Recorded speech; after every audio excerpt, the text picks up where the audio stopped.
What's going on, everybody? Welcome to Buckles Locker with another edition of Locker Room Talk with your host Isaiah. Subscribe to the channel, like the channel, share all the videos, and don't forget to hit the notification bell icon to notify all new videos that's posted on this channel. Shouts out to all the Pirates and C-Bands, everybody across the Bucs Nation. Keep doing your thing, keep supporting the team. We all on the same boat. Agree to disagree.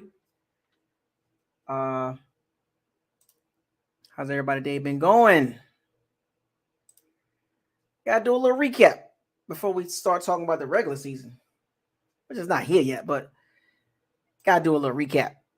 Ain't gonna be long at all because we pretty much touched on everything. You feel me? You feel me? Gonna let everybody come on into the locker room. First down. I know it stings. I just threw this shirt on, man. I ain't even ironing or nothing like that. I'll be throwing stuff on, man. I don't be caring, man. I got Bucs shirts galore. I gotta do a better job on. But regular season, trust me, I'll be much better. Don't worry. Trio, what's up? Steven, all that talk. What's it? All talk all the time. What's up with you? King Cook, what's up, man? Happy Monday to you. Jonathan Brutus, long time no see, man. I ain't seen you in a minute. Mom for Christ, man. What's the deal, man? All right, let's get right to it. Got walking the plank. After I get done with my little brief recap. School. Okay, gotcha. Understood. That's more important than coming on here. That's life. I understand it. Trust me. I'm right there with you. So this recap gonna be real quick. I'm not gonna take too long. I want to get to the walking the plank and let you guys come on here and talk about the recap. And got the Cowboys coming up. We can start touching on them a little bit. So we got 2 weeks to talk about them. What's up, John McGee? Be the 5th degree. So the Bucs finished the preseason 0-3, not 0-3. O is a letter. 0-3.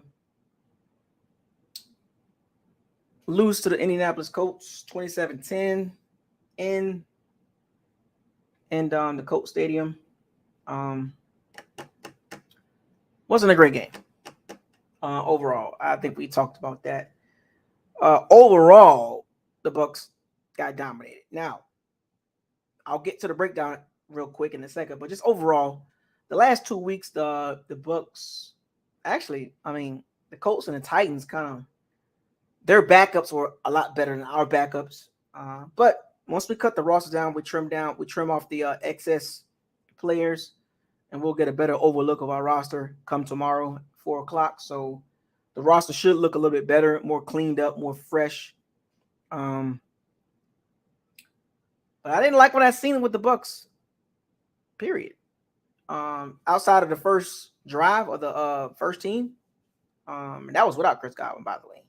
Went right down the field, kicked the field goal, but you wanted to see a touchdown, but kicked the field goal. That's fine.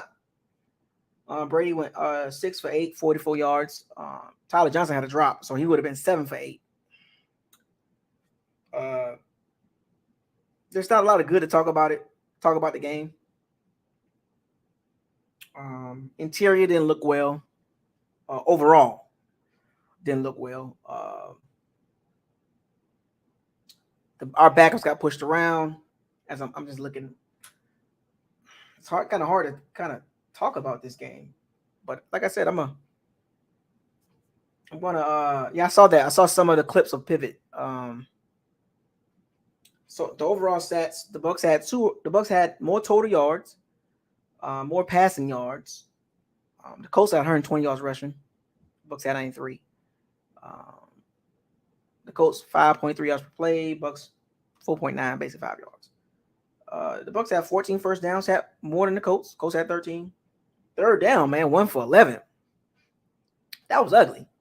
1 for 11. The Colts 3 for 10, so the Bucs did pretty good on defense as well. But on third down. But just overall, the game was just ugly. The Bucs won the time of possession. What's up, Cody? Skull game, what up? Yeah, but individually, outside of the first drive, didn't like it really. Kyle Trask was 7 for 10, 94 yards. Had a sack, got sacked, whatever. Blaine Gabbert was 5 for 7, 46 yards. Keyshawn Vaughn had 9 carries for 36 yards. Shaw White had 6 carries for 9 yards. But he came in before Keyshawn Vaughn, so he's number 2. J.J. Howard had a 46-yard catch from Kyle Trask. Outside of that one throw, Kyle Trask, didn't do much. K. Otten had 2 catches. Tyler Johnson had 3 catches. He was the only receiver that really showed something, that's worth something. Cameron Brake had a couple of tight end screens that were super slow. Darden had 2 catches. Julio Jones had a good catch. Shout out to Julio Jones. Still feel weird with him on the team. He will always be looked at as a Falcon. It's hard for me to say Julio Jones, Tampa Bay Bucs. You know what I'm saying? He gonna always have that Falcon jersey on to me. Every time even with him with the Bucs jersey on, I just look at him as a Falcon. Period. There's nothing that can change that. Anyway, Tompkins had 1 catch. The young guys didn't do anything. Scotty Miller had 1 catch for -1 yard. Fournette had 1 catch. So, I mean, the passing game wasn't great. What up, Jeffrey? Defensively, which was pretty good. First team defense was pretty good. I like the first team defense. They look real good, flying all over the place. Levante David jumped off the screen. Clearly, he's healthy, 100%. So I'm looking forward to him doing his thing. Wasn't even in the top 100. What's wrong with your NFL players, man? What's wrong with y'all? How is Levante David not a top 100 player? Can anybody explain that? What's up, you-ish? Defensively, the guys that stood out was Ole Futukase, 03. Obviously, again, he had a lot of tackles. He was out of position in a couple of plays, but Anthony Anderson had a sack. Levante David had a sack, of course, obviously. Shouts out to the first team defense. They look good. D. Delaney kind of struggled. Ponder struggled. Mike Green didn't do much. That's first team defense. KJ Britt didn't see nothing I liked out of him. Grant Stewart didn't see much. No, I thought it. No, it was Tristan Wirfs, Antoine Winfield Jr., Mike Evans, Devin White, Tom Brady. All right, did he make it? Oh, he did make it. I'm sorry. So it was Tom Brady, Tristan Wirfs, Winfield. No, he didn't make it. No, he did not make it. I know I ain't going crazy. Yeah, Bucs had 6 total. It was Evans, Brady, Wirfs, Shaq Barrett, Devin White, and Winfield Jr. Yeah, Levante David didn't make it. Yeah. Brady, Evans, Wirfs, Barrett, White, Winfield Jr. So the Bucs had 6. Levante David didn't make it. I know I'm going crazy. Don't do that. Don't have me going crazy over here. Yeah, but like I said, the first team defense looked good. Gardner didn't play well. Nolan Turner, folks, it was not good for our backups at all. The backups did not look good at all. Remember, we have a top 5 or top 10, top 5, top 10, however you want to put it, first 22. I want to make that clear. We do have a top 5, top 10, top 22.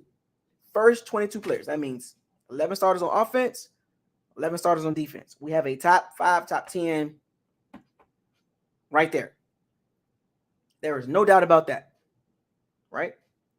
Now, after player number 22, 23 to obviously 53. I can't give you top 5, top 10. I can't do it. I just can't do it. It's hard for me to do that. Remember, when you say roster, it's just not 22 players. It's all 53. The Bucs got to tighten up their depth in some areas, right? Before I can say top 5 roster.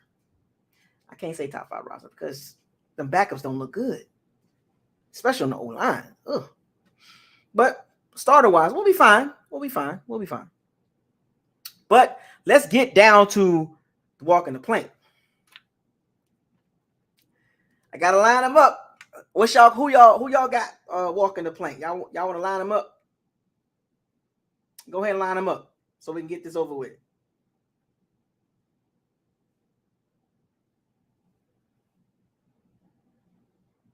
Let's line them up. Who y'all got? Who on the who walking the plank today? I got a whole list. I just want to see what y'all say. So let me start my list.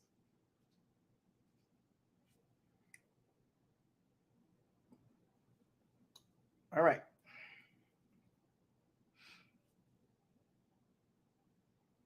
All right, Patrick Leonard, come on down. I know you're going to get cut, but you got to come on down. 12 carries for 35 yards.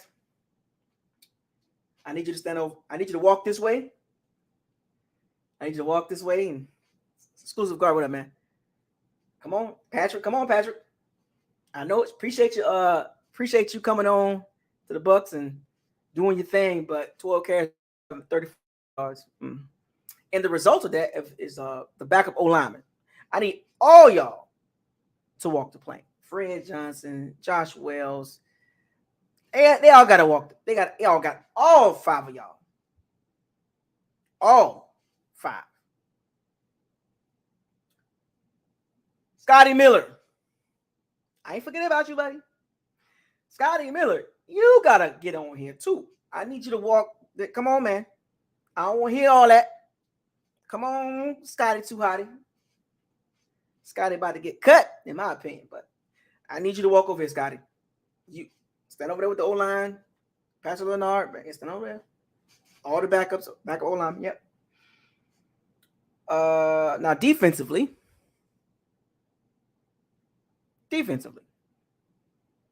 Nolan Turner, Gardner, KJ Britt, Grant Stewart, Delaney, the KJ Britt, KJ Britt. Basically, it's a lot of folks. All y'all need to line up. All the backups on defense. Special teams.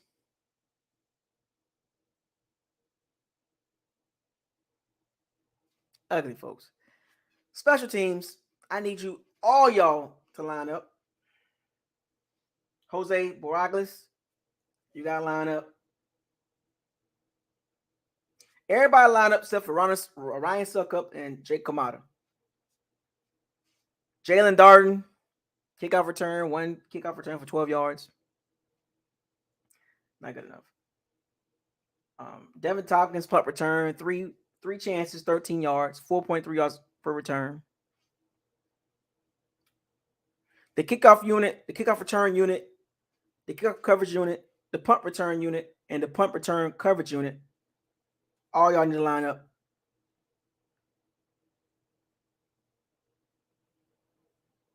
And also Keith Armstrong. Keith Armstrong, I need you, dog. I need you to step forward. Your horrible way of coaching special teams is one of the worst in the NFL. One of the worst special team coaches in the NFL, Keith Armstrong. There's no denying that, folks. He hasn't done anything since he's got here. So all you guys, line up. How many planks we got? We got what? We got a lot of planks here. So we're going to line them all up and we're going to drop them one by one. I'm just going to keep going until I feel like it's enough. So y'all ready? Line them up. Let's go. Come on. We got all day. It's locker room. We got stuff to do. Look, Scotty. Why? Don't get mad at me, Scotty Miller. Don't get mad at me. You dropping balls. You can't block. Keep Armstrong. I don't want to hear it, dog. What are you doing on special teams, man? Interior O-line. Look, let's go.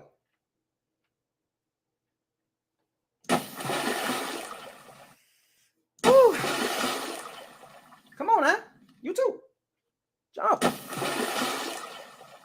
Oh, we more. Come on.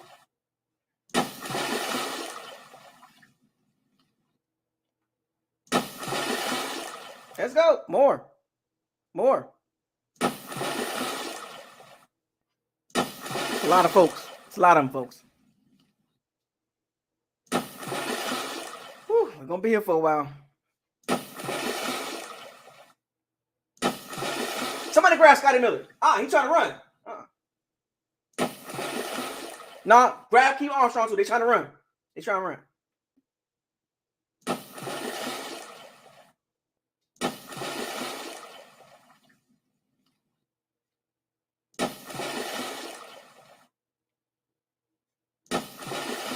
a lot of folks. I'm sorry. It's a lot of folks.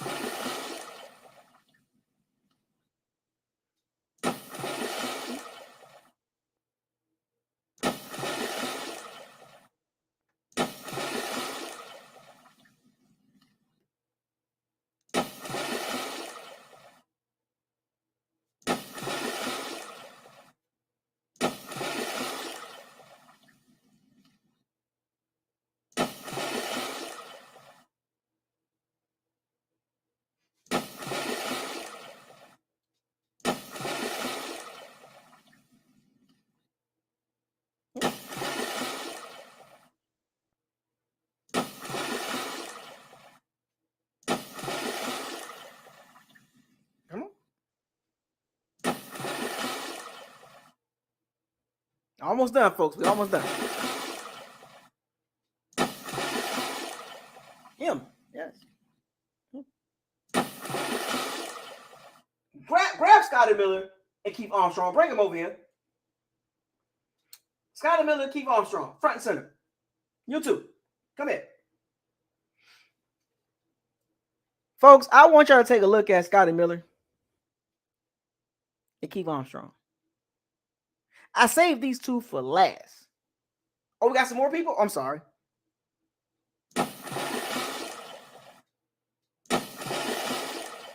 It's embarrassing, folks. God, it's a lot of people. We got more. Woo.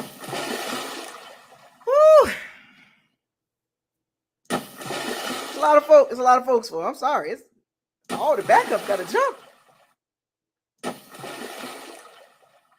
Come on now, Scotty Miller.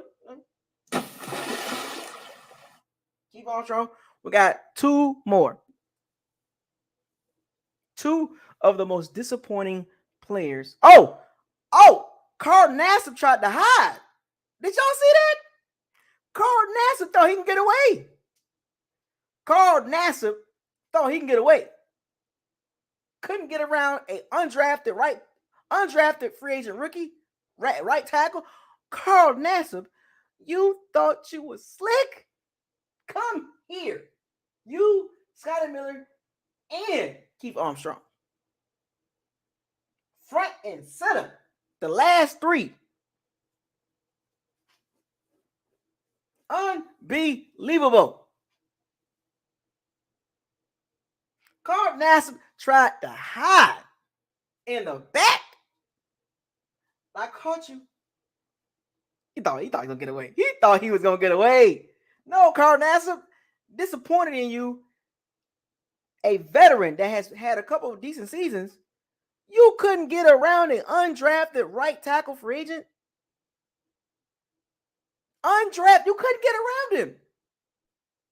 You couldn't do what DeForest Buckner did to Luke Gedeke.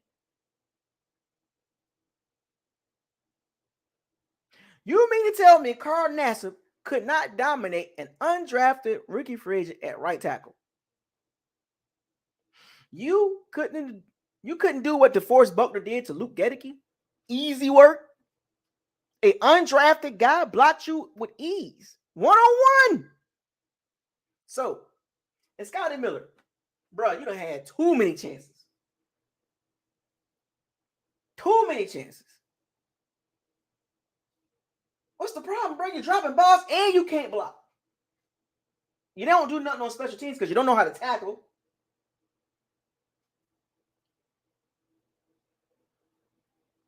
Keith Armstrong. What's up with your return units and your coverage units? They're horrible. Horrible.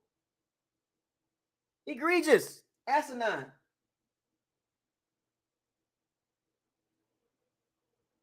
Repulsive.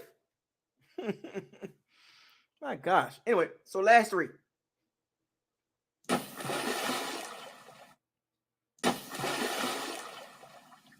Come on now. Stop playing. All right. We done with that, folks. We are done with preseason. It's a wrap. No more of that. Let's not get no more of those walking the planks. Let's not have that many. We might have a couple during the season, but not that many. Let's put that behind us. It's okay, folks. We didn't look good the last 2 games in preseason, right? But you can't put too much stock in it, but you got to put some stock in it, specifically to our backups. So anyway, with that out the way, let me go ahead and open up the locker room early. Let's get it popping, right? Let's get it crunk. We're gonna be the first to pop up in here. Let's get it crunk. Let's see if we get some new folks up in here. Let me see if I can get some new folks up in here. Come on.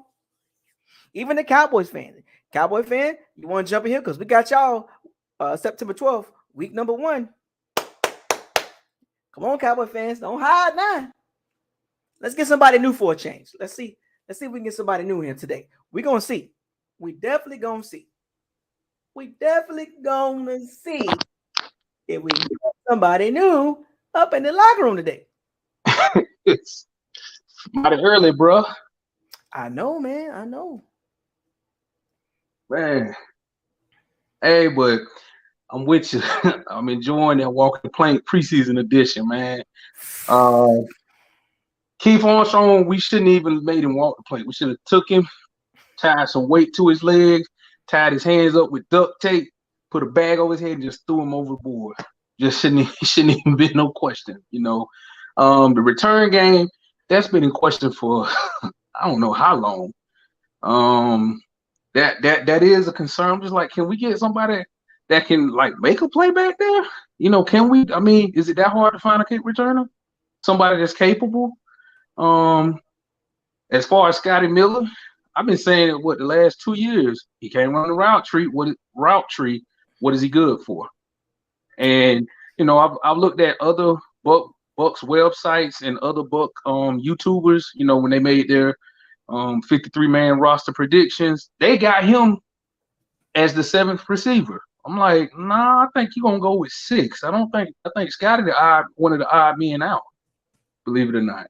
So now I am intrigued I don't know why, but I thought like it may be enough time where you made a 53-man roster video, just say your predictions of the 53-man roster. I was kind of wanting to.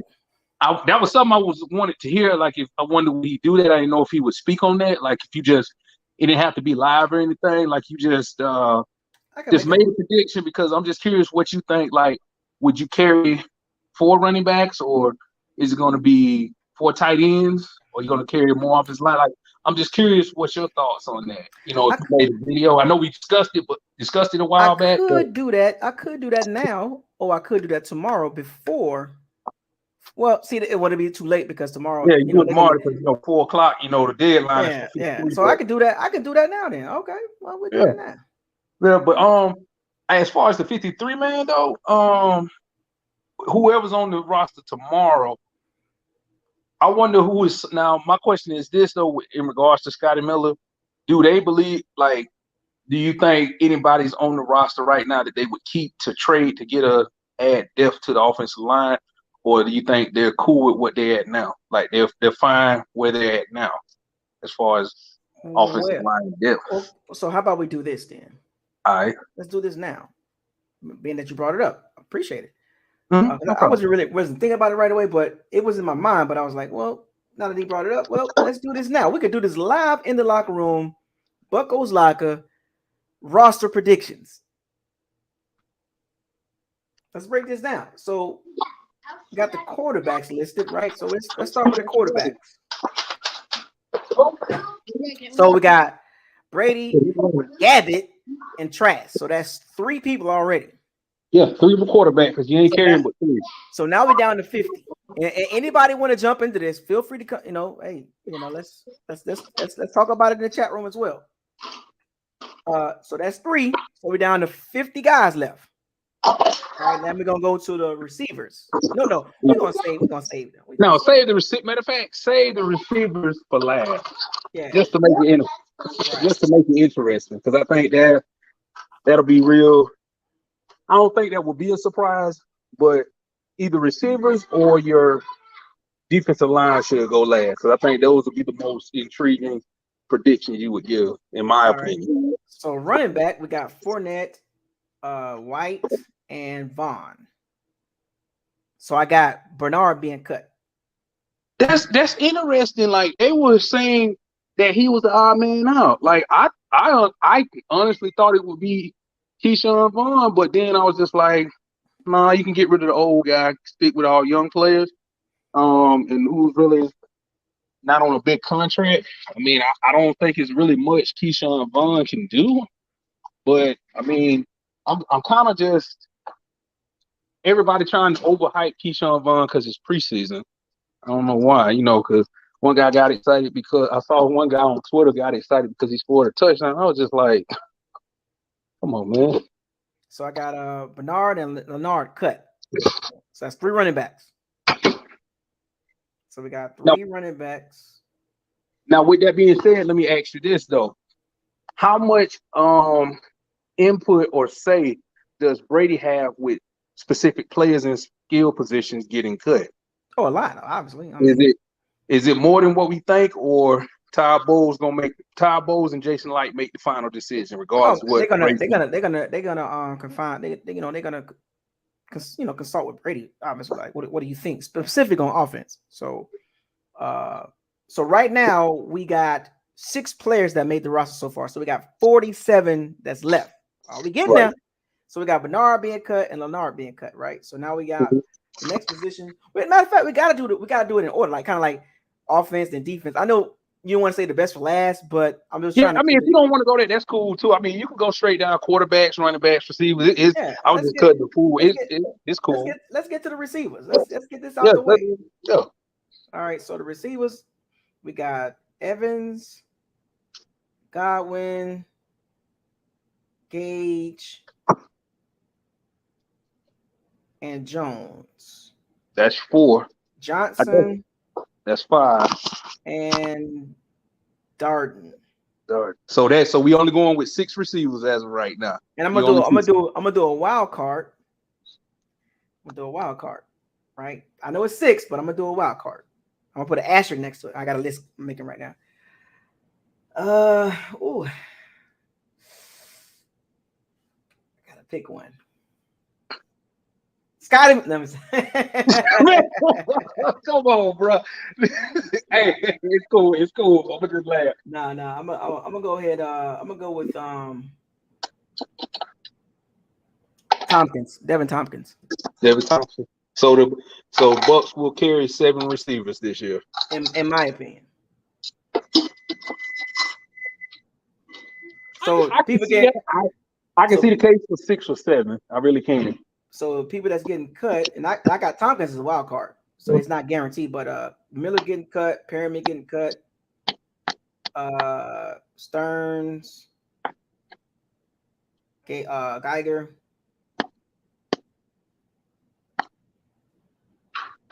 and so we got Geiger being cut. So that's what So what we got? Let's do the numbers now. We got 6. Let's go. I'm gonna go 6, but with 7 wildcards. So we're gonna do either or right there. So that's 6 receivers. No, I'm gonna go 7. No, I'm gonna say 7. I'm gonna say You gonna 7. stick with 7? Yeah, 7 receivers. So we got that's 3 quarterbacks, 3 running backs, 7. That's 13 players 13, so far. down to 40. Down to 40. Ooh, let's get it. Tight end. This is Rudolph. That's 1. Otten. 2. And Kev. And break. Oh yeah, break. Yeah, I'm sorry. Yeah. 3. Are you gonna carry 3 or 4? Oh well. That's where it get interesting. That's why I was like wide receiver and tight end. That's gonna be interesting. Do you carry That's why 7? I'm gonna put them I'm gonna put the asterisk by Tompkins and Kev. Okay. I gotta put asterisks behind both of them. We'll get back to them in the end because it's gonna be a toss up on how many tight ends or how many receivers. So far we got 4 tight ends.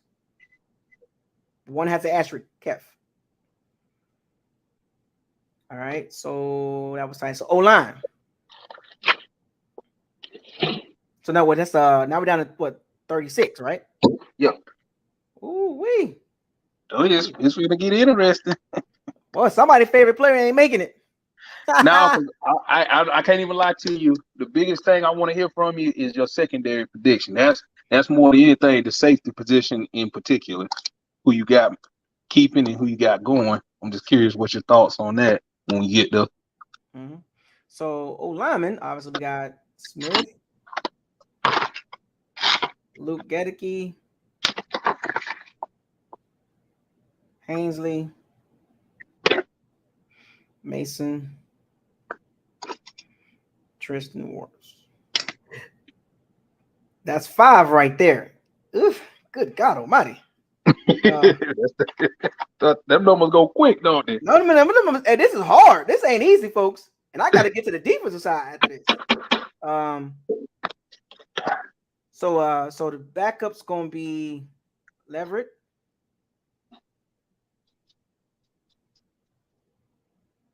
Is it Wells or Fred Johnson?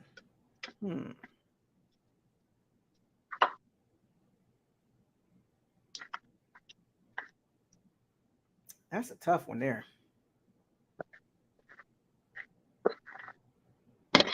Oh my gosh, this is really hard. This ain't no joke, man. Goodness gracious. So I know I don't like Josh Wells. They gotta keep him because he the only tackle backup we got. Well, he's a swing tackle, so I got Fred Johnson being cut. So we got Leverett and Wells. So that's what 1, 2, 3, 4, 5, 6, 7 O-linemen. Yeah, I think that's the most you're gonna carry.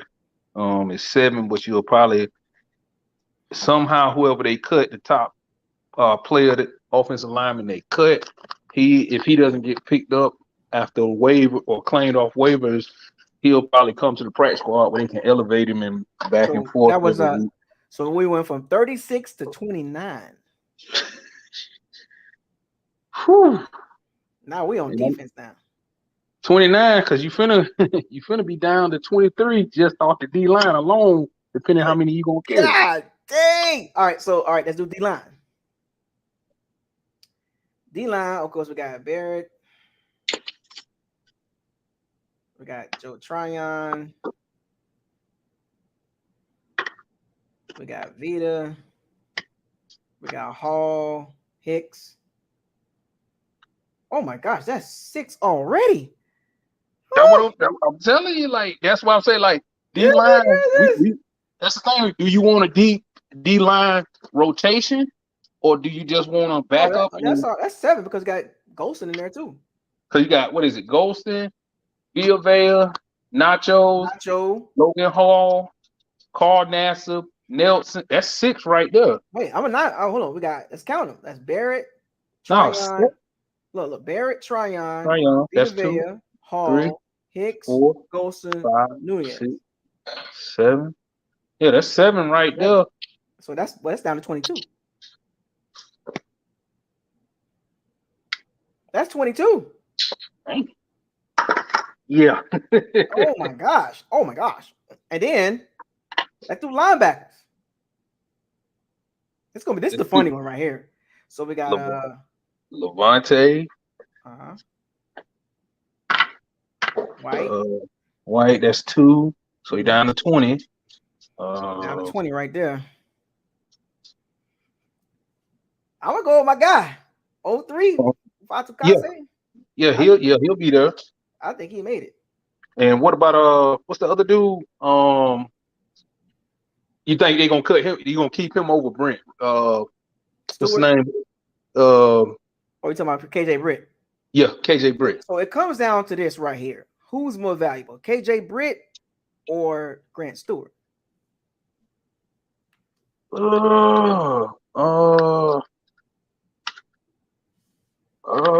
Man, you got me in a tough one right there, man. I'm assuming both of them can play special teams, right? Yeah, both of them can play, but I'm gonna go with Stewart. I'm gonna go with Stewart on that one. Okay. I'm gonna go with Grant Stewart on that because I think he's more valuable on special teams because he can actually tackle. And I know some people are like, you take KJ Britt over Stewart. It's like that's a toss up, to be honest with you. Yeah. Let's keep that real.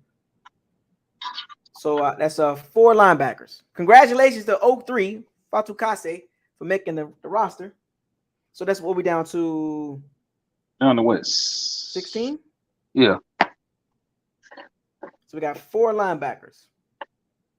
Now we got to go to the secondary. Oh, we want to do. I can split that up. I can go corners and then safeties, right? Yeah, split that up and go corners and safeties. All right, and you still got special teamers. Yeah, so cornerbacks, Carlton Davis, Dean, Murphy Bunton. McCullough, or however you say Zion McCullough.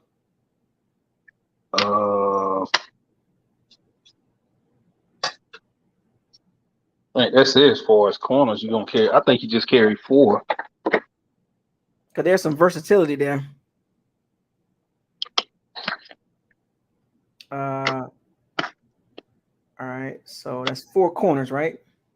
Yeah. That's down. That's what that breaks it down to what 12? Yeah, 12. So we got the safeties. Basically, you just say 10 because I know you got let's see. Let me hear your safeties. You got Winfield Jr. Edwards. Mike Edwards. Logan Ryan, Neal. Ooh-wee. That's 4 right there. So you're down to 12. I mean, wait a minute. What was it? Yeah, down to 12. Well, that's 12 now. 12. Okay. Oh, Lord, have mercy. So between the second, that's 8 guys. 8 guys in the secondary. Now, the good thing about it is some of these guys can play multiple positions, so that does help. So you don't have to keep like an extra guy because and these guys will be on special teams too. So your McCullum, your not Edwards will be on special teams. You know what I'm saying? He special team, but you ain't got no kind of gunner at all. So we got 12 left. 12. Then you got the kick. Whoever the kicker is gonna be, and punter. Ryan. Suckup and Kamada. So that's down to 10, right? Yeah. Then you got the long snapper, whoever he is. That's down to 9. Long snap, so down to 9.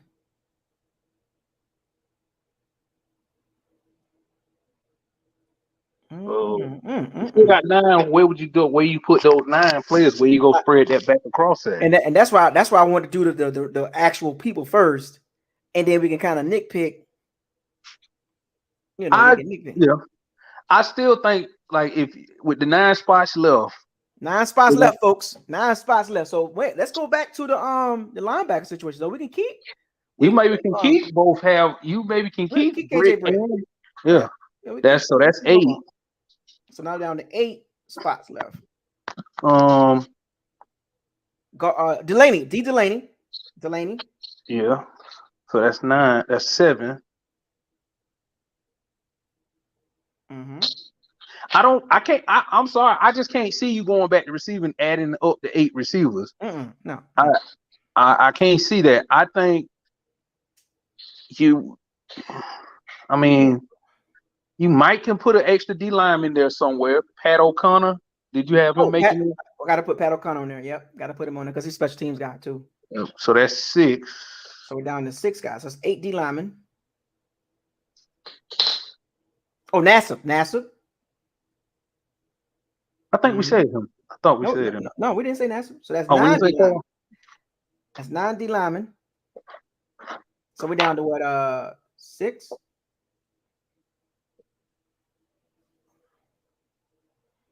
Well, if they do like last year, they may carry all 4 quarterbacks, which I thought was weird, but I'm carrying 3 quarterbacks.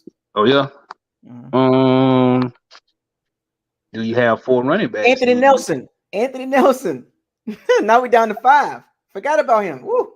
Oh, you didn't? Oh, sure, no, didn't you? Yeah, Anthony Nelson.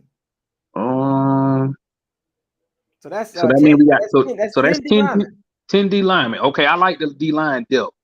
You load it like you can have a rotation. I'm gonna put a star next to Nassib for a second. I'm gonna put a star next to him. Why you say that? I mean, now I just want to put it there. I just want to put it there. That's all. Now, I did say when he was signed, could he be a shocking wave at the end of camp? I did mention that, but considering the situation with Buddy getting hurt, I think he may be. It's a higher percentage he's going to stay than get cut. So we got 5 spots left, right? So that means we can probably keep another old lineman too. Well, this is the catch, though. Do you just keep these players and then once your roster is set, are you going to see more wave claimers go in? Because I'm quite sure they're looking at plenty of other linemen and D linemen that could cross, is what I'm thinking, what they'll do. But as just for now, do you make the argument that you keep Bernard at running back? I'm going to say Fred Johnson makes the roster. I'm going to take him.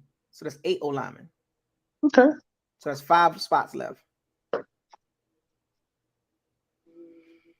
we got 5 spots left. And Kev gonna make the roster. So I got Kev, so that's 4 tight ends. So we got 5 spots left. So I took the star for him. I'm gonna take the star for Tompkins. All right, so that's 7 receivers, right? So we got 5 spots left.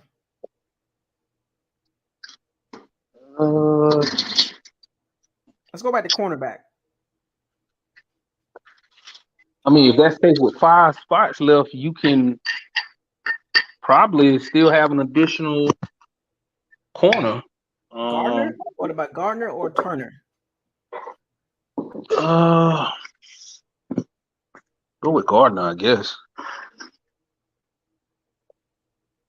So that'd be 6 corners. So we got 4 spots left.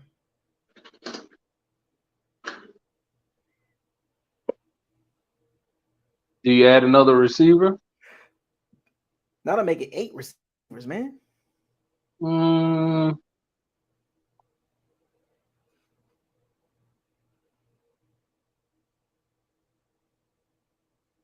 So we got 4 spots left, right?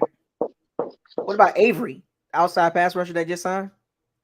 Oh yeah, he probably is gonna make the team. Yeah, put him down. Yeah. Okay, that's he's more of a linebacker or a pass rusher. I want to say situational. He can be a backup, but he'll be situational pass rusher maybe. So that's 11. That's 11 D linemen. So we got 3 spots left.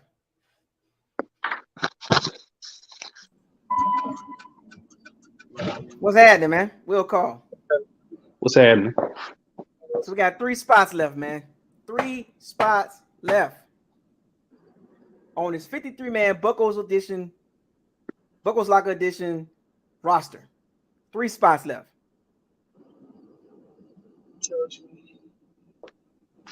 I can't really hear you. That was you trying to talk, Will Call? No. So y'all still on the receivers, right? No, actually, we're just trying to pick through. We got 3 spots left. So far, we got 3 quarterbacks, 7 receivers, 4 tight ends, 8 O linemen, 11 D linemen, 5 linebackers, 6 cornerbacks, 4 safeties, and 3 special team guys. Well, specialty guys like Suckup, Kamada, and the long snapper. Right. What we got 3 quarterbacks for? See, We could get a third string quarterback anywhere. You know what I'm saying? Next year, the draft, whatever. Transfer showed me all I need to see. You can't beat out Gabbett. I told you. We done with you, ain't we? But we still got 3 extra spots. So let's get these 3 spots filled, and then we go back and look at it. Okay. So the guys that's sitting out there that's left, you got Turner, you got Andre Anthony, you got Ponder. Go get your brother. You got Mike Green. Go get your brother. You got who else you got sitting out here? Let me go to the roster real quick.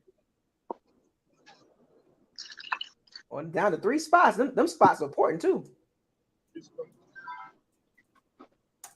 We got a lot of D linemen. Got a lot of D linemen. See, I'm taking Anthony over Ponder. I wanted to see something out of Ponder, so they talked him up. I ain't see it. Maybe I missed it, but I ain't see nothing out of Ponder this whole preseason. Yeah, he didn't jump. He didn't jump out the. He didn't jump off the screen. He didn't really do too much. Oh, and Dwayne Jansen, you got to keep him because they're gonna keep him on the roster, right? Okay, so that's down to 2, right? That's 2 right there. So they're gonna hold a spot even though he on IR. Right. So I didn't even think about that. Oh, what about Cam Gill? He's injured. My bad. Okay, yeah. So Gill and Stinney is off the roster. They spots can get filled up. All right, we got 2 spots left. Ponder, Andre Anthony. I'm gonna get to these guys real quick. Ponder, Andre Anthony. Oh, this is get down to the wire right here, boy. Ooh. It's not done. Rashad Robinson. That is not done. I can see that. I can see him getting on the roster. Do we keep Giovanni Bernard? He may just be the odd man out, but then again, you don't know what Brady may say for him in the with his little input saying like I want this guy, or he may just want to be like I want to go with Fournette and White as my primaries. Oh my God, this is tough right here, man. Yeah, I think they're gonna keep Bernard. If something happened to Fournette, Bernard the only one got real game experience that you can really count on to do something. The other young guys, they're good, but we can't really say what they're gonna do in the regular season. And All right, you know what I'm saying? Bernard improved that. All right, we'll put Bernard back on. So we got 1 spot left.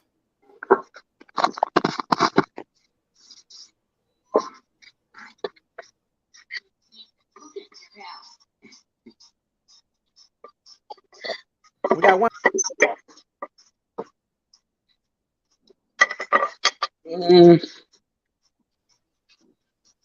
He's out of there. All right, so who you got with the last 5?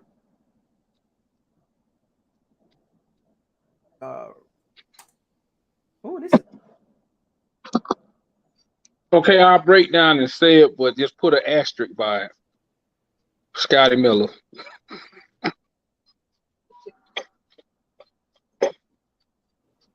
I got him definitely being cut, man. Scotty Miller, I got him like literally. So in this scenario, no hope for him. No hope at all. Okay. Chris Cooper. Mike Green. D lineman number 71. He was straight too. I like him. But we got a lot of D linemen though. That just depends if we're gonna have a heavy rotation on the D line. That's gonna be the question. I mean, I'm fine with 8-man deep on the D line. I mean, I know we can get a rotation on that D line, and then you got guys that can rush off the edge, standing up and putting the hand in the dirt. So look, we got Green, J.J. Russell, Dietrich Sinat, Nolan Turner. Yeah, so that's what I got left right now. I'm gonna think I'm oh, that's it. I like 71. I like Mike Green, man. But he's another D lineman. But we could use J.J. Russell at linebacker. We only got 4 linebackers. What would the additional linebacker depth? J.J. Russell. I say J.J. I'm Russell. looking at the position. We got 5 linebackers. We got David, White, Fatukasi, and Stewart and Britt. Yeah. Hey, what position would we? Do we need another cornerback for special teams? Like, you know what I'm saying? Rashad Robinson? Maybe. Robinson got some speed, so he's the fastest player on the team. Right. So he can probably get there just on speed alone. Right. So Right. he would be a gunner for punt team and kickoff? Yeah, and then you gotta look at Nolan Turner, because he's there, but I will go with Rashad Robinson because he probably faster. Well, he is faster, but I'm just saying, like, this is like for special teams, though. You know what I'm saying? Yeah, I mean, those last 3 or 4 spots is going to come down to special teams, hands down. And you got Mike Green and J.J. Russell. J.J. Russell's linebacker. He can play special teams, but if you had to go for value, you go with the speed guy. So I'm going to say Rashad Robinson. I'm going to give Rashad Robinson the last spot. All right. So that's 7 cornerbacks. Is there anybody that we left off that I forgot?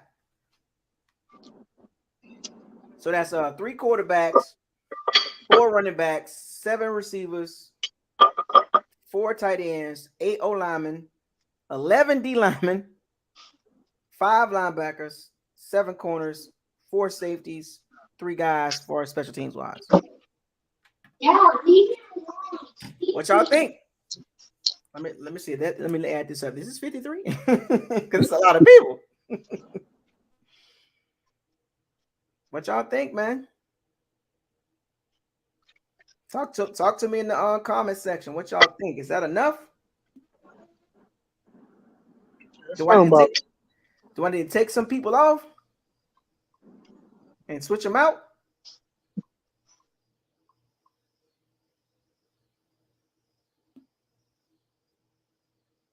All right, let me see. 3, 4, 7, 4, 8.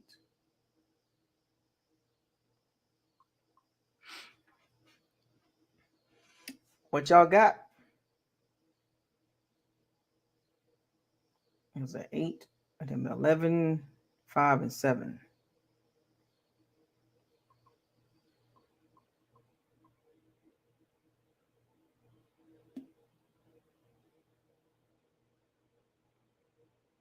I think that might be too many. Hold on. That's too many. I think I got too many. We're going to have to take some people off. Yeah, that's too many. I got to cut 3 people. That's 56. I got to cut 2 people. I got to cut 3 people. I got to cut 3 people. That's 3 too many. I got to cut 3 people off my roster, man. Too many guys. Too many guys. Too many. Too many.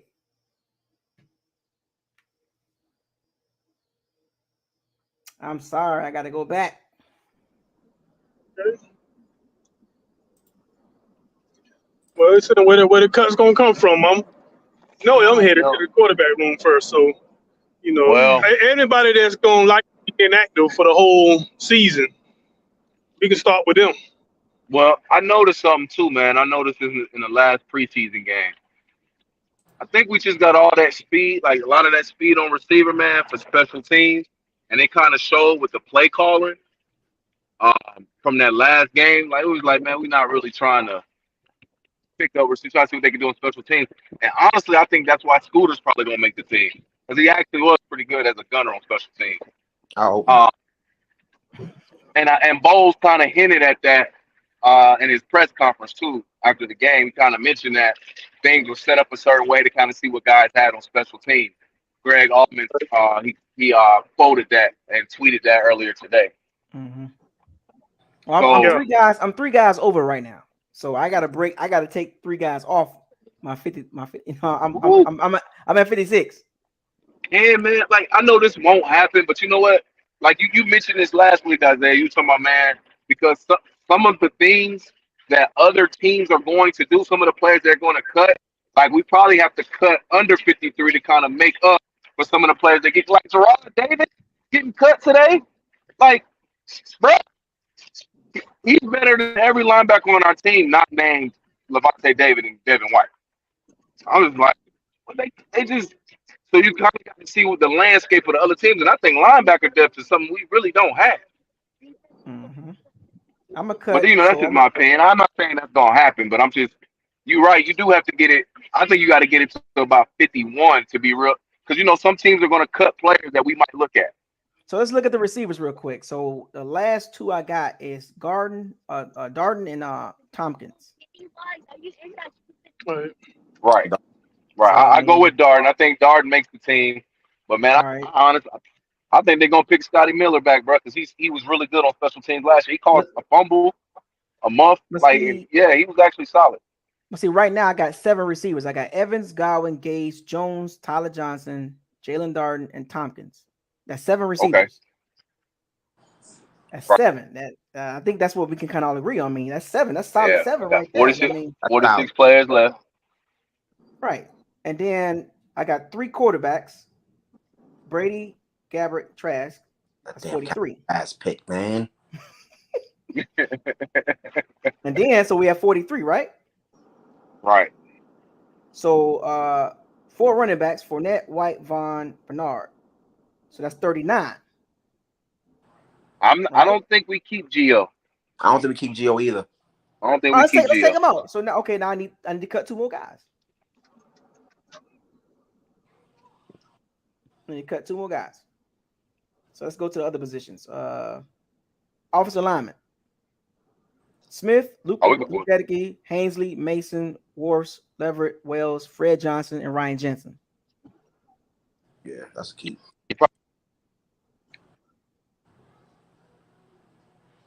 So do we take out Fred Johnson? Or we keep Fred Johnson? We keep Fred Johnson. See, there we go. So we gotta stick with an 8 O lineman. We gotta stick with 8 O linemen. I mean, all right. So Corey, you gotta unmute yourself. I think he's on the phone with somebody. It don't have to be the receiver room or the DB's room. They're the only places we can afford to lose. We can't lose no linemen. Can't lose They no linemen. popping like flies. All right, so you said DB? There's got to be the DB room because you got 2 safeties back there that can play corner too. So they interchangeable, so they can fill 2 roles.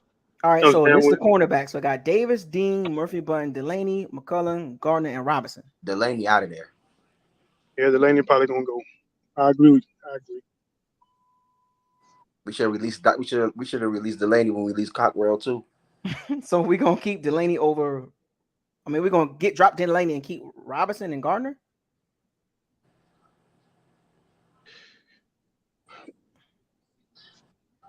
If I had to, I mean, Delaney got some real game. I mean, I got to take Robinson off. Delaney played some significant snaps last year. So. Right. So I'm gonna take Robinson off. So that gives me. Yeah, I think Delaney. Yeah, I think Delaney makes it. Yeah, Delaney makes it. All right, so we got one more spot. One more spot. I need to cut one more guy.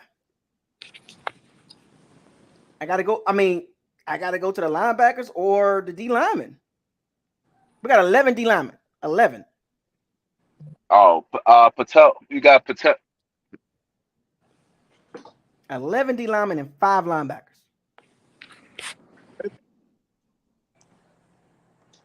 I mean, Barrett, Tryon, Vita, Hall, Hicks, Nelson, Golson, Nunez, O'Connor, Avery, and Nassib. Well, hell, Nassib. I don't even want Nassib to go. Avery Mike can go. I don't know Avery. He came from Philadelphia, what have you. But I ain't really seen him. But we don't see Nassib. We know what Nassib will do.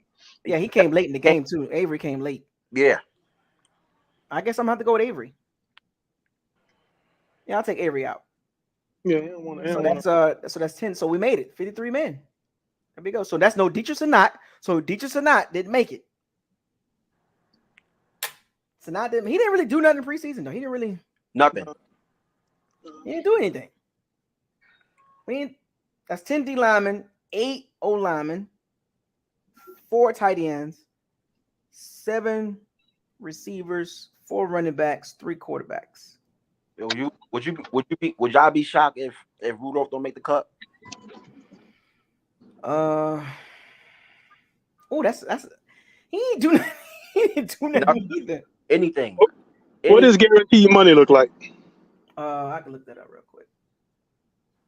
If he ain't a guaranteed money issue, he can go. He ain't nothing but Tanner Hudson 2.0. You know, we don't. Slower. Nah, y'all think Kyle? I don't know about Kyle Rudolph, man.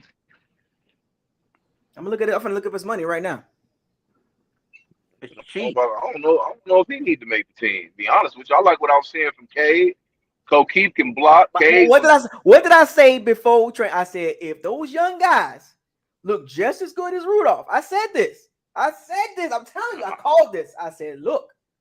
I saw us make a considerable effort. Try to get the ball to Kyle Rudolph. I saw him struggle, create separation against guys that's not even going to be on the Titans. Not even going to be on the Titans roster. He couldn't get away from guys that's not even going to be on the Titans roster. If Rudolph is still on this team, that's something that Tom Brady wanted.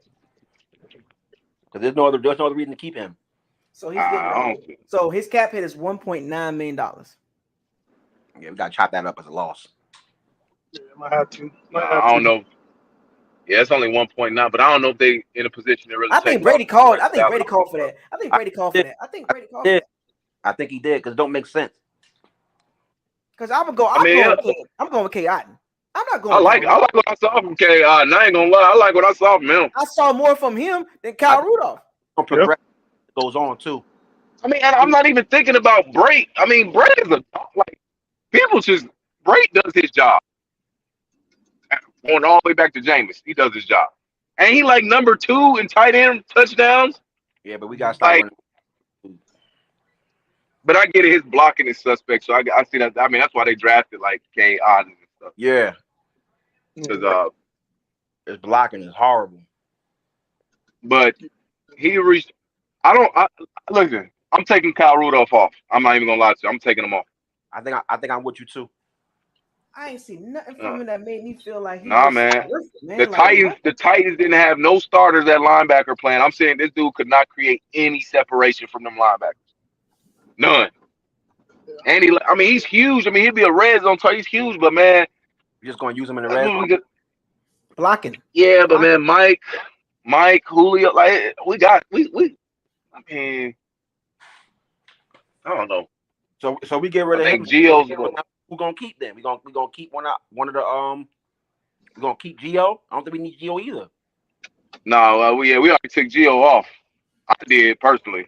Keyshawn Vaughn has been our best offensive player in the preseason. So he's even been blocking well. Like he actually looks really solid. Like I'm not gonna lie.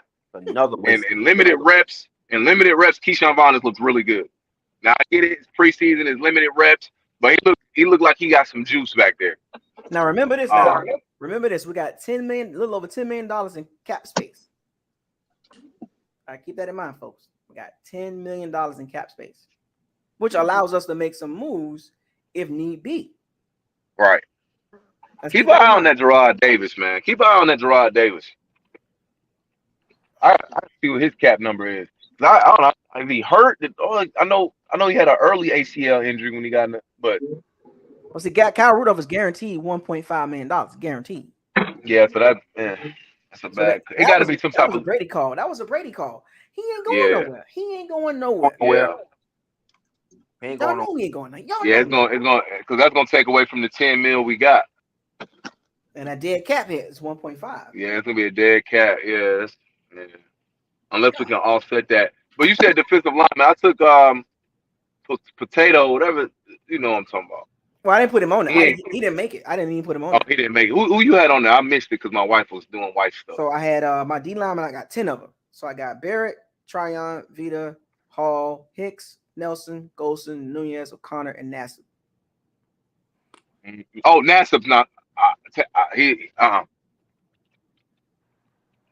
I think he was a training camp body. We talked about this too. I ain't seen nothing from Carl Nassib.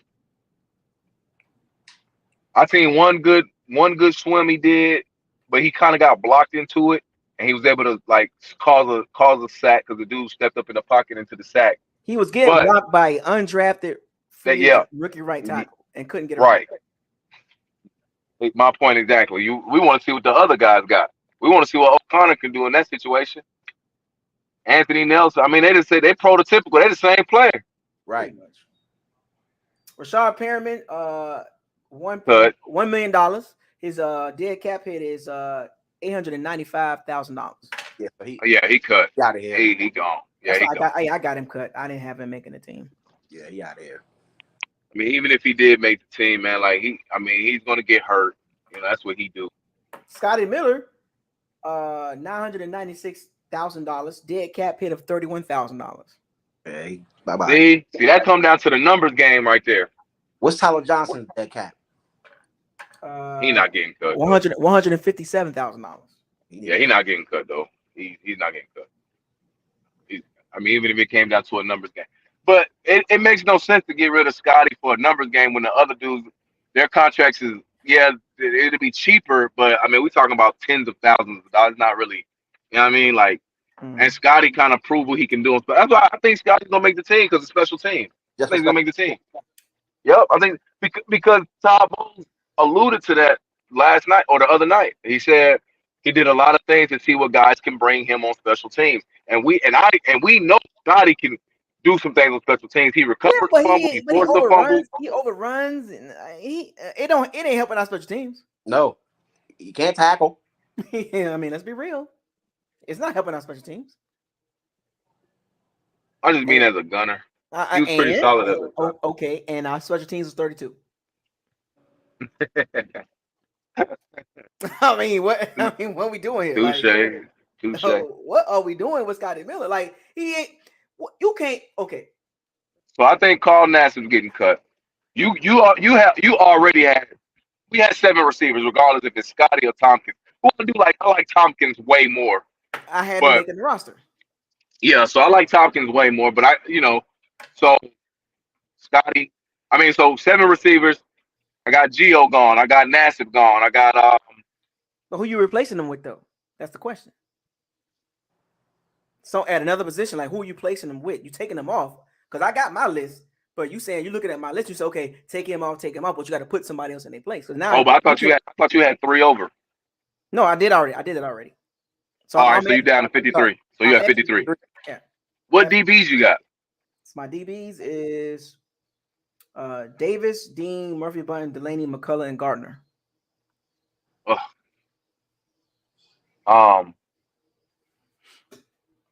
With the number of DBs is correct. The number of DBs is correct. 6. Yeah, so that's correct. So that's gonna be a lateral move. But with some of the veterans that are gonna be cut, maybe. And once again, that's another situation where I think we look at like I gotta see what about Neil? You had Neil cut? No, he got him at safety. I got him at safety. Yes, 4 safeties. He made the cut. You got 4 safeties, so you got Winfield Logan, Jr., Edwards, Ryan Ryan Neal, and Keanu Neal. Yeah. I mean, I did. I broke it down. I literally went through this like I was over. And I was over. I had to take off 3. Right.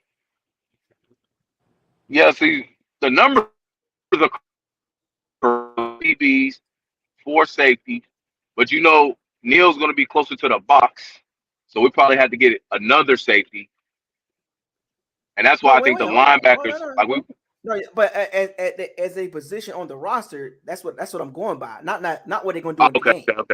Okay. Because you gotta. It's a numbers game. You gotta be like, I need this many safeties. I mean, you know they can play other positions, just saying like linebacker or safety, like I get that, but just we gotta look at the snaps of nickel. We gotta look at the snaps like nickel snaps, 3-4 snaps. And you know what saved the Bucs secondary too? Or safety and cornerback, the fact that Ryan and Winfield can play the slot. Right. That saved some positions from other spots. Yeah, you're right.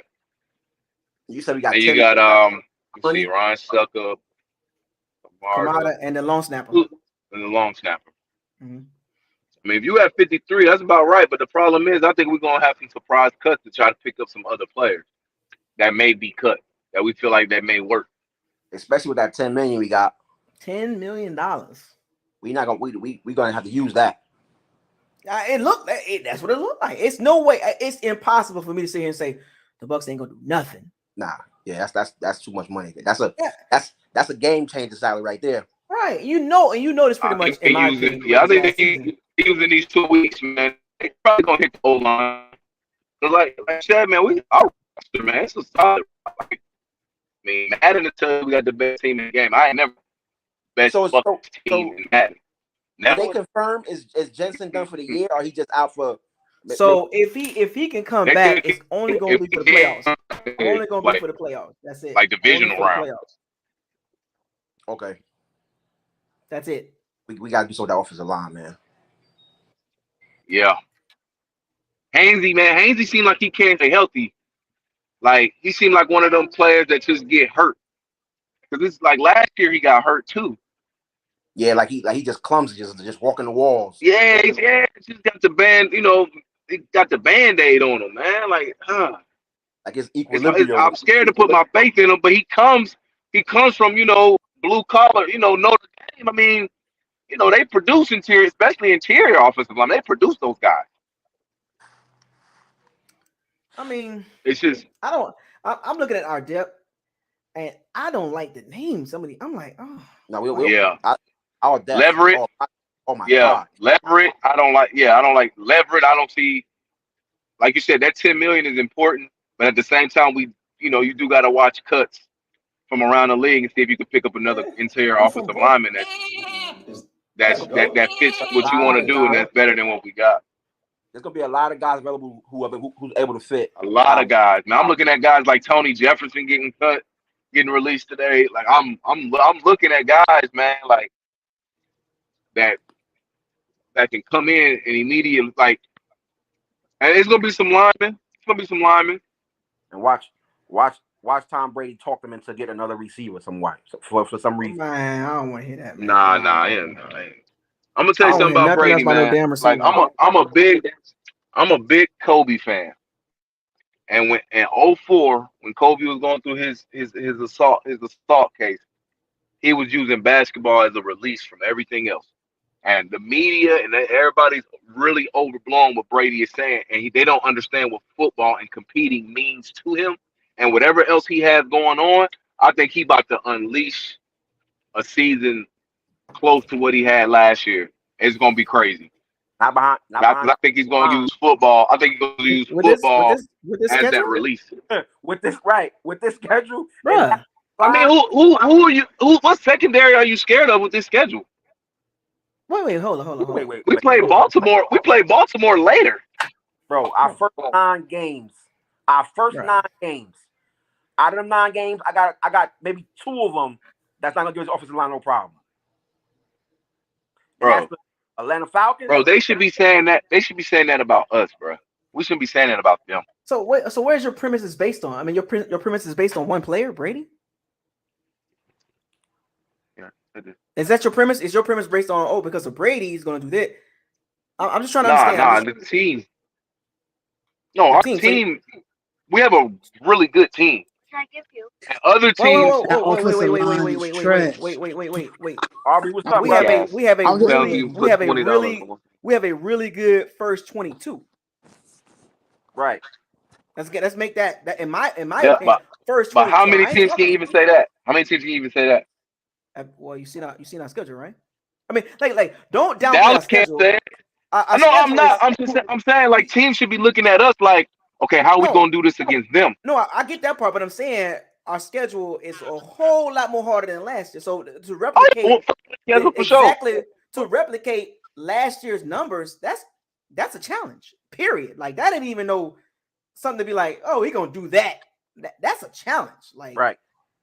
remember now, I This always is the remember part. this. I say 5-4 against teams over 500 with a competent coach and a competent roster. 5-4. Now we got a schedule full of that. This is the part. But this is the part that I'm mentioning, man. About, and you said about Brady, and I'm like about him being different. Like he's gonna use football as that release, and he's gonna go off. We about to get an extremely focused Brady. Get an extremely focused Brady, man. Like you can kind of see it in his demeanor. Like I hope so. Don't get me wrong. I hope so. But decisive, accurate. I'm From looking at the schedule. I'm looking Dallas, at the schedule. Dallas don't put no fear in my heart. Green Bay don't put no fear in my heart because who they throwing to? So the way you sounded, you thinking that last year's schedule is this year's schedule is gonna be a lot easier. That's how you talking. No. You said just Dallas ain't nothing. Green Bay ain't this. I mean, what are we Dallas doing? ain't what they were last year. Dallas and Green Bay's not what they were last year. Neither one of those two teams are what they were last year. We not either. We not either. We didn't lose anybody. They literally lost people. We got people hurt. Like Godwin's hurt. I get it. We lost AB, but we was gonna lose him regardless. I think. But our defense is gonna be better. Tryon is a year better. He's gonna be a year better. Like there should be teams more worried about us than we are about them. Is what I'm saying. What about the guard in the center position? What you think about that? Like I said, man, that's schematics, man. Like I'll tell you what, we ain't gonna be trying to get them air yards like we did, no, Tampa Bay's #1 in air yards, et cetera, et cetera. We ain't gonna be doing that these first few guys, I'll tell you that much. It's gonna be quick, decisive throws, like comebacks, like them long 30-yard crossers. I don't think we really gonna scheme them like that. Leonard Fournette's gonna have a heavier load. The running backs in general. Let me say this real quick. This team gonna go as far as coaching take us, bro. Sir, thank you. Coaching, like buying leverage, gonna have to. Cause I watched that video, man. I watched that interview, man, and he said, Arians gave him free reins to call plays how he want to. Now, if that's the case, if he come out with that same old vanilla, predictable BS that we've been doing, all that Brady gonna do this, all that ain't gonna matter. The coaching gotta be top tier. I'm talking damn near probably top 10, not number 10. You feel me? Right. On both ends. Right. I'm set for special teams. We're gonna have to work around that, but the coaching gotta be top tier, bro. On both sides of the ball. On both sides of the ball, man. Especially with that interior offensive line, man. Listen, man. Everybody say the game went in the trenches, man. We can't undervalue how important that center and guard position is, man. We can't just overlook. Yeah, I know, but at the same time, I'll tell you what I do know. Be honest about our offensive line last year, right? Bro, we have 4 Pro Bowlers. How many teams got 4 Pro Bowlers on one offensive line? 2 gone. Like that's solid drafting, that's solid player development. We got the same player development. They got a 4th round pick. Throw that up. Talking. The same player development. They got a 4th round pick, Ali Marpet, to be in a Pro Bowl, a perennial Pro Bowl. The same guys that drafted Robert Hainsey. Are the same guys that drafted Luke Gadecki. The same guys. Same guys who draft for a punt and a kick in the 2nd round or something like that. That's the same. I mean, everybody got pitfalls, man. Right, everybody got hits and misses. Right. Okay, right. Yeah, everybody got hits and misses. I mean that same guy that drafted Robert Aguayo also drafted Chris Godwin. You know what I mean? Hits and misses. Like, you know what I'm saying? Like, was able to sneak in and get an Antoine Winfield Jr. So we about to find out if Hainsey and Luke Gadecki is a hit or miss. But you said it was a coach. Early on in the season, with them guys. I liked what I saw from Robert Hainsey the other night before he got hurt. Are you kidding me? I like how the interior was I like the pockets they were creating. Now, granted, we were playing again. Oh, no. Your boy wasn't playing for Buckner wasn't playing for Indianapolis. I understand that, but Indianapolis is a well-coached defense every Oh, we year. got a bunch of those on the schedule. You see our schedule? We got a bunch of well-coached teams on the schedule. Hey, But Corey, I mean, bro, who on the have you Dallas? Losers seen our out. schedule? I'm Our with first that. game is not a Losers out. well-coached team. They led the league in penalties. Have you seen our That's not a well-coached team. The Saints, we don't know what Dennis Allen is as a head coach. Oh, yes, we do. He a terrible head coach because he was out there in Oakland being trash. But we don't know what he is as a head coach. I gotta put my camera on 1 second. The Glazers are horrible owners, bro. I believe that. I can concur. I don't know about all that. I mean, ownership is ownership. I mean, they do what they got to do sometime. Look, I'm very optimistic, but I'm also realistic too. And I watch a lot of football. And for me to sit here and just be straight up 80%, like, oh, we're gonna be fine. I got some concerns about our team, and I'm being honest. The same concerns you got about our team.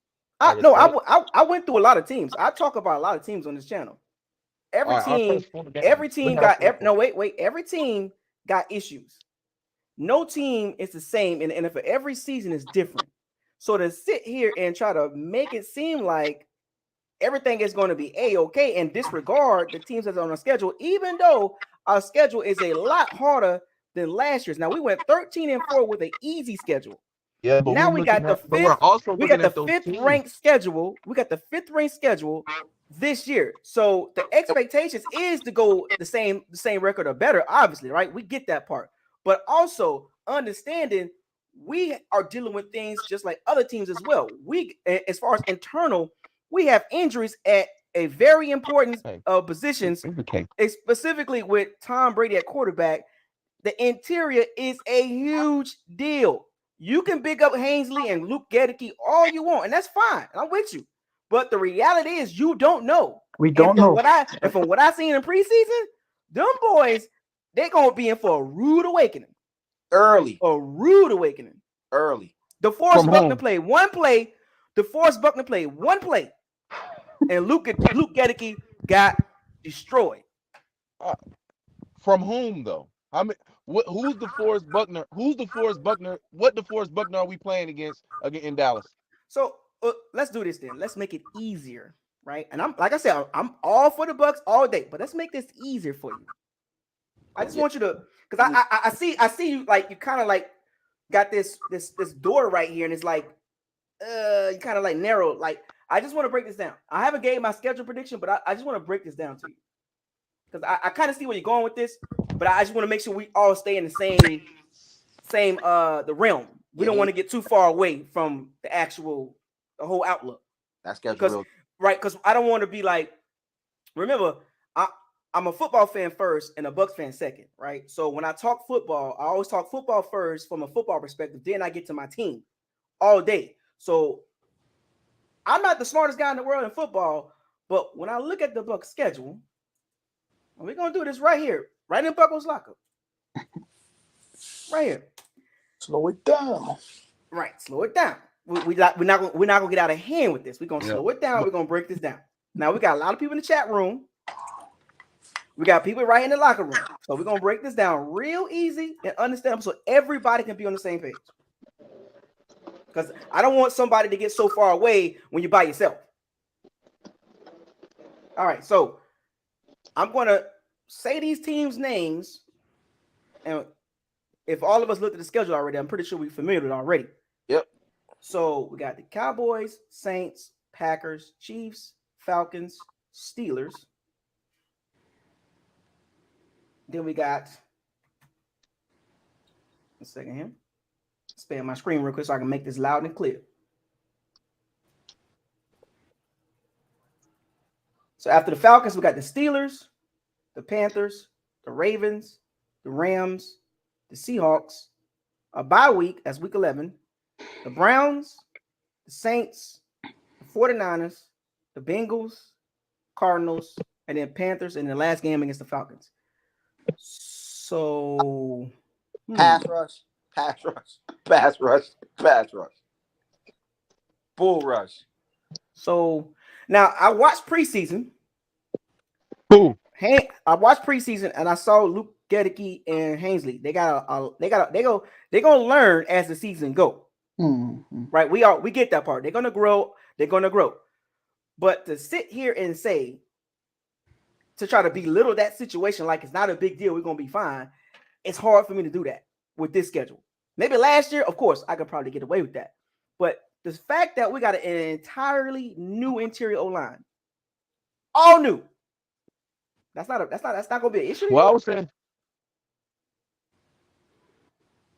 So we go from Jensen, Marpet, and Kappa to Hainsley, Luke Gedeke, Okay. who neither one never started, to Mason. No chemistry at all. I just want to just football perspective. When you lose that much talent on your O line, it's not going to be equal. It's just not. It's hard to say that it's not going to be equal for 2022. I don't care about 2021, but to go from that O line last couple years to this O line, it's not going to be the same. Yeah, but guess what? Like you said before you started the soliloquy, no team's the same. No, we're basing our schedule. I'm literally giving you our team is not the same. Our interior is all new. Which all right, okay. Listen, Luke is all new. Ainsley's been there.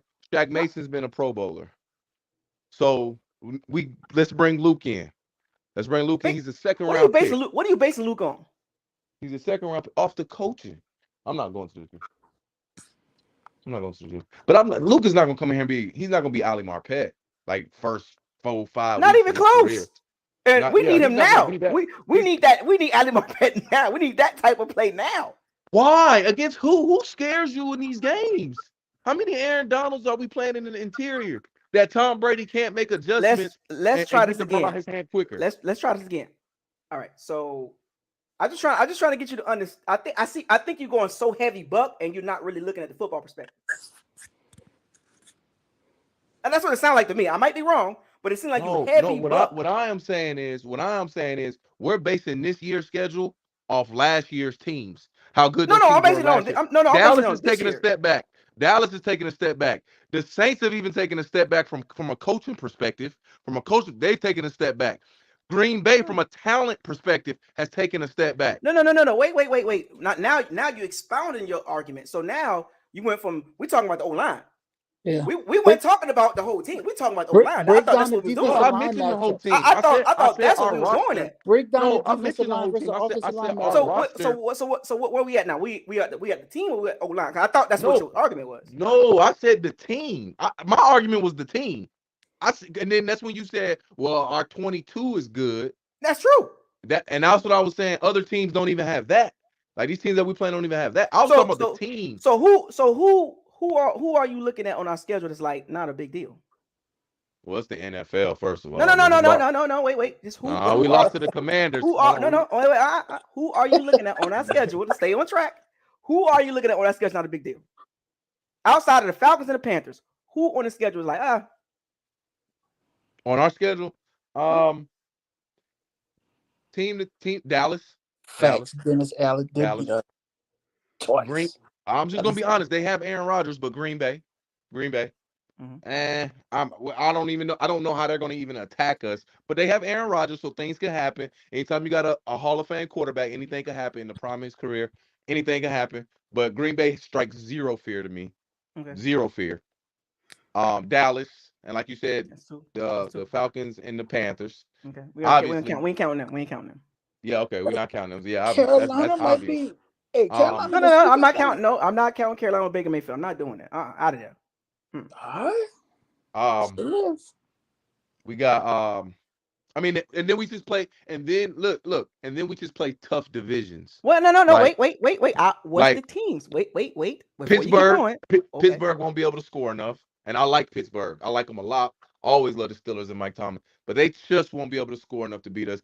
We played them late enough in the season where we could have a Chicago Bears from 2 years ago or a Commanders type game from last season. So we played them late enough where that could matter, but just off paper and off right now, they strike zero fear of me. Pittsburgh. Okay. I'm gonna be honest with you, and y'all gonna think I'm crazy, even though a lot of people like this team. Cincinnati don't scare me. Okay. They don't scare me.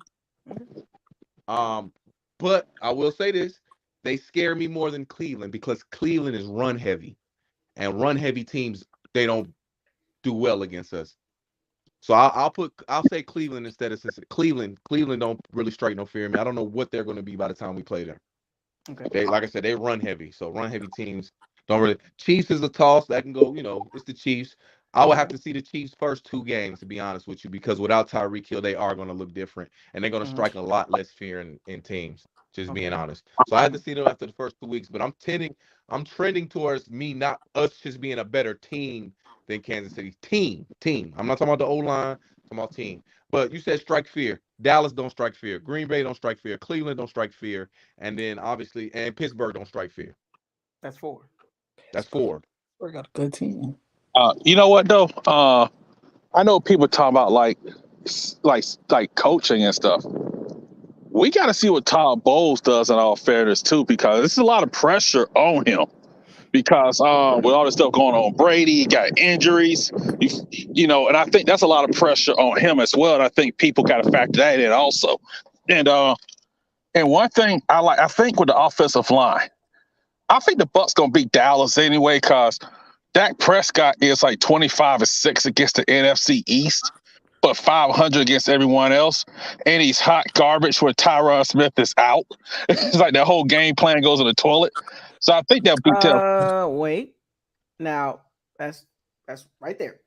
So, Dallas, for the last several seasons, Dallas hasn't played a full season with Tyron Smith. So, they're used to playing without him already. So, that I wouldn't say the game plan going to be absolutely crap. But I tell you this, but the one thing, I think week 2 against the Saints is going to be a tough. What happens to offensive line?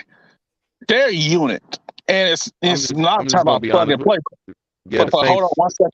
But what I bring up also is that crowd is real. Crowd noise is a mother against offensive linemen if you ain't been there, done that as a group together, and they have a force up front. And I think it's not pressure on the outside with Brady.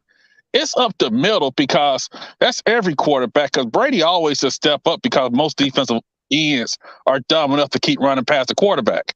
But I just think that's a tough one also. And I think the division as a whole, I think the Panthers are going to be sneaky, because they have good defense and some good young players.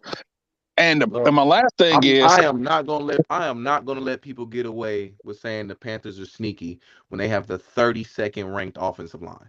When people are beating us up, we got 3 Pro Bowlers on our offensive line. Right now, today, we have 3 Pro Bowlers on our offensive line. People are beating us to sleep.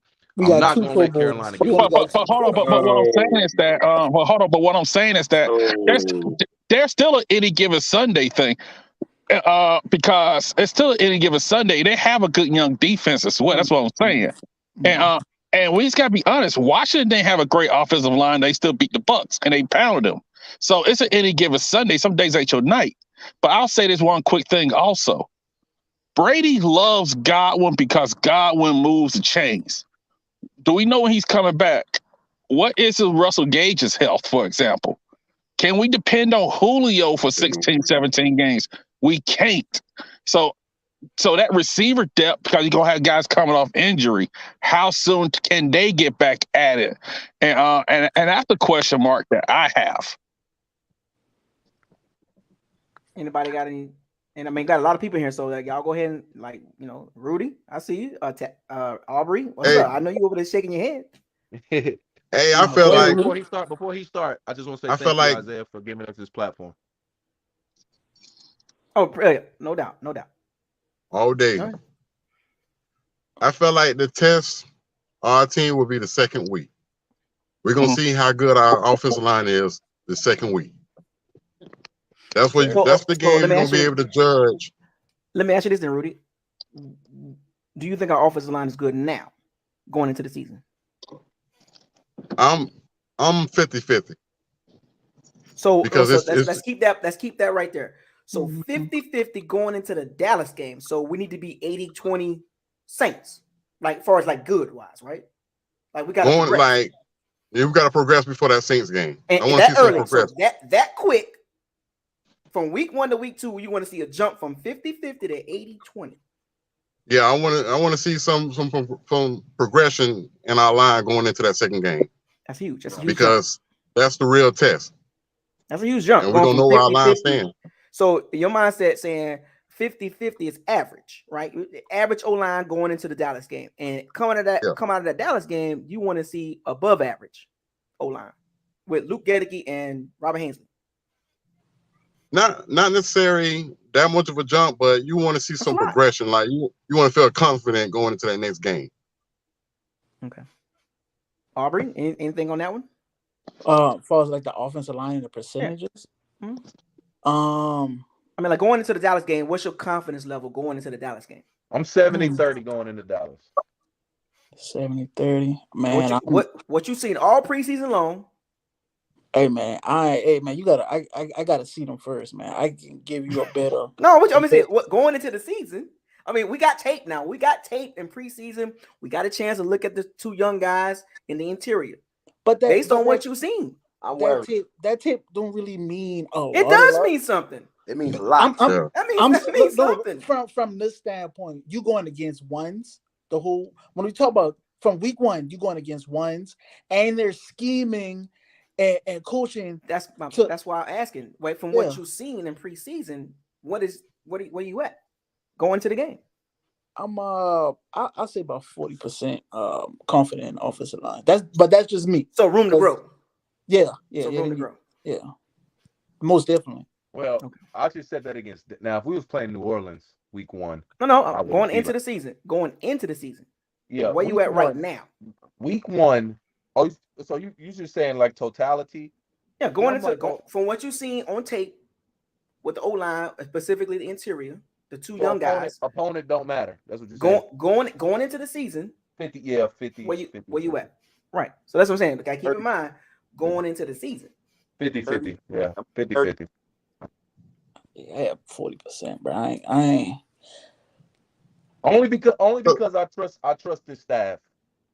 I trust the staff. I've seen what they've done with less, so I trust the staff. I see how they develop certain positions. That's why I'm at 50.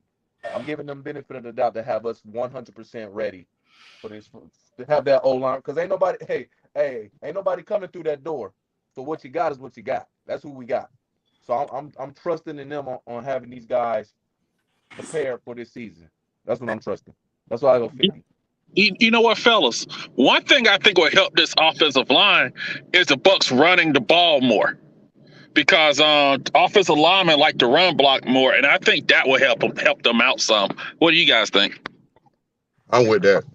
After I seen they can get pushed in the backfield. Yeah, I was about to say that, man. Our run blocking ain't like. Did you see the run blocking from our young guys? They ain't like world beaters. Hashtag? What does your eyes tell you? Even the recent history, the run blocking. Let me get in there. Get in there. Hey, all right, listen. This is what I saw from the offensive line. I got in here late, but I'm coming. Yeah, good thing. I don't watch all 3 preseason games like everybody else. Brady didn't play until Saturday game. Y'all notice on Brady, first 7 plays were all stripped, and they was all passes. We didn't even run the ball while Brady was out there. Then it was short distance. We went for it on 4th down, and we still threw the ball, which means we didn't even attempt to run to try to get that first down. We threw the ball. That tells me a lot. That tells me that we're going to be doing quick passes to protect Brady because, like you say, you got to step up and get rid of the ball, which is going to make our line probably look better than it is. Because if you watch Kyle Trask the last 2 games, Nesbitt, that got me. What's the Everett that got hurt? That boy terrible. The rookie that we got, Gesicki, I can't forget his name right now, but Gedeke, he struggled bad. I mean, he's a rookie. You give him time. I ain't gonna just be fair. On Brady's drive, he didn't. No, on Brady, because Brady didn't the ball in about 5 seconds. Yeah, so blocking that's what the offense is going to be. Y'all saw what happened. Hey, the turnover and the fumble when Trask was out there. Both of them guys went around. That dude that made him fumble that ball went round Gesicki. They hit Trask in the back. When he tipped it and they got it and returned it back, that was on Gesicki. And on the other one, on the end, the tip one wasn't really him, but that fumble, whatever it was, that was on Gesicki getting beat. He got hit from behind. And that's because he can't read the defenses like Brady. So that tells me any quarterback that's back there that don't get rid of that ball in 5 to 10 seconds, not even that long. Well, remember, here's the thing about it. 2.6 is probably the max, maybe 7 before you start feeling heat. Now, every now and then you'll get some time. You'll get like a lot of time, but the average is like 2.6. So you get 3 seconds basically to figure out where you're going with that ball, and you got to get rid of it. Because anything else is like. But I'm more concerned that Wirtz didn't play on Saturday, right? Wirtz wasn't out there, so that's what I'm concerned about. Because Bowles ain't came out to say whether he gonna be ready or not. If he ain't ready, that's what I'm more worried about than the rookies. Because we ain't had to think about the right side. Now, if he ain't out there, that's gonna be a whole nother can of worms. That's worry about. That's a whole new level. Exactly. So here's the thing, though. And like I said, the two biggest things for me going into the season for the Bucs, and I said this in preseason, secondary and interior O-line. And I'm gonna keep standing on that until I see different. Until then, based on what I've seen up until this current time frame, that's preseason games. From the secondary is gonna be okay. Pass rush gonna get better. Tryon gonna help that, and Logan Hall, Akeem Hicks. I get that, but I still got a little worried with the secondary. Exactly. And then the interior O-line, from what I've seen, hashtag what your eyes tell you, I don't like their run blocking. Their run blocking is going to be a problem. The only thing I think can help is with the rookie, because he's kind of a patient cut runner. I think he's going to be able to do better, because he didn't really get a chance to play with the first team or O-line because nobody was all there. He's a number 2 back, by the way. Exactly, which means he'll get opportunities to be out there, is what I'm saying. So I think that's going to help a lot. Because Fournette look okay, but he's just a banger and bruiser. Like, that's what he's going to do. But we also know Fournette can get nicks trying to do that too. Like, he ain't going to be there every game. So we're going to have to rely on White to be the starter at least, I'm going to say, 3 to 4 games this season. He'll be the man because of ankle, knee, whatever. It looks like this. There's going to be some frustrated Bucs fans in certain games against certain teams. I think we need to prepare ourselves mentally and emotionally, because I'm going to be like, I'm not going to be yelling and screaming, because I'm going to be already like weary of, okay, I saw this coming. I'm not going to be oblivious to, we're going to be fine. This team ain't this. And I ain't worried about that team. I'm not going to do that. No, sir. I did that last year. Look what happened. I'm not doing that. And with a harder schedule this year, I'm not doing that. Exactly. Isaiah, do you feel like our pass rush? Why is our schedule so hard, Isaiah? Why is our schedule so hard? Wait, I'm trying to figure out why you keep what is your mindset with our schedule? Like, seriously, let's make it easier. Let's make it easier. We're giving a lot of because I don't want you to be by yourself. Success off last season. I don't want you to be by yourself, buddy. Look, man. I don't want you to be by yourself, man, because you out there by yourself, and I'm trying to help you out. And it's like, it looks like to me you looking like a 13-4 or 14-3, yeah, what you 15-2 type. No. Okay, listen. Okay. That's what you're coming off like that. I'm trying to figure out where you at. Super Bowl. I'm just saying, like, he making our schedule like it's not even that hard. No, man. I'm saying.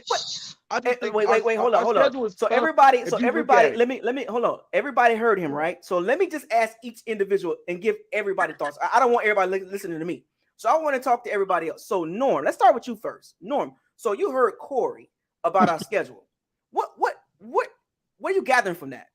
We're gonna go down the list to each and everybody in the locker room, because I don't want to be the only one sound like this. So I just want to hear everybody's honest opinion on our schedule. So Norm, you go first. We got a hard schedule, man. I'm worried about that offensive line. I'm really worried. We got a lot of good defense we play early in the season, so they really won't have no time. That we really can't. We gotta every team we play going into it top-notch coaching. We can't afford to have no lackadaisical calling from offensive Leftwich. That's right. Calling, like, everything gonna come down to play with. We play some good teams. That schedule is hard. So okay, based off what? So wait. I'm gonna go down the list. Aubrey, what do you think about a schedule? on behalf of brother Corey, I think he looking at the glass half full. I can't knock him for that. But That's fair. Wait. We going down the list. like I said, my mean. I say this right. The secondary, they are who they are. I don't see them getting no better. We just gotta hope they don't get no worse. Our interior, that's gonna be a problem. I'm a big offensive line, defensive line type of guy. Our defensive line gotta get pressure, so our cornerbacks don't look horrible. And like I said, coach, when I came on here first, coaching. And yeah, man, that coaching, bro. Yeah. And I ain't even, the special teams, we all had a consensus with the special teams. But yeah. Corey, hey. Okay, so Fran, what's your thoughts on our schedule, Fran? Man, how y'all doing today, man? I just wanted to say that first, man. I love talking about football, man. It just makes me so excited in here, man. We only got a little bit of time left, man. Come on, man. We almost there. All right, Corey, let me just say this. Look, I'm gonna say this to everybody first. I feel like what everybody in here is like really getting confused is who's behind center. Look, we all know Tom Brady ain't no running quarterback. We all know that. But the main word everybody in here got to know, and something that's associated with Tom Brady when thinking about his teammates when it comes to him, is fear. O-linemen fear getting Tom Brady touched. They don't want him to get touched. So that automatically makes players upgraded from the level that they are. You know what I'm saying? They could be a worse player. It could be a worse lineman that you think he is. Tom Brady has played with. But Bill Belichick ain't on that sideline either. wait, hold on. I think he tapped out. I mean, I don't know if he in a matrix. His connection went bad. So all right. So Andy Weezer, we'll get back to him. So Andy Weezer, what's your thoughts on that? My thoughts on our schedule is Rodgers, Mahomes, Lamar Jackson, Joe Burrow, and Matthew Stafford. I'm just gonna say them five. There ain't no divisions. We already know how tough our divisions come down. We got all five of them quarterbacks. Jackson. Our first 4 weeks, they already said on NFL Live yesterday, we got the hardest 4 weeks of everybody in the NFL. So, and I ain't making this up. Y'all can go look at it. It's on there. I watch it every day. Our first 4 games, they say the hardest. We got Mahomes and Rodgers back-to-back coming off of New Orleans. So if New Orleans, if we going 50-50 with the line, it ain't going to get no easier coming from going against Mahomes. And I mean, Mahomes, them defense ain't like that. But our defense going to have to be carrying us, if anything. I believe the first 4 to 5 weeks is going to come down to our defense. Mm-hmm. We got to go 2-2 in our first 4. And if we don't go 2-2, we're going to have a long schedule. Longer than I already think it's going to be. Okay, Rudy, what's your thoughts on our schedule, man? I'd have felt more confident in our, even though the schedule is top notch, one of the top 5 hardest schedules this year, I'd have felt more better going into the season knowing that we have better depth. Ryan Jensen too. If we would have had better depth from offensive line to defensive line, I feel like your man Corey. Right, facts, yeah. Especially Ryan Jensen, bro. Now, wait. Hashtag facts over feelings. So what do you forget the feelings? What about what did you see in that? Like you but ready for me to defend my position. But this man, they got their work out. They got their work cut out for them these first 4 games. They truly do. Because I'm looking at this schedule as we have to win our division. Eddie Green Bay. We have to win our division. So you saying hold on. So Rudy, so you saying we gotta win our division? We gotta win our division with this schedule. Yeah. To make the playoffs, we gotta win the division. Yeah, got to. Yeah. I feel that way too. If we don't win our division, that's the first thing you gotta do. That's the very first thing you gotta do. Everything else don't matter. Win your division, then you get in. Because you can steal some of them games we got. We can steal some of them games. Yeah, it's 50-50 games. You can steal some of them games, but overall, we're in that division. And that's, the Bucs were 6-0 in 1-score games last year. That was a rarity. 6-0 in 1-score games. That was rare. Now, I don't know when that's gonna happen again, but that's an anomaly. That don't just happen every year. That's like happens every once in a while. So we got, like I said, we can sneak some games out, but to go undefeated again, that is hard to do. Yeah. Just saying. We got to get the ball. The ball got to flip. The ball got to fall and drop our way in some games. Like every game ain't gonna be perfect. I don't care who we play. All right, so like I was saying, my position is you look at our schedule. We play that same schedule. We play that same schedule in 2021. It's an extremely difficult schedule. Yes, sir. I believe all of that. But in 2022, you're saying it's not. A lot of those teams have gotten weaker, significantly weaker. A lot of those teams. I will agree with that. I don't care what anybody says. Kansas City without Tyreek Hill is a weaker team. They struggled out the gate last year. Yeah, they did their thing and won the games they were supposed to win. But they struggled out the gate, and they didn't play well against top teams either. Green Bay, who in the hell is he throwing to? Who is he throwing the ball to? Who on that team is terrifying us? Who is he throwing the ball to? Dallas, I don't know what they are. I don't know. Dallas, they wide receiver is out for the couple games. I ain't afraid of Dallas at all. Oh, you're talking about Michael Gallup playing. Yeah. He's playing. No, not Gallup. The other one, 88. What's his name? What's the talking about CD Lamb? CD Lamb playing?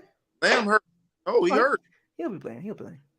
Okay, well, if Lamb played in, that's like us. That's like us saying Godwin. You know, it's the same. Exactly like Godwin gonna play. They ain't said it, but he gonna be out there week 1. We already know he's playing. I think that's a bad move. That's honestly a bad move. Yeah, it's so much football. Yeah, it's so much. To play him week 1, that's a bad move. So, all right. So let me say this then, for a talking point. So, just as easy as we can sit here and nitpick teams all day about their issues, which is easy to do that. Mm-hmm. We can do. They doing that the same thing about us. But those fan bases are doing the same thing to us as well.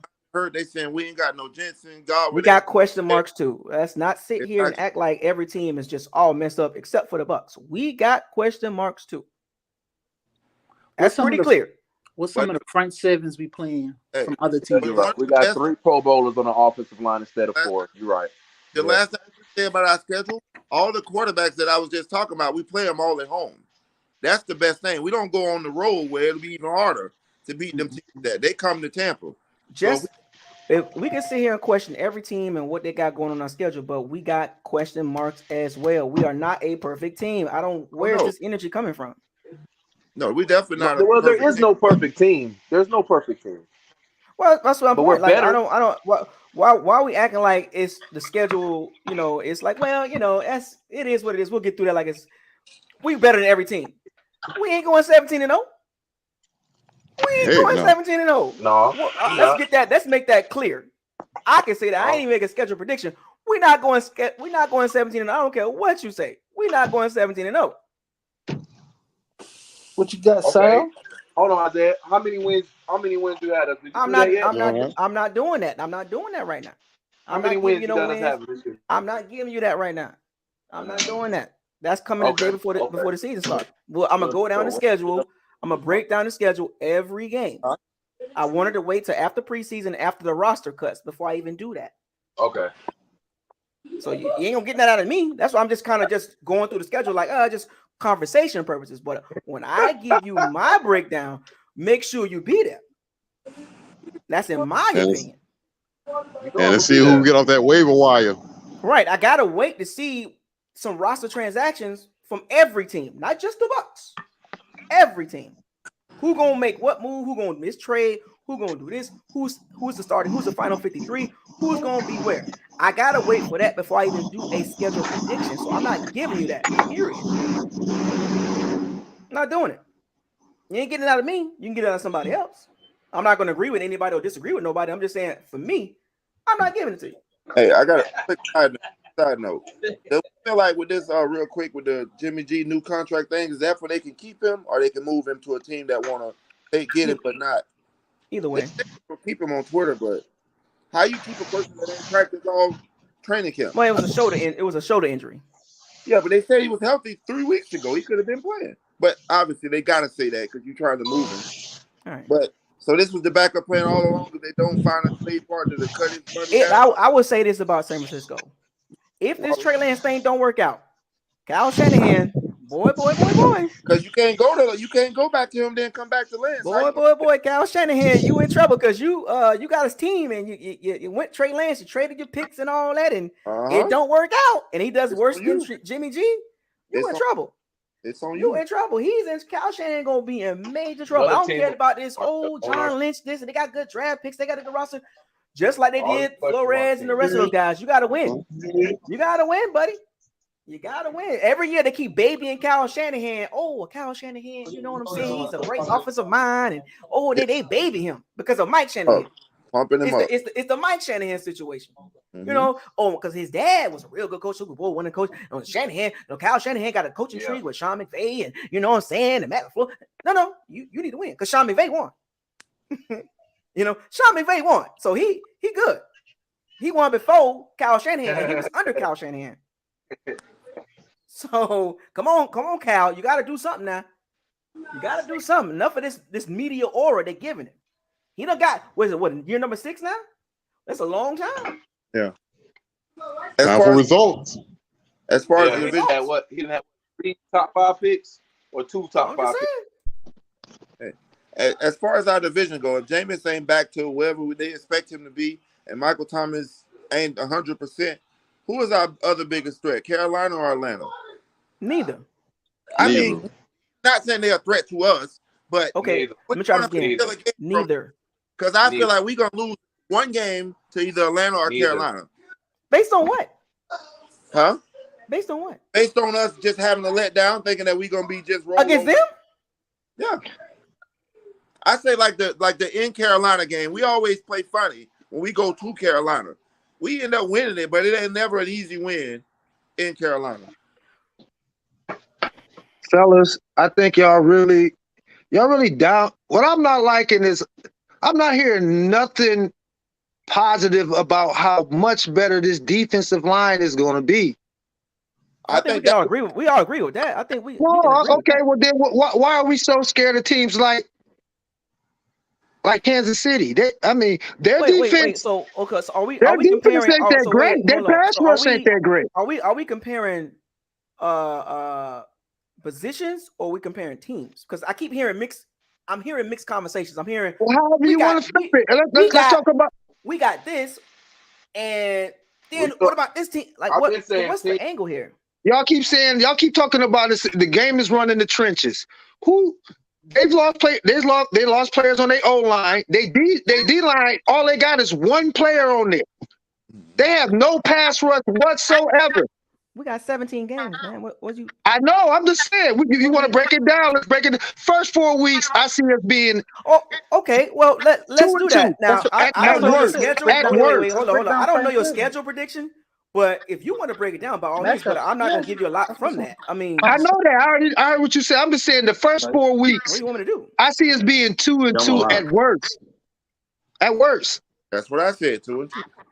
So at worst. What are we doing here? I mean, like it's kind of like Corey was saying. Who is Rob Stone to? I was watching them in the preseason. They weren't kept. They got a problem with the dropsies. They dropped the ball. Them young boys was dropping the ball so bad that he went public with it. Well, I think most they did good last week, but I think most of us already know that Kansas City defense is not that good. I think we already know. That. I don't know. And I think our defensive line has gotten even better, faster. Right? You saw it. We was talking about it during the live stream. I don't know. It takes 2 or 3. It takes 2 or 3. It takes. Just let me finish it. It takes 2 or 3 people to go to block Hakeem Nicks. I don't know. Right. Who's going to cause problems? Vita's going to cause problems. I think a lot of our problems are going to get masked by how good that defensive line is. Unless who's doubted the defensive line? I don't. Who's ever doubted our defensive line like this season? Like where? I don't know. I'm saying it's going to cover a lot of our. It's going to cover up a lot of our problems. We're gonna have teams on the run. Seriously, I watched that D line and they strapped. Cover what up? Hey, how you doing? I can go off what I saw in the Super Bowl. What did Mahomes look like when the pass rush was on his tail? He was running. Hey, hold on. You missing context, man. You missing context, man. I'm not missing no context. I've been sitting back, chilling, patiently listening to everybody. Context, man. Back 2-3 years on Yeah, come on. No, man. I'm not doing 2022, man. So you think that team is better than? You think this year's team is better than that team, Aubrey? Man, I was speaking on the offensive line. That's all I'm talking about. Offensive line. Okay. Do you think Kansas City's offensive line is better now than it was then? Yes. Yeah, they're way. Where are you getting this at, man? What are you doing? I'm not talking about the Super Bowl. I'm just saying that year they had a really good. I don't care about that. I don't care. I'm talking about now. Yeah, the offensive line. I care less about Super Bowl.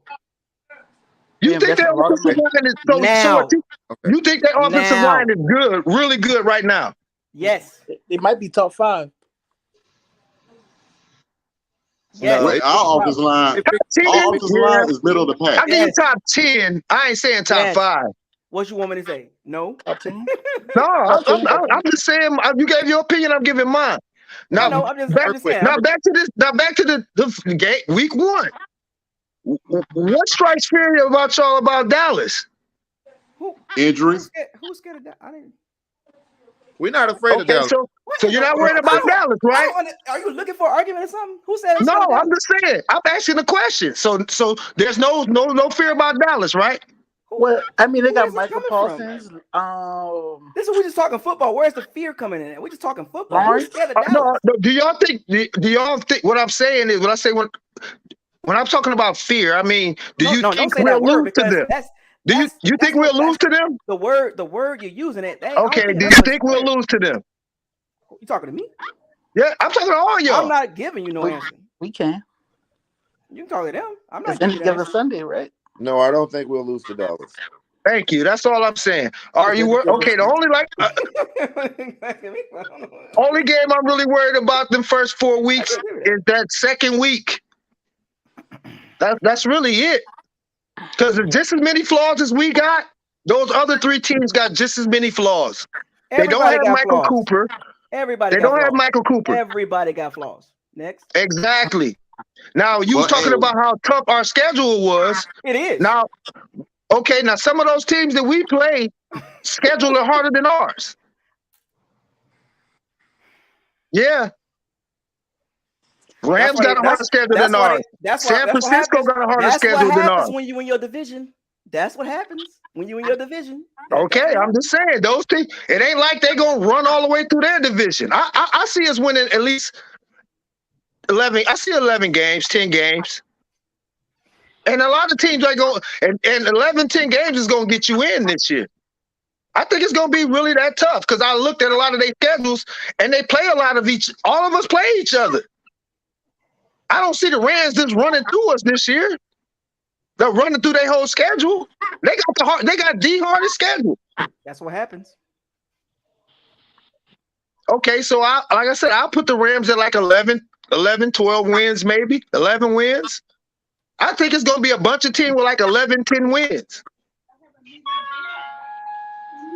It ain't easy for nobody, but it ain't sweet for us, but it ain't like it's sweet for everybody else either. That's why I'm not panicking. I'm a little worried about the interior, like you said, but when I watched the Indianapolis game, horrible. But like you said, besides that one play, Brady wasn't getting touched. He wasn't getting touched at all. That's because number one, there's no film. There's no film on teams yet. That's gonna change. When teams start getting film on our line, that will change. They'll find a weak link. They always do. Everybody in the world already know where the weak link is. It's Kadeki. He's the weak link. Interior, period. You have no faith in Shaq Mason? Interior. I'm not singling the guy out. I just said interior. What's the problem? No, I want to go back to something. It sounds like you saying that everybody outside of Tristan Wirfs and Donovan Smith, you have no faith in them whatsoever. Did I say that? But that's what it sounded No. like. No. Did I say that? Okay, so what? So what? you can't put words in my mouth because I said you can go back. I I'm don't. asking you. I'm saying that's what it sounds like. I don't sound like and I'm nothing. asking the It question. didn't sound like nothing. I'm making it Hold clear. on. Let me say this clearly. The interior is I a don't have problem. that much faith in them, boy. I got. Let me make this clear. Let Let me make this clear so there's no assumptions. Yeah. So no assumption. Assuming what I'm saying.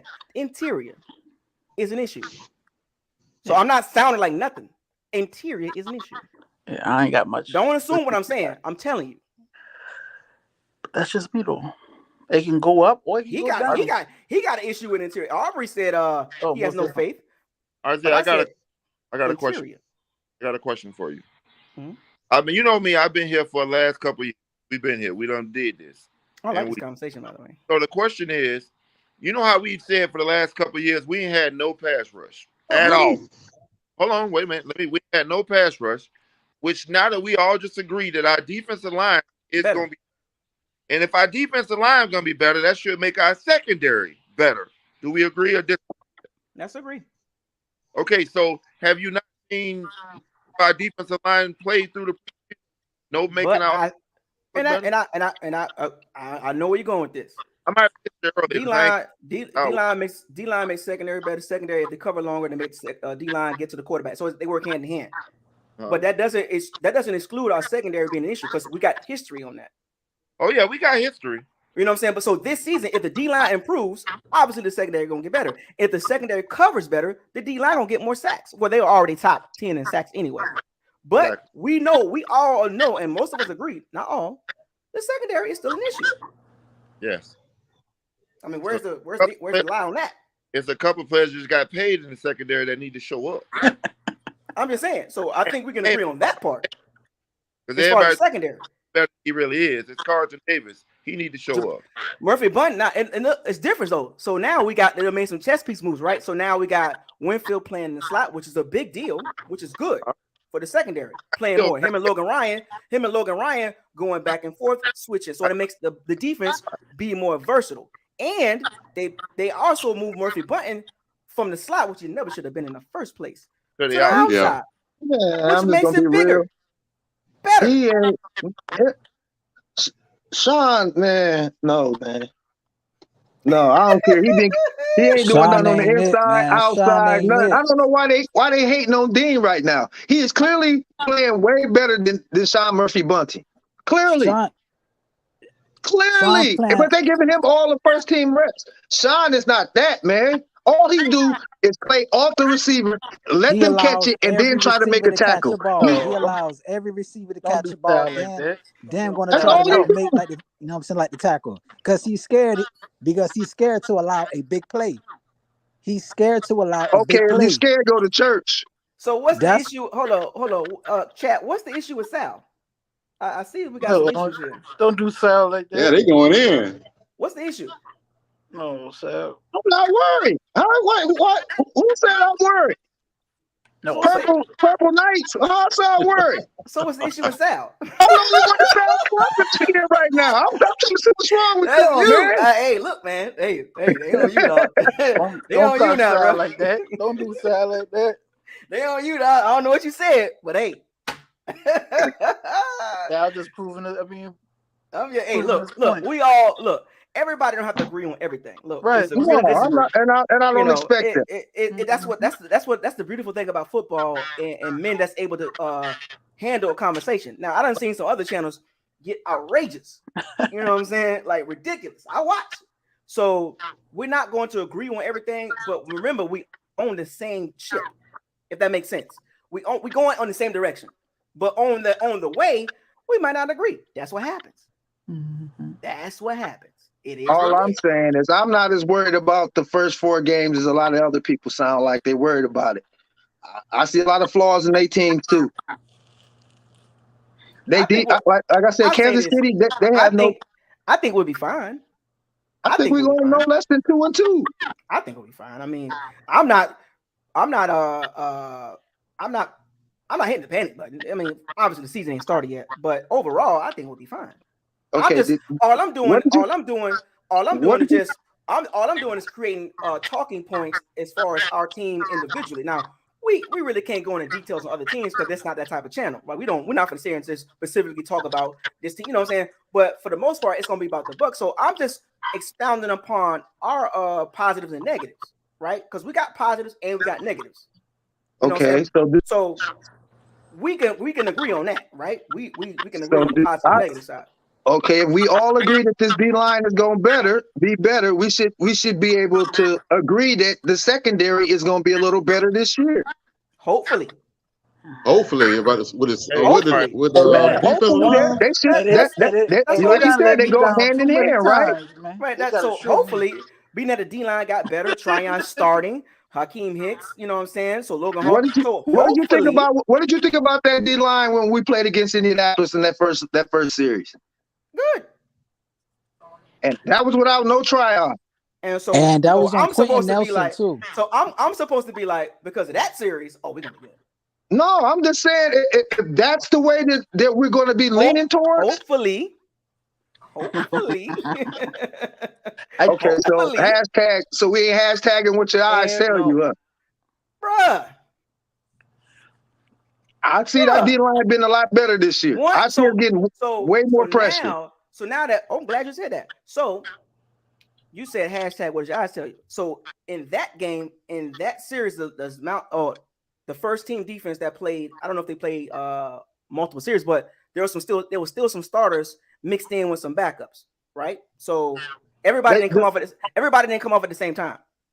It was pretty much everybody played except Tryon that first series. After that, then they just start taking a lot of Hakeem Nick really didn't play. Right. It was mixed up. Right. That's what I'm saying. It was a bunch of the very first drive, the one drive that everybody played except for Joe Tryon, right? Yeah. Right. So the defense looked good. We can agree with that. I said it on my live stream. Exactly. I make that clear. There was no misunderstanding what I said. The defense looked real good. And I even said it before this whole conversation. Defense, first team did real good. I made sure I said that. Exactly. And I say that to say this because I forgot who it was. He in the chat room. He says, I never say anything positive, but if you run back a lot of videos, I always bring up the positive. But the problem is when I talk about the issues, that's the problem. No, I think what he's thinking is you probably dwell on the issues too much. Because I can talk about the positives all day. I know what we're good at. Well, you want me to keep rerunning it? Rerun. No, I just think it is what it is. I'm gonna talk about what we can get better in, where the issues lie at. I know what we're good at. I know what we're good. I could spin that conversation 1,000 times. Y'all get bored. Hey, bro, you can go back to a month or two ago. When we were picking up Kyle Rudolph and them guys, I said we don't need them. We need to be worried about D line and possibly pass rush while we picking up more and more weapons that we don't need. That's the only thing I question about some of us is we want to avoid the issues. It's like, well, why you keep talking about that? Well, you want me to paint a picture where we're nothing wrong with us? Because I can easily do that. I can do that all day. No, I don't want that. That's too easy. I can literally do that. We all agree on where the issue is. So now what? Issues. There is issues on this team. Not an issue. Issues. Special teams. Yeah. But I mean, we're not gonna do that. That's 3 phases in the game. There's 3. We already agree. We're gonna have to live with that. That's an issue, though. Can I press the panic button? I think I think that's the biggest issue that we ain't even talking about it enough. How we feel about the biggest issue? That's a class by itself. That's the biggest issue, and we ain't talking about that. All we keep talking about is interior. Man, the special teams was horrible. Kick, punt, coverage on both. You name it. Back on the line again. Man, that was terrible.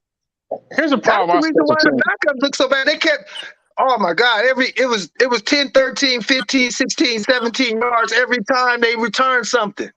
Every single time. The special teams is his own category. And they kept getting up to the midfield. That's Mayday.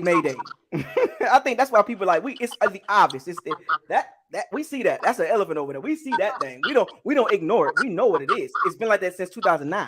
Exactly. But it's the same with the interior. We know what it is. We banged up, man. Bucko. It got worse. I You know know what I'm it is. saying? And y'all This saw was what the happened with the this the Packers worst last I year done in the seen it in playoffs. years. I ain't seen it this bad in years. And y'all saw what happened with the Packers Hold in on. the playoffs last year with their Who special is this? teams. Does anybody know this person here? Who? I don't know. Brian? Which one? Veronica Ryan. Who is this? Bucs fan or Saints? I don't know what's going on right now. I keep seeing her or her popping up with these comments. I'm like, who is this? Oh, I don't know. You Just know, curious. one thing about offensive line, y'all remember last year when Christian Wirfs missed that Hold playoff on, somebody game? got a lot of feedback. Hold on, somebody got a lot of feedback. All right, go ahead. Try it again. No, I was saying it's like with the reason people talk offensive line is sometimes it's about matchups. When they lost Wirfs against that Rams game, just look at how different things were. And they had everybody else. And so I just think that with this team, they just need reps. And I wish Brady was able to play some of those preseason games, get some extra reps in with those guys. But I just think all they have to do is be competent. They don't have to be like the best line ever. They just have to be competent. And I think, but it takes reps. That's all I'm saying. Y'all, they're not Ali Marpet and Jensen and Kappa's not walking through the door, man. It is what it is. We just have to adjust and scheme around it. That's Well, it. okay, my question is, how would you feel if we had the Cincinnati O-line? They We gotten don't better. have like the Cincinnati O-line though. You They know what I'm gotten saying? We better. have 2 stud tackles, and the Bengals don't have that. They don't have no tackles. They gotten better, but they're not great. And the Bengals had a lot of good fortune last year. They had one of the best kickers who made every 50-yard kick. Ryan McPherson, go Gators. went to bed, and Pat Mahomes went to bed too. So we got to remember that also, that context. I don't think it's gonna be that sweet for Pat Mahomes though. They got problems in that division. You don't know that. Because looking at Cincinnati O-line, I can literally say they that need some because adjustments. I think injuries, I'm pretty positive team, San Diego is gonna be in their tail this year. So we're not counting injuries. We're not gonna count none of that stuff. Yeah. I mean, like that's any team too. So you can say the same with the Bucs, then, Bucko. That's what I'm saying. You know My what I'm saying? point. We don't know That's then. what I'm saying. My point. That's my point. Like we can say that for any team. Like so, he brought up the Chiefs. Who says that the Chargers going to stay healthy, or the Raiders going to stay healthy, or the Broncos? Who said Kansas City going to stay healthy? They might be hurt by the time we play. Every team. We can always say that, but we just going off of what we seeing right now. Who they have. The only thing you can look at right now, as of right now, for any team is preseason and what they got going on right now. That's for any team. That's the only thing you can really go off of because the regular season ain't even here yet. Now, if we was week 5, 6, 7, you got some stuff to go off of. But as of right now, it's all speculation. Let's be real. Can we be honest about this, guys? It's all speculation. Like this all-season stuff with the media comes to NFL, it's all about your reputation and if they like your quarterback. Because I'm not worried about Aaron Rodgers because he's always stunk in the state of Florida when it's hot, and the Bucs been pushing him around. But all those losses, they got Aaron Rodgers, they will make the Super Bowl, which they haven't since when Obama had black hair. So it's all about like reputation right now, and like I don't personally, my last thing, I don't get too giddy about free agent acquisitions because I got to see what they do for this team before I go pom-pom. Exactly. I don't even be listening to the people on TV because half of the information they so far behind. We have better content and talks than they do. They just go off of what everybody else is saying. They follow the program. They got to follow exactly. Like the old boy was saying earlier, but each and every show say the exact same thing. They got one person to say this and another person to say that. Oh, we'll get Godwin back at some time, and we already know what it is. He's probably gonna be back week 1 or 2. I go with 3. I think he might be back week 2. Well, you know what? One thing I've noticed, like we've talking about the Bucs, why nobody talking about Byron Leftwich. All this conversation we have about interior line, D line, and secondary. Well, where's Byron Leftwich in the conversation? Where's? Yeah. Where's he at? You remember what I said? Remember what I said last month? That's like him and Brady used to come up with good, what they felt was comfortable, and Bruce Arians would come in and scrap it. That's not So what we won't know yet. I think he's gonna, whatever Brady is good and comfortable with, that's what he's gonna do. But see, you know what I think it is? I think it's pressure on him. He's gonna be cocky with it. I don't think so. Well, no, Byron Leftwich didn't say that in the pivot. Did you watch the pivot interview? I watched heard what he said. He said that Bruce Arians gave him all leeway, right? Do you believe that? What we got to go? Because the word came out earlier that unless you know something I don't know. I think he's saying that to be politically correct and don't give Bruce B.A. a bad name. But from what we was told, that him and Brady would come up with game plans with the offense, and Bruce would come in and scrap 90% of it. Who came out with that story? Aubrey, go ahead, Aubrey. When I first came on, that's what I said. I don't know if he was in here. I said the coaching is going to determine a lot of things for this season. That was probably like my first or second thing I said. So we got to. It's going to be a lot on Leftwich's plate. And somebody else mentioned Tall Bulls as well. That's true. That's true. To based really, on as a head coach, you're right. He got pressure on him. Right. Yeah. I got a question. Go ahead. Do you think we're audible more? I hope, bro. I'm hoping for the best. Yes, I hope. I've seen a couple players last year that Brady didn't like. He looked at that wristband and was like, "No, right? I'm not doing that." Right. So who? So let me ask this, Aubrey. So who do you think has the most pressure per se on the coaching staff? If it's Bowles or Leftwich? Leftwich. I'll say Leftwich because he's looking for a head coaching job as well. I say Bowles got it for him. And if it's true about what they were saying, well, now BA ain't in the way now. Right. Now you got to show me what you got. Yeah, that's a lot of pressure. You know one thing about Leftwich, I think what people messed up on, and we'll see this year, there's a difference between calling plays and running an offense. And right now, because we could play a drinking game, how many times he runs the ball up the middle on first down, but I think there's pressure on him because, like y'all saying, there ain't no BA to kick around no more. Because Brady have a bad game or two his first year that was kicking around BA. Bowles, there's pressure on Bowles for this reason. This is it for him. If he doesn't produce this year, he ain't getting no more head coaching jobs, especially with Tom Brady at the helm, because Tom Brady can throw 4 picks in week 1, and they ain't going to blame Tom Brady. That's just the way it is with our quarterback and the way the media is. So it's a lot of pressure on Bowles right now. And I hope he can see it, but I think he will. I think when it comes to offense, he's going to pretty much let Brady and Leftwich do what they do.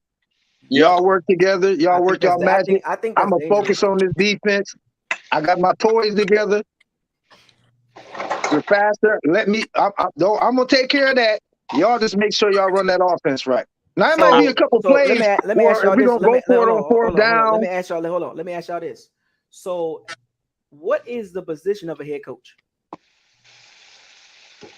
To make the final say and big decisions. Like if we're gonna go for it on 4th and 2, or should we punt? Should we whatever? I think he'll have his say so in certain situations, but I think overall he's gonna let them two do what they do. So he needs to be in an offensive room. He needs to be in an offensive meeting rooms also. So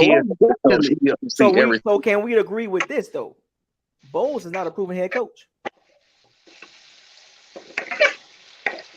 With Arians? No. Bowles.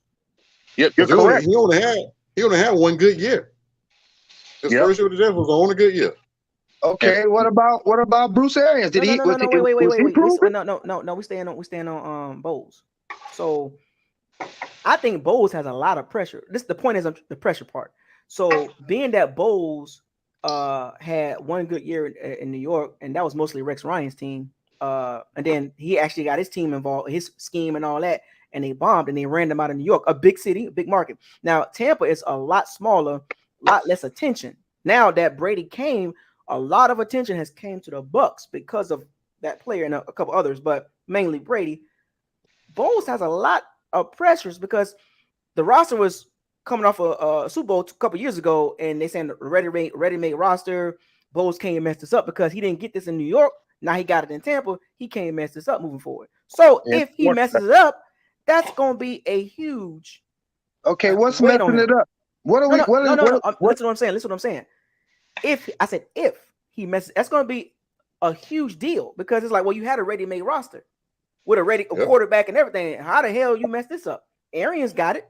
What is messing it up? Not winning division. Not winning the division. Arians got a Super Bowl as a head coach, right? Can we agree with that? Yep. Okay, so Arians got a Super Bowl as a head coach, left the team intact for the most part, right? Can we agree with that part? With a couple of draft picks here and there. Now here come Bowles with the same pretty much setup, a little roster turnover. So Bowles got some pressure more than Leftwich. That's my point. He has more pressure than Byron Leftwich. Byron Leftwich, he kind of already got himself solidified in the coaching circles as far as his future, right? If his offense stays good, it will be. The offense going to be top 10. We know that. The offense going to be good. And that's going to catapult Leftwich hopefully to a head coaching job next season. But for Bowles, the pressure is bigger on him than Leftwich. That is the point. And now somebody said Leftwich got more pressure. I don't agree with that. I don't see how you could make that argument. I think it's pressure on both of them because they both left the keys to the car. Right, but that's the head coach. But Isaiah, see, I think what you're getting at is, what I think people are missing is, if this season doesn't go the way that fans and the hot take media, ESPN, Fox Sports doesn't say it's going to go, it's going to blame on Bowles, not your coordinator. Because I'm trying to tell y'all. So that's what I mean by what do you consider messing up? So if he got to the NFC Championship and lost that game, what you mean? Like, you keep using the word messing up. Mess up what? That's what you said. He can't mess this up. No, that's but the context I mean by that is like the situation he's in. He didn't have that in New York. He didn't have that in New York. So he got. That's why I'm giving a scenario. I said, what if he makes the excuse? I'm saying, what if he makes it to the NFC Championship? He can't. He has no excuses here. There's no excuses here at all. So if he makes it to the NFC Championship and lose to the Rams by 1, he messed it up. Yes. I mean, as far as having Brady, you know what the ultimate goal. You know what it is. So if he make it to the Super Bowl and lose to that's fine. You made it to the Super Bowl. You made it to the Super Bowl. Anything under that, you got to think. You know what it is. You got to think. It's failure. Period. Here's another reason why it's pressure on Bowles. Hold on, because at the end of the day, we didn't have no type of narrative, no type of context whatsoever that Bowles was going to be our head coach this year. Zero. Under no circumstance did we know that as a fan base. That came tanking left field out of nowhere. So at the end of if anything, it could have been Leftwich that would have been the head coach. We didn't know nothing about this conversation out the blue. Brady goes BA go upstairs, Todd Bowles in front center now. Yeah, it's pressure on him. I think they sent old man upstairs for a reason. I mean, maybe so. I mean, but that's all speculation. Then on top of that, you handed the man the keys to the Ferrari at the end of the day.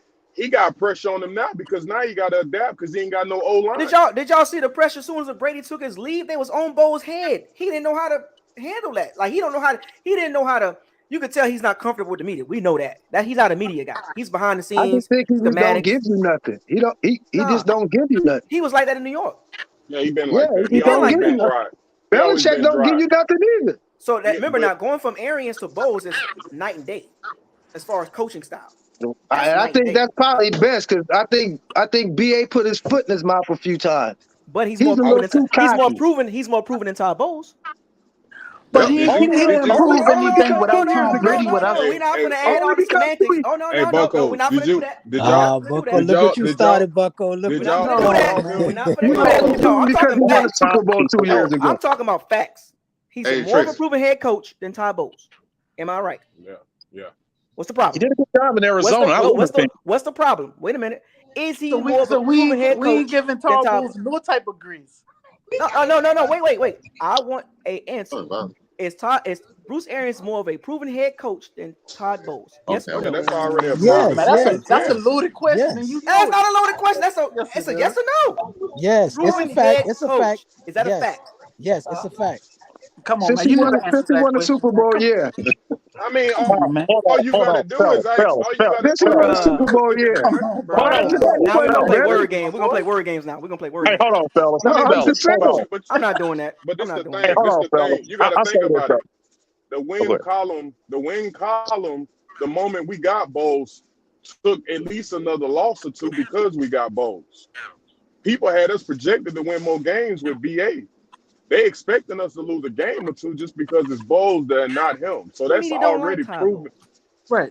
I ain't saying much. But it's record. But you got to think because of what he did as a head coach. Yeah, what he did. As a head coach, that defense was decent. But that next, what happened them other years during your draft? You can't make up what you.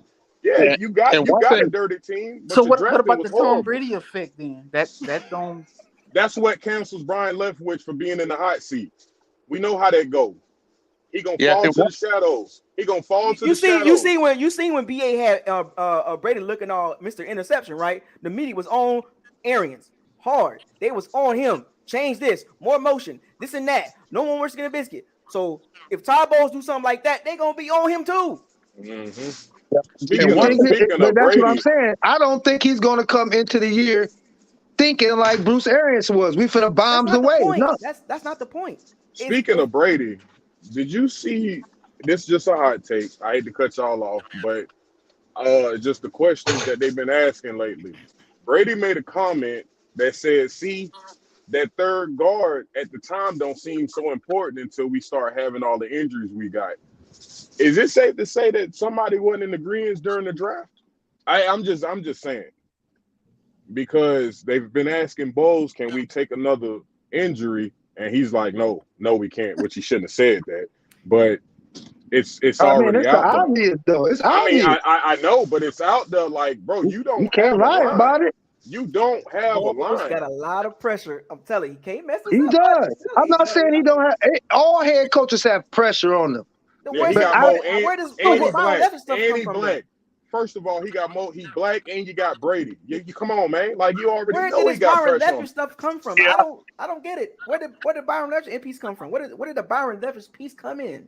And him having more pressure than Todd Bowles. I'm trying to figure that part out. Where did that come from? I never, literally, me personally, Brady I never absorbs. said he had more pressure. That was the whole topic, the pressure part. Somebody said My comment was, I think he had more pressure. I think Byron Leftwich has more pressure on himself this year because if the rumor was true about Bruce Arians getting in the way, well, now he's not in your way, so he can't mess this up either. I think it's pretty much equal. But Sal, it's not half of it. I do think head coach always has more pressure. But I'm saying it's not like Byron Leftwich is in the clear. Hey, can I chime in real quick? Hey, I'll say this real quick. I think Leftwich is good for two reasons. We've seen mediocre offensive coordinators get head coaching jobs. All Leftwich got to do is shake hands with Sean McVay.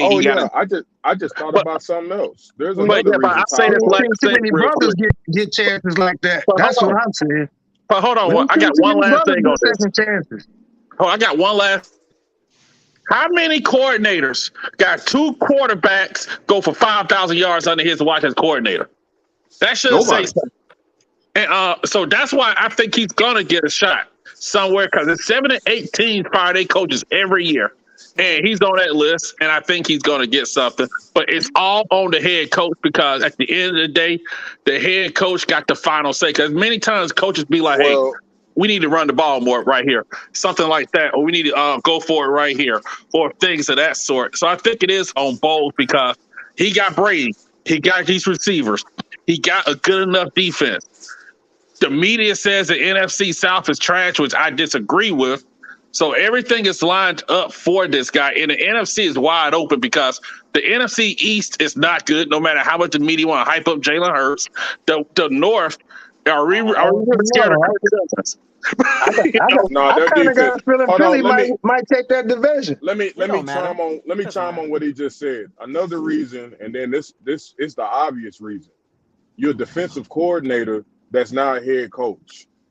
It ain't too many of them that's got that type of success. Ooh. So they're looking for him to also deliver on the defensive side while still maintaining offensive play as well. That ain't the same pressure as Brian Leftwich. He ain't got to worry about what we're going to call on 3rd and short when we can't get teams off the field. They looking for you to still deliver the same defense. And here's the thing. And Bo said, I got 2 defensive coordinators, Casey Rogers and Larry Foote, but guess who calling the plays? Yeah, exactly. Come on, man. 3rd and long, we looking for a I think when it come down to big decision, it's gonna be a 3-way huddle. It's gonna be a 3-way huddle up. So what, fellas, what y'all think we should do here? So who calling the plays on offense? Brady. Pretty much, because he's gonna shoot down anything that Byron ain't saying. Yeah, Brian Leftwich. I think we all know it. I think not just us as a fan base, but across the league. I think everybody kind of see what's going on with that offense situation. You'll know when Leftwich goes to another. It's whatever Brady is comfortable with. Leftwich gives him the plays. He gives to Brady. What do you like? Brady be like, what do you guys equivalent? Just that. What do you guys equivalent to pressure? When y'all say pressure, what that mean? Huh? Listen, so pressure. Oh, he's gonna get fired. We just literally went through a whole conversation about pressure. But no, you didn't. Super Bowl or bust. Super Bowl or bust. Bucko. So if he don't make it to the Super Bowl, you think they fire Bowles? No, it's not that. No. It's not about that. Okay, that's what I'm saying. When you was like, he can't mess this up. No. That's way out. For starters, I think they gave him another couple of years. He got a 5-year deal. He got a 5-year. He got a 5-year deal. Years. He's gonna get fine. 2 years. He's fine. He got 3 minimum. He'll get 3 minimum. He'll get 3.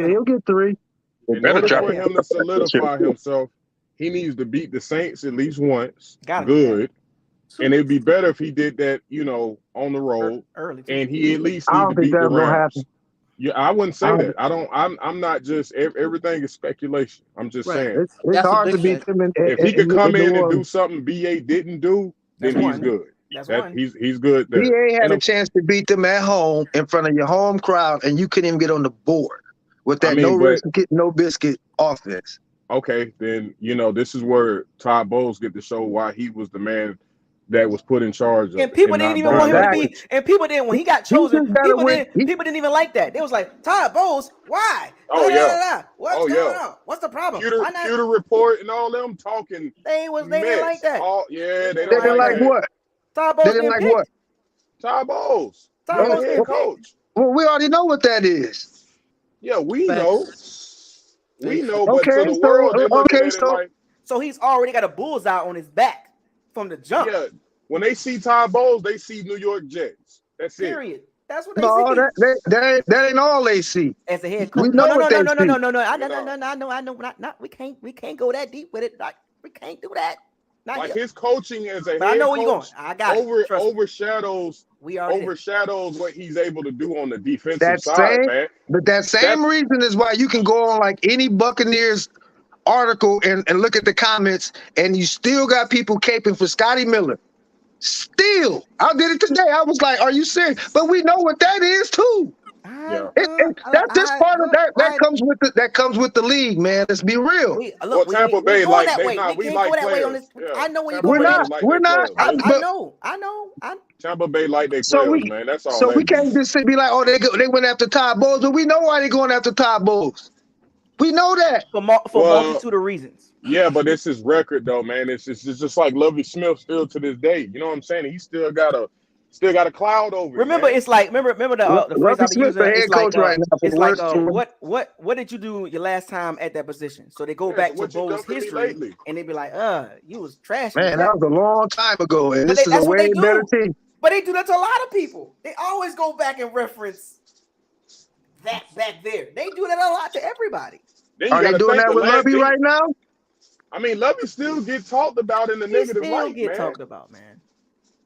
Come on, they did Lovie dirty. I'm gonna be honest. They did him dirty. The last time we seen Bowles, his resume, look, you blitzing Matthew Stafford. last second of the game. They ain't like that either. Man, come on, bro. They didn't like that either.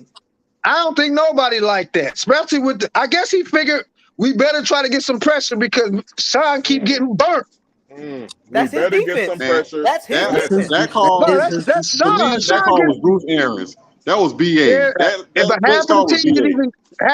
didn't even hear what the play was. They was flat-footed and didn't know what the call was. That's communication. That's Bowles. That's Bowles. I don't care. Look, you can spin that all you. That's Bowles. Yeah, I'm not saying it ain't his fault because I didn't like the play either. I would have rather just dropped us back in some type of coverage because I'm trying to be honest, man. Sean ain't showed me nothing, man. He ain't showing me nothing. You know he did have a heavy thing on his arm. I'm gonna let him. I ain't talking about in the preseason. Nah. We're not gonna do that. We're not gonna do that. We're not gonna Let's use go that. back. Let's go back to the roster. Let's reel it back in because I know we outside of the roster, but let's reel this back in for a second. Let's go back to this roster. Now we're talking about cornerbacks, right? One of my areas of concern. Expertise. Concern, right? We're gonna use that word, concern. So I got Davis, Dean, Murphy Bunn, Delaney, McCullough, and Gardner. Winfield, Edwards, Ryan Neal, and Keanu Neal. Logan Ryan and Keanu Neal. That's 10 guys. Them 10 should be good enough, right? Yeah, I think so. With that pass rush, we should be okay. On paper. My only problem is, okay, we can keep Sean, but Sean shouldn't be starting over Dean right now. Well, according to what they doing now, that's what Sean at starting. That's what I'm saying. I don't see how when he been getting burned up in the preseason, inside and out.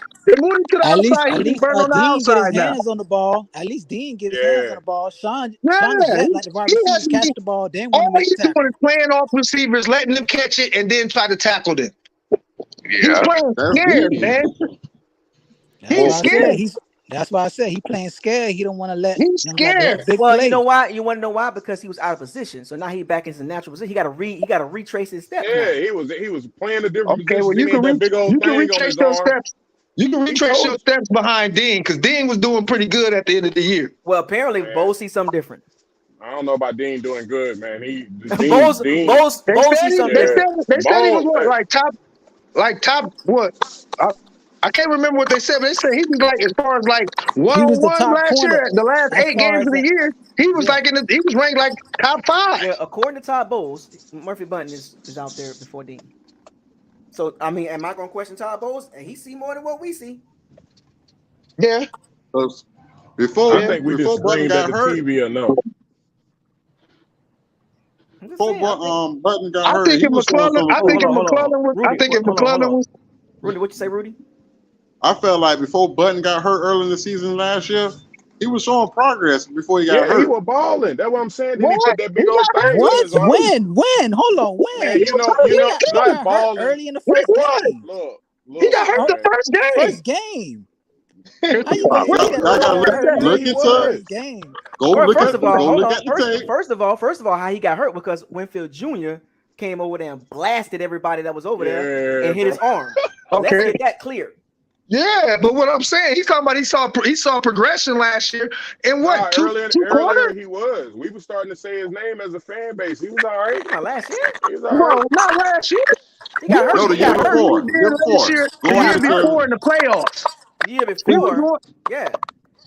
They was going off of what he did in the playoffs the year before, but he was hurt week 1, first game. I think it was like second quarter. He had that dislocated elbow because Winfield Jr. came in there like a heat-seeking missile and hit his arm. And he ain't been the same since. Here's the thing. He said in the interview, he said he'd been nervous last year to use his arm because he got it on there. He said that. So, you know, he going to shake that off. He was shaking it off because he was getting ate up in the preseason. The same way. Yep. Well, here's the thing. He get ate up. I was watching him specifically. I was watching him the whole way. I was watching him a lot, and I was like, man, he ain't changed none. He playing too far off, and he's letting these receivers catch the ball, and then he's trying to make a tackle. He's not trying to block nothing down. He's not jumping the routes, no nothing. I got one for you. So Rudy, I got one for you. Would you take Trevon Diggs over Button? Hell no. I'm an Alabama fan. Y'all can have Trayvon Diggs. I think he's overhyped too. That dude nickname should be Toast. He been getting burnt since college. He was getting burnt. He had a few good interceptions, and then he just started getting burnt. They started double moving him, and he was getting burnt. Yeah, The same way they do Sean Murphy bunting. But he'll different style. But at least his question. He'll different style. I'd rather you get burnt. I'd rather you get burnt trying to gamble than get burnt trying to be safe. Like Dean, that's what Dean do. You know, I'm like, that's what Dean do. Too much. You know? But see, the way I look at these corners is like King and Dean. My concern is the secondary. Yep. Let's just go to pass rush. Cover some of that up this year. Rush, Bucko. That's what we I got. don't know. For positional purposes, if I had to look at all the positions on the team, I'm pointing at that secondary. And the interior. They got a tackle too. Because we missed too many tackles, man. They can't tackle. Our corners cannot tackle. Yeah, the Rams make fools out of them after the catch. There will be some games, and I can see this already. I know what's going to happen. There's going to be some games. I'm going to be on that live stream. I'm going to be like, I'm going to do that Oprah Winfrey look like, told you. Like, I mean, don't get mad. Hashtag don't get mad. Who gonna miss them tackles though? It's gonna be SMB because he play off and let everybody catch the ball. But he play off and let you catch the ball. The whole defense as a whole, they lack in tackle. So I ain't even gonna just single him out. They all missed tackles. They probably be trying to make tackles because he didn't miss it's his guy. They trying to tackle. That's the issue with the special teams. They just miss tackles. I just want the Bucs secondary to be middle of the pack. It's all you need to be middle of the pack. This be decent. Between 10 and 20. But that means you're asking the D-line to be elite because that will ease up some of them responsibilities. Remember now, a lot of our sacks, I think we had 45 or 47 sacks last year. A lot of over half of those came when they blitzed. I don't think we're gonna have to blitz as much with Logan Ryan. We're gonna be blitzing a lot more with Logan Ryan. But we're gonna be blitzing a lot more. I don't think so. The problem is, like y'all talk about the defensive line, right? It has to be great because we got to remember we in an NFL where you can't touch receivers. So your defensive line has to get sacks, and you have to get it with 4 because this team has not been getting the sacks with 4. And that's why I think Joe Tryon, Sharinka, I think I got his last name right, has a lot of pressure on him as well. Oh, no, I like him though. I like him though. I think he's all right. If he would have got 20 more stats last year, he would have had 10. He would have had 10 sacks. The thing about the Bucs secondary is in certain areas they just give up too many big plays. The completion percentage, yards per play. On third downs are okay. Let's be real about it. 2 and JPP wasn't getting home. Well, somebody wrote an article about this. I forgot who it was. Dang it! But he said the reason why Todd Bowles' front 4 or lineman scheme was limited because of how slow Sue was and how JPP was. Yeah, and JPP was banged up and refused to come off the field. He refused to come off, and it was clear that the trial was better than him. That was that veteran crap. That was that veteran. Oh, we got to play the veteran and all that. They said the man was hurt and he didn't want to come off the field. That hurt the team defense. That really did. And the thing about it, you look at the Bucs pass defense in the 20s. Like how the heck? Like just get to the 15. Because we're not getting home. We weren't getting home. When you block the Bucs, Stu was too slow. When you block the Bucs, and JPP was slow. Here's a dangerous thing about blitzing with cornerbacks that's not great cover guys or like great twitchy guys. When you blitz and you block the Bucs blitz, they a lot of the time food. We saw this. Like big plays. I saw them blitz. I seen them blitz Sean Murphy bunting, and he ran the quarterback all the way to the sideline. He still couldn't catch him.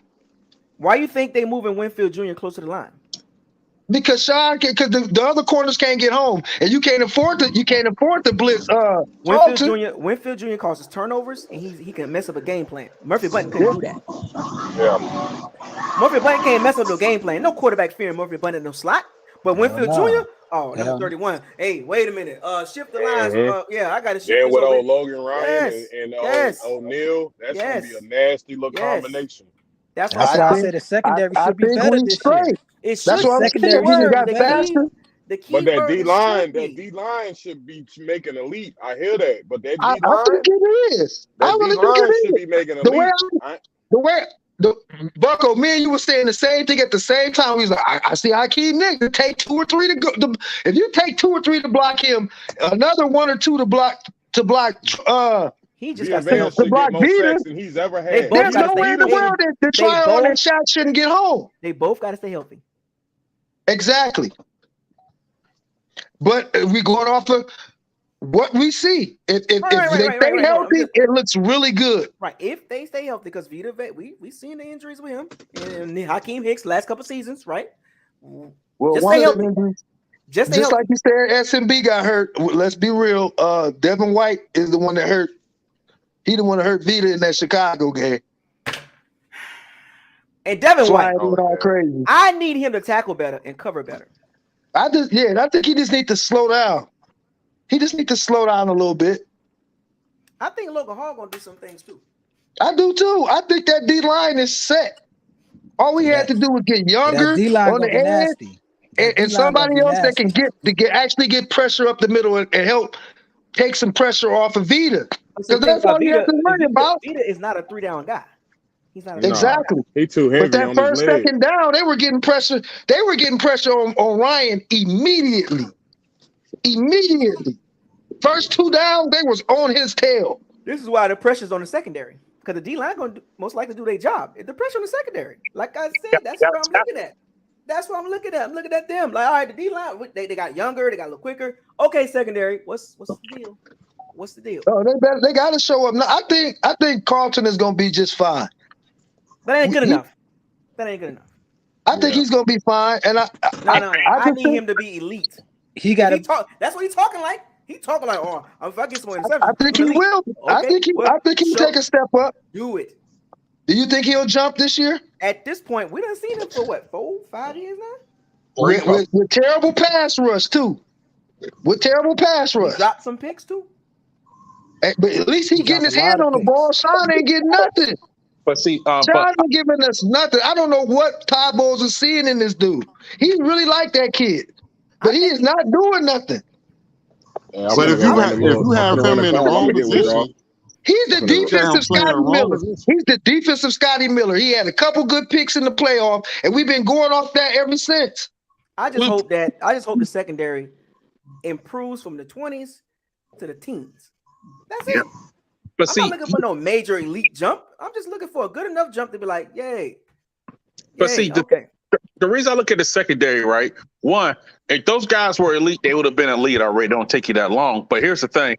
Like Sean Murphy, Button, Jamel Dean, I look at them as 3 cornerbacks. So I don't get all mad about it. They're like second and third cornerbacks. You got to look at them that way. Carlton Davis has to catch the ball because we've seen it. Look at that Rams 49ers game. That dude Tart dropped that ball. What happened the next couple plays later? Touchdown to 4 at the house. But a lot of teams ain't going at him. They going on the other side. They going at the other side. Because everybody, they might not think that Carlton is elite, but they think he's solid. They think he's a solid cornerback. The Bucs don't have a dog. Like, they don't have that. We already know that. We know that already. They don't have that dude, so they got to make up for blitzing and scheming. You got to scheme those guys to look good. They just can't look good on their own. They're not that good like that. No, they're not. They're not. But yeah, and you were talking about like those elite corners. Those guys are going top 5, top 10 now. So it's a whole different animal. So that's something that the Bucs have, like, in the future after this year, and I hope Brady retires. They have to look at positions that we can't get in free agency unless the guy had too much money versus, hey, let's get another receiver.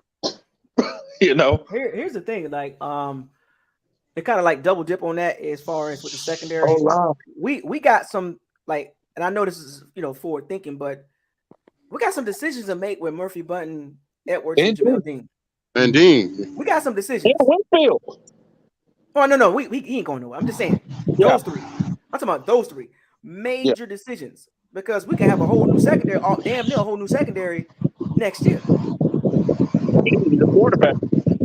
And of course, yeah. So, but that's just forward thinking. But I'm just saying, like, this is very important for Jamel Dean and Murphy Bunton and Mike Edwards to Yeah, I actually think take it's a jump. I think it's very important, especially for the mother, like you said, Dean and Sean. McClellan, if he would have got hurt, I think that's the direction they were really trying to go and get that young boy out there, get some So experience. somebody made a good point. Somebody said Carlton Davis is the strong part of a weak link. He's a strong part of a weak link. And guys, you got to remember also, number 2 and 3 corners in this league are getting $10 million now. So you can't pay all those guys that you got other positions you got to fill also. Somebody go. Yep. And they got to go because you got to get the bread while you can. They go. They go. I'm still not really too sold on Mike Edwards being the sole guy back there. Well, that's why they drafted. That's one of the reasons why they drafted Winfield. Right. Yep. But now all of a sudden you're moving him back in the nickel. Yeah, because they made the defense more versatile. Safeties have to do that now. The But ones who Ain't that what they brought Logan Ryan there for? That's the veteran. Like it's like he's actually helping Winfield Jr. learn that spot. He's actually helping. Because I think he's better in the nickel than he is at safety. See, Winfield Jr. said it. Winfield Jr. said he's trying to learn the nuances on the fly, and Logan Ryan is helping him learn those techniques. Because remember, he played corner in Minnesota, so he has the ability to play like a corner in the slot. So he has that. He can move around. You know what I'm saying? That was one of his knocks. The reason why he went from corner. Who we going at safety then? So hold on. So the reason why he went from corner to safety is because of his speed. But his football IQ is extremely high. So you want those guys in the middle of the field so they can see everything. No, I get that. I get what you're saying about him. I'm saying, so who goes back there with Edwards? Logan Ryan? Logan Ryan. And then it depends on the team that we playing. They're gonna switch them. That's the reason why both of them doing the same thing. I don't know about that. He didn't do too well at safety in Tennessee. But see, I say this though, like y'all talk about like Winfield. He played better in the nickel. Yeah, like y'all talk about Winfield in the slot. Safety's playing there. It's kind of like the star position. Mika Fitzpatrick. Mika Fitzpatrick. Like all these guys are playing down in the box now. You got to put them down. That's what Mika was doing that in college, and he's doing the same thing in the league. And Mika was a quarterback. He was a cornerback Alabama, and they moved him to the safety. Now he playing like the both of them. Yeah, so like Winfield Jr. is in that same cloth. He's cut from that same football IQ. Yeah, he's the man back there. He's the only one I got faith in as far as back there. But communication also, but you gotta remember, Logan Ryan's a veteran, so he can help with communication also. And that could be because at least that he'll know where he needs to be. And those young guys, because remember, those guys are young. Yeah, he better be good back there because I seen him. He was getting torched in Tennessee at safety. It's gonna be a little. It's going now. You got to give Winfield got the skills to do it, but give him a second because he's coming from the free safety. I have no issue with him. Well, they can put him damn near linebacker, and I would not. I have a problem because I think he's that talented and that football smart. And him, I think about his addition to the secondary has made the secondary better. I mean, definitely. That was because he was covering the back end of the mistakes that they were making up at the corner position. But now you move him up front, which goes back to my concern. Secondary. Edwards. I like him, but do I like him as a starter? He wasn't a starter really. When Winfield Jr. got there, they had Whitehead and Winfield Jr. Edwards was the backup. Speaking of which, did you see that hit that he had this past weekend? Whitehead? Yeah, he hit. I think that was Quan. That was Quan. Oh, that was Quan. Yeah, that was Quan. Maybe we need to go back. We should have got him or something. He wanted money though. Nah, man, I don't want Quan. I don't want Quan. Man. They hurt too much. Yeah, man. Bucs fans be happy that Winfield's not 6'1", because they would never had him if he was 6'1". Instead of like 5'9", how tall he is. That's the only reason he slipped, because of his height. Yep. Yeah, that's absolutely true. But at the end of the day, to circle back to the roster and my roster was, I put it together earlier. A lot of y'all were known here, but I put it together And there was some questions. I had too many at one point. I had 56 versus 53. I had to take a couple guys off because I'm like, oh, I like him too, and I had to cut it down. I kept 3 quarterbacks. I kept 3. I don't know why. Nah, man, you gotta keep 2. You gotta. I don't know why you kept 3. Because no, Trash ain't it, man. But it kind of worked out though. But I'm saying, but it kind of worked out when you look at my roster breakdown. It worked out. I think we're gonna have to cut a few people down. So, like you said, so we can try to scatter some players that's getting cut. Because a lot of guys just ain't cutting it. I just looked at Wells, like Wells. No, man, that dude is garbage on the O-line. But he been in the system though. You don't have too many good backup offensive line. He's garbage though. But here's the thing though. No team has good backup offensive linemen. You'll be lucky if you have one good backup. Most of your offensive linemen aren't that good. Facts, but this dude is he's about as garbage as he get. I don't even know how he's still in the league. Yeah, he's bad. I ain't gonna lie, but and Fred, I kept Fred Johnson and Josh Wells. I mean, it worked out. You know what I'm saying? I'd rather go with Fred Johnson than Josh Wells. Get rid of him. We can find something else. We can find something else. Somebody else that they got cut. He ain't it, man. How long he been there? That's why. He's terrible. He can't block nobody. But see, here's the thing about it. Most teams are going to hold on to their decent backups. You know what I'm saying? Like I'm looking right now. I'm literally looking at names, and I don't see any names I thought that was good in the preseason on the cuts. I don't see them. I'm looking for him. I'm like, where he at? Where's this guy? I don't see him. They keeping those guys. They keeping them. Somebody got to be better than Wells, man. That dude, man. Yeah, I'm surfing. I'm trusting. I'm trying to find somebody. I can't see that dude is terrible. I don't know about Fred Johnson either, man. Because I'm looking for this names. preseason, Every guy that I saw, like the Colts. The Colts had an undrafted rookie right tackle. Let me get him. I want to. No, nope. The Colts ain't letting him go. I'm like, God. But see, here's the thing. Here's the thing. But see, the offensive linemen who's better than Josh Wells aren't going to be available because teams don't let the offensive linemen go. They ain't let him play Dixon go. So that's what I'm saying. I'm literally looking. I don't see that guy. You got to grab. And I know y'all see what's going around. I mean, you know what I'm saying? Because throughout the whole NFL, everybody's having some type of O-line issue right now. Yep, everybody. Pittsburgh, like Dallas, we do, like everybody. So Saints, best believe they're going to keep all their O-line. They said, nah, we're not going to let you go. Think about this. Best believe. They kept the young guy. Remember, I don't know if y'all remember this guy's name. He played at Indiana. Jason Spriggs. He played right tackle at Indiana. Jason Spriggs and Brandon Kemp. They let those 2 guys go, and they kept the undrafted free agent. That was blocking Carl Nassib. Easy.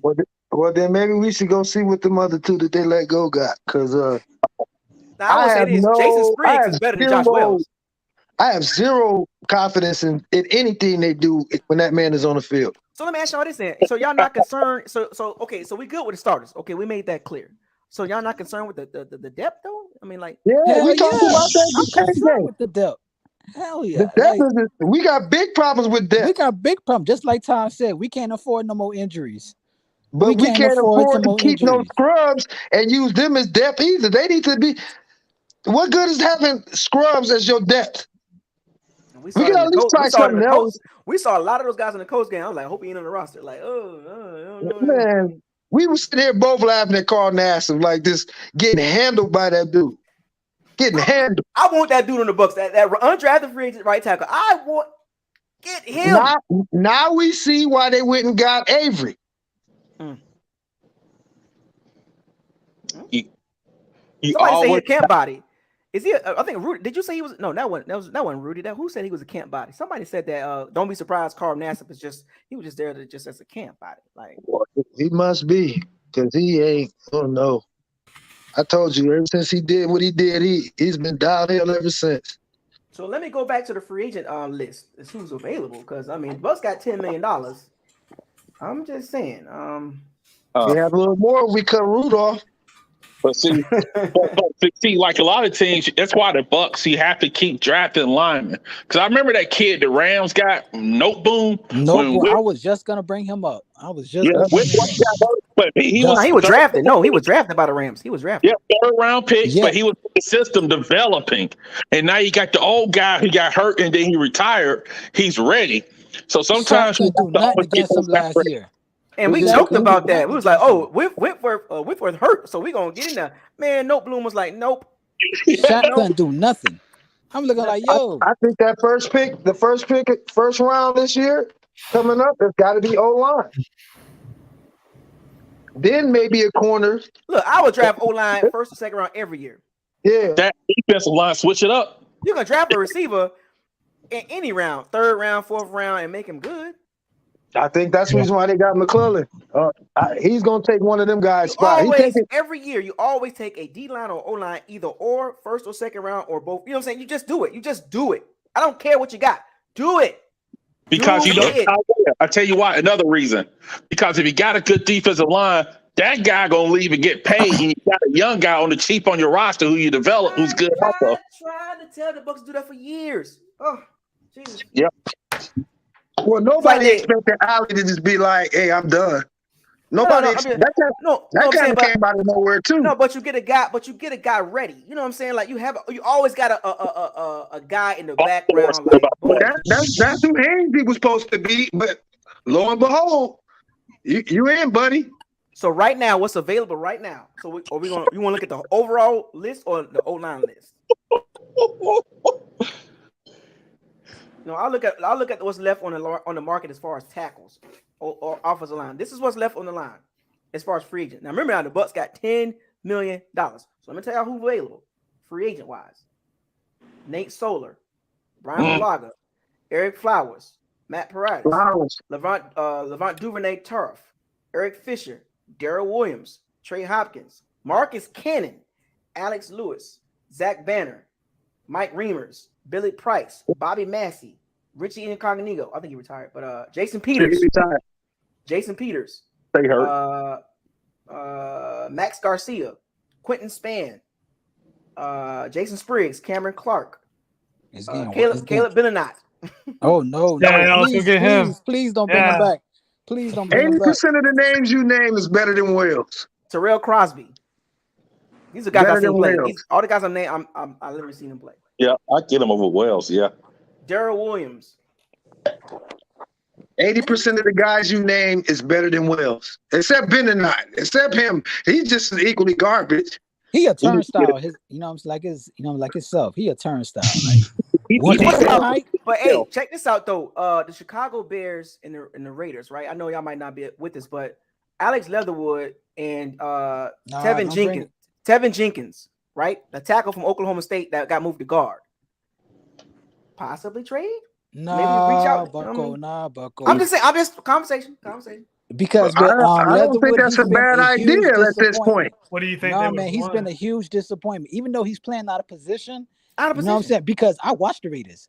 He doesn't play with no heart at all. So what happened? What you think? It's a mental thing? No, I think if he came to us, that'll change up. Something happened. Something happened, bro. It just all of a sudden he just can't play now. Like I don't know. Man. You know what I'm saying? But with Leatherwood, he don't play with no heart. Like, you know what I'm saying? I'll take him over Wells. Or what about Tevin Jenkins? I'll take him over Wells. I think he'll be a good pickup. A trade. I mean, figure it out. You got some pieces, right? I mean, figure it out. I don't want to grab nothing from the Raiders, man. No, I'm talking about the Bears. I'm talking about Tevin Jenkins from the Bears. Oh, from the Bears. Yeah, Tevin Jenkins. I want nothing from the Bears either, man. No, Tevin Jenkins better than a couple of guys on our team. Like, I'm just being real. Eddie Younger, like, rookie contract. I mean, why not better than you talking about the linebacker? You think they want a player? Or do you think we gotta give us some picks? You talking about the linebacker? No, Tevin Jenkins he was a left tackle. He played at Oklahoma State. I watched him play in Big 12. Oh, the left tackle. He got picked in the second round in the same draft as Justin Fields, right? And something happened with the organization at Tevin Jenkins. They had a regime change, and I think something happened, and they kind of fell out of flavor, and they moved him to right guard. He's starting, but I think the Bears have no issue of if the price is, hey, you want him? I say go for it. We're gonna have to make a move there, like a man. 6th round pick for him. I think they're gonna. And remember, he's a second round pick, right? So I don't think maybe a fourth. You know what I'm saying? Damn, Buckle, that's kind of high though. No, that's kind of high. You getting the guy that's better than what you got. He can start. Give him Scotty and Bashard Perriman, and bro, you got to put something together. In a 5th round or 6th round. That's what I'm saying. Like, put something together. Like, figure it out. Like, yeah, we got a wide receiver we could give them. I'm just saying. We got 2 of them we can give them. Yeah. Or if you don't get him, you go free agency. And I just named like 15 of them. You think Eric Fisher's injury is still lingering? That's why he ain't got picked up yet.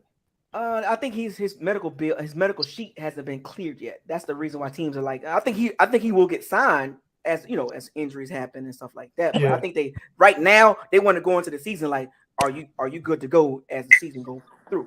So, that's my thing with Eric Fisher. I would like that. I ain't gonna lie. I like Eric Fisher. Like that. I would like that. No, but you talking about for the Rams? No, he played for the Chiefs. No. He played for the Chiefs. He wasn't in the Super Bowl because he got hurt or something, right? But he's still under contract though, ain't he? No, he's a free agency. I just named all those guys. I just named was free agent. He's a free agent. Oh, okay. Well, shoot, I'd say go for it. He's better than Wells. We can't rely on what we got coming in for reserves. I'm not gonna lie, because the Packers got they all terrible. Backup guard. I want him. They ain't letting him go. I want him. I know you're talking about. I know you're talking about. Hey, Buck. I give like the 4th round for him. That's why I'm glad I watched preseason because I got a chance to see those guys. Yeah. I was like, "Ooh, let me see if they're gonna let him go." Nope. I was like, "Yeah." I was scouring the cut list today, and I was like, "Not one guy I was watching is available. Not one guy." Trust me. I was talking to y'all, but trust me, I was watching other teams too. Like, oh, I like that guy on the O-line. I like that guy. I like that guy. I was watching. I'm telling you, I was watching. We're gonna have to use some of that money to do something on that front line. I mean, Trey Hopkins. We are way too thin. Trey Hopkins, Darrell Williams. I mean, these guys are better than Wales, man. And then that's what I'm saying. Why are they holding on to this dude? Hold up, terrible. Hold up, because we already thin, and they already made a cut with Hutchinson today. Oh, so Darius Hutchinson. Yeah, that's what really confused me. I'm like, okay, it's because he missed the whole year last year, right? So we didn't really get to see him, right? You know what I'm saying? So I'm like, why are we letting go of Hutchinson when we already thin? One thing I didn't like when Bowles said, we don't need to address that position unless, like, dude, why are you saying that? I didn't like that. I don't know about y'all. I think he's lying. You know that. He don't want nobody to know he's desperate for it. But I think he's gonna make a play.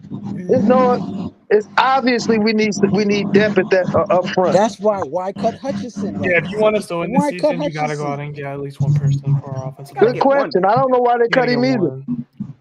Why they cut Hutchinson? You can't go in house anymore because everyone in house is injured or they suck. And so the update list right now, the Bucs, they taking their time. Obviously, you got to go down the list. Boom, boom, boom, boom, boom. But they still ain't cutting the guys that I named. But eventually they will. But I'm just saying, like, tomorrow. I feel like we're one of those teams that wait till the last second to be cutting people. But see, you want to be out in front though. You don't want to be behind. You want to be out in front. Yeah, but I mean, look, I will say this though. You know what I'm saying? Because I'm gonna give the Bucs like they credit.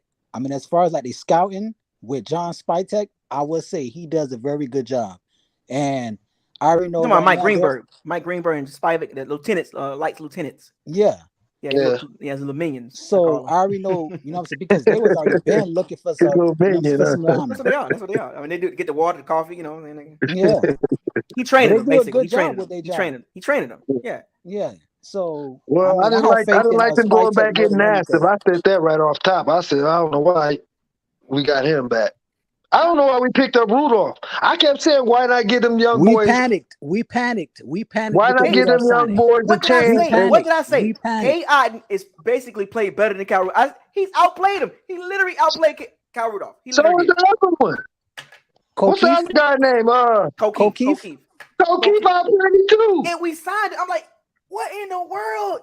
That wasn't a necessary need. We panicked. That was a panic move. Go back about 4 weeks on your program. I said, what's going to happen when them two young boys end up? No, remember I said, we talked. If they play just as good, equal, you go with the young guy. That Rudolph pick gonna look real stupid. It's not even equal. K. Otten and Cole Keff has produced more than Cal Rudolph. Hands down. He's slow. All that, and I've been watching like on Sports Center, or they, as a veteran presence. Man, come on, man. Man, could that be like a Richard Sherman situation? Like, didn't need him, Yeah, didn't even need it. Didn't even need him. Played one game and out of there. Richard was on the sideline. And he had the nerve to say, "Well, if they just didn't let me, they played me too early and this and that." Excuse me, you got paid a nice little piece of a bag, and you got the nerve to say that about the Bucs? Oh, okay, that's how you feel. So you was bandwagon, huh? You didn't care about the Bucs. You didn't care. You just came and get a bag. You was hurt the whole time. I'm coaching. Man, get out of here. I didn't like that comment he made about the Bucs. I didn't like that. Yeah, I didn't like that either. Didn't like it. We gave you a bag. Yeah, you came in and you couldn't even stay on the field, man. Oh, they played me too early. Because if they just would have, excuse me. Who y'all talking about? Which is kind of true. Which is kind of true. They did kind of play that old man. He's an older corner. Well, why he should have stayed his butt on the sideline? He should have. I thought they was gonna give him a couple more weeks to get in it, but they threw that man in quick, and he was out there looking bad. But that's his point. He the one told. He could have said no. Nobody forced him out there. We had to we were out corners that week. He could have been like, "I can't do it, BA." Man, we grabbed the dude off the couch. He wasn't for to turn out in that bag. I wouldn't either. On his podcast, he said he was ready too. That's the worst part. That's the thing about it. And then he played one game, and then after that was like, he's like, "Nah, I'm old. I can't do this no more." No, he can't. Young boy too fast. They too fast, and I am slow. And they be wanting him to man up sometime. Good Lord. Who he gonna man up with? Well, you know what? I'm looking at the 49ers, right? And who they released. I'm gonna throw the name out there. Two of them. Ken Crawley and Robert Nkemdiche. Nkemdiche, the old Miss guy. Crawley. I like Crawley. Robert Nkemdiche? Yeah, him. Saw him play at Ole Miss. I think it's gonna be a bunch of heads rolling tomorrow, and we should wake up hearing something about them picking up some old linemen. I think Robert was even in the league. I hope the Bucs. Look, I think the Bucs gonna be okay. Like as far as I think they're gonna like you said, the scouting team. They're gonna scavenge, but they got to get out in front of this because I'm telling you, 4:00 you got to be at 53. So if the Bucs say we'll go down to 51 and keep two spots open, or 50 or 49, whatever, they got to be ready to get these guys right off the. Because if you don't get them, then they're gonna get snatched. There's gonna be some guys that getting cut. Maybe that's what they're doing as we speak. Right. Sony Michel got cut. I saw that Sony Michel got cut. That's cool. We cool. Tennessee gonna lose some good defensive line. No more old running backs coming over here, man. No more old backs. No more old backs. Because I was really rooting for Gio. Gio came out looking good. I was like, okay. Somebody mentioned, was that Rudy? Rudy, you said Tennessee gonna cut some good D linemen. But Tennessee gonna lose some good D linemen. But according to my list, I got 10. So at the bottom, you got Connor and Nassib. Well, them the two that can go. Right there. Bye. You think they'll get rid of Carl when they just signed him? I think that, Oh, hell yeah. Hell yeah. Bye. We already walked him on the plank already today. He can do a double gainer off the plank if he want to. But I'm saying he hasn't shown to me what the highlight for me was with him is he couldn't get around the undrafted. No, I get you. Like he didn't play like good at all. I just feel like they're not going to cut. I feel like they're not going to cut him because they just. It was so funny because Bucko, you was looking at the same thing I was looking at. Then you was like, it was bugging. You was like, I got to figure out where did this dude get picked up at? I'm gonna be honest. I never to me. That's how bad he was. I never saw him on the field. Oh my God! Van Demark, undrafted guy, was out there handling him, man. The Colts said, "You ain't going nowhere. You staying right here." Look at that guy. He's playing like a man that got his money. Well, remember now, back in 19, he wanted to get paid. The Bucs said, "Your production don't add up to what you're asking for," and the Raiders threw in the bag. And he didn't do nothing with the Raiders. Yeah, he got his money. Now he back with us. Got another bag. And ain't doing nothing. That was just one game, though. One game. That was just one game. One game was against someone he should have beat. You out there playing against he should have been out there shining on a walk-on. You got too much experience on that dude. He was on the couch. That was one game. Coming off Man, the that kill. one We game just plucked dictates that man up off everything. the kill. He was out there for a long time. Yeah. That's a He red played a flag. lot of minutes. That's a red flag for one. He was out there a lot of minutes and didn't do nothing. That's what OJ Howard and Rojo was doing, playing well into the third quarter and fourth. Like, come on, bro. They trying to see something. You still out there? OJ just never came. He just never had it again after that Keeler. You know, I'm gonna go back to my roster. Let me switch out NASA for Green. Oh, for Mike Green, I like him. Yep. Yeah. I like him. That's what I was gonna say when you was coming up with the 53. I was like, man, I'd rather have Green than him. Yeah, let me take Green. Can we Nassif and Wells can go. Hey, so Bucko, let me ask you. So what did you have? What's his name? Damn, I don't know because I don't know how to say his name. Yeah, so he made it. I got him on the team. Oh, trust me. I hope you had him. He better be on the roster. I got him in I I got him at number 3. Number 3, right? Yeah. I hate to say it. He better than Britt, right? Hold on. He's better than KJ. I seen something that said he He's might better than KJ. Yeah, he better than clearly. KJ. Clearly.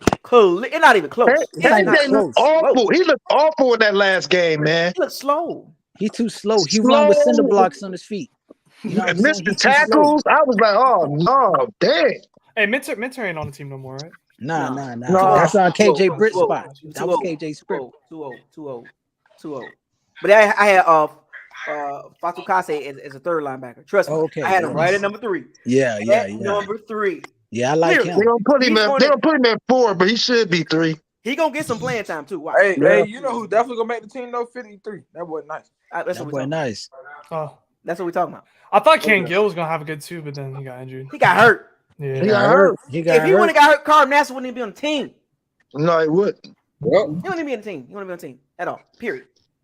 What are we talking about? Gill was looking good. He was looking fast. I think I read something that said Deidre Sanat finna get out of here. That's why I didn't have him. I didn't have him making it. Hey Isaiah, when can they put Jensen on IR? That was you high on that guy too. The day after. Wait a minute. Tomorrow is the cut. So Wednesday. They can put him on IR with the possibility to return, even though he might not, but just to have the option. Yeah, I got you. So they're gonna keep his roster spot, which is dangerous. But they gotta hope that playoffs. Yeah. Now, if he can't come back, you literally just gave up a roster. You took a roster. You know what I'm saying? But but I don't know if I want him back in the playoffs. You know what I'm saying? Like coming off a big old injury like that. And what if Hainsley playing good? Yeah, like what if Hainsley playing good? Man. That man gonna be rusted up. We have to throw Jensen in at that guard. Then. Bruh, man, that's mess up the whole. That's a mess up the whole flow. Mess up the whole thing, man. That's dangerous, man. That's what I said about keeping Jensen on the roster because you hope. I need guarantee. And knowing that this is Brady last season, I get why they did it. Because if we get to the playoffs, which they're banking on, right? We get Jensen back, boom, we should be all right. Jensen's a veteran, he's good, This is Brady last season. I think better safe than sorry, because what if we get down right to the playoffs and Hainsey go down? Now what the worst case scenario is, we have another significant injury in the O-line during the season. Early. Yeah, that is worse. That would be horrible. Can I say something? It almost happened to Hainsley. In the preseason. My heart dropped, man. Speaking of Hainsey, I was like, oh Lord. Speaking of Hainsey, he did get hurt a lot in college and Notre Dame. So can we please get a solid center backup? Because I don't like this, you know what I'm saying? Because even like in camp, because he fell down in camp and everybody was like, you know what I'm saying? Yeah, like cramps. Yeah, cramps. I'm saying but you know what I'm saying? Like he did get hurt. But it ain't really been our guys is going down. It's friendly fire. It's friendly fire. And the common denominator is Keyshawn Vaughn is on the field. Hey man, get off my man Keyshawn. Get off my man. Nah, Keyshawn gotta get cut, right? Keyshawn gotta get cut. That dude from Miami playing better than him. I'm sick. Ooh, wait, what? No, Keyshawn had a good game last game. You talking about Lard? Yeah. Keyshawn Vaughn did all right last week. He had 12 carries for 35 yards. I'm talking about Pat Lazard? No, man. I saw something. No, man. Right? He getting cut, man. He got it, man. Keyshawn runs in a straight line. I swear to. Keyshawn look good right now. Keyshawn looking good. Hold on. The Seahawks cut Bubba Bolden? I like him. Oh wow, interesting. I'm just throwing a name out there. I'm just saying. It's amazing how many people getting cut gonna have starting jobs. What in the world? Wow, interesting. Man, we need to cut some of the wide receivers so we have money for other positions.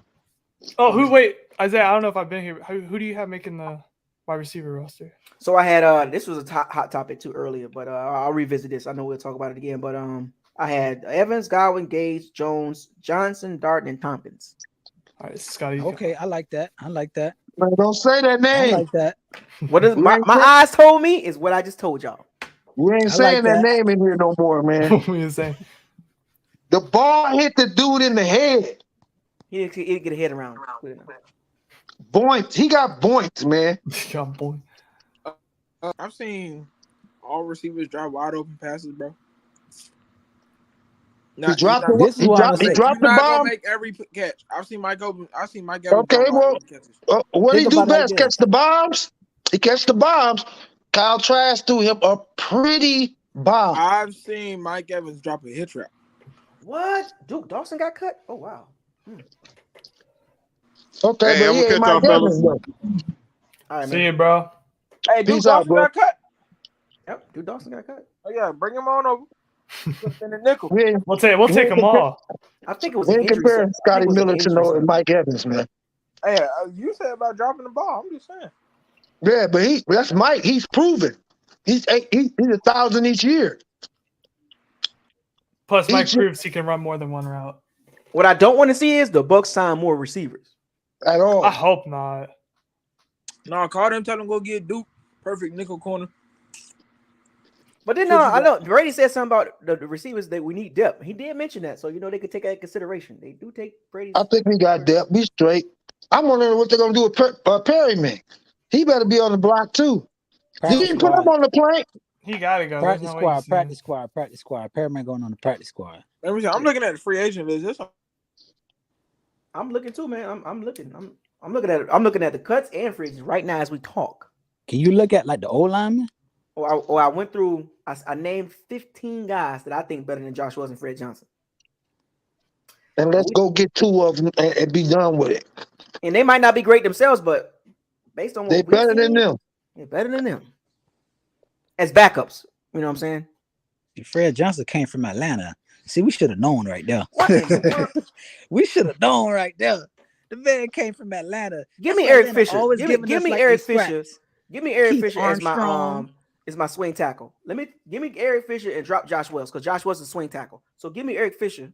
Yeah, he can swing. What I tell you last week, he can swing. He can swing right on up out the stadium. Swing him right on out the stadium. You're starting left guard out there too. I'll take Eric Flowers. That's what I said earlier. Yeah. When you said Flowers, I said I'll take him. I'll take Flowers. Yeah, I would take Eric Flowers. I would definitely would. And Darrell Williams. He played for the Panthers. Yeah. And he played for the Buffalo too. Under McDermott, Panthers, McDermott, So man, we need some linemen that's strong like an ox, man. You know what I'm saying? I mean, everything else we gonna teach. I'm willing to try somebody off the street. We need another offensive lineman as durable like Donovan Smith. It's hard. That's hard to find. That's hard though. That's hard though. It's hard. This is how I see it. You know what I'm saying? Because them boys are too big now. You know what I'm saying? How they want these boys big now? That's why they always getting hurt. That's why they always getting hurt. Ain't gonna be no more Ali Marpet's just like getting cut from teams right now. You know, he was just a durable ass dude, man, in the middle. They want these boys too big now, man.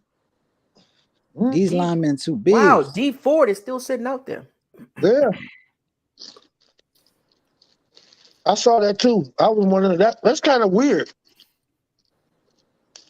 Wow, Dante Hightower still sitting out there? Mm-hmm. Vernon Butler? Wow. Janoris Jenkins, Danny Trevathan. Dante could be good death. Maybe they're asking for too much. Most likely. Jared Davis, linebacker. Hey, Isaiah, I gotta ask you, if we did go get just one more corner, right? Who in free agency will we get? Because there's a list. No, man.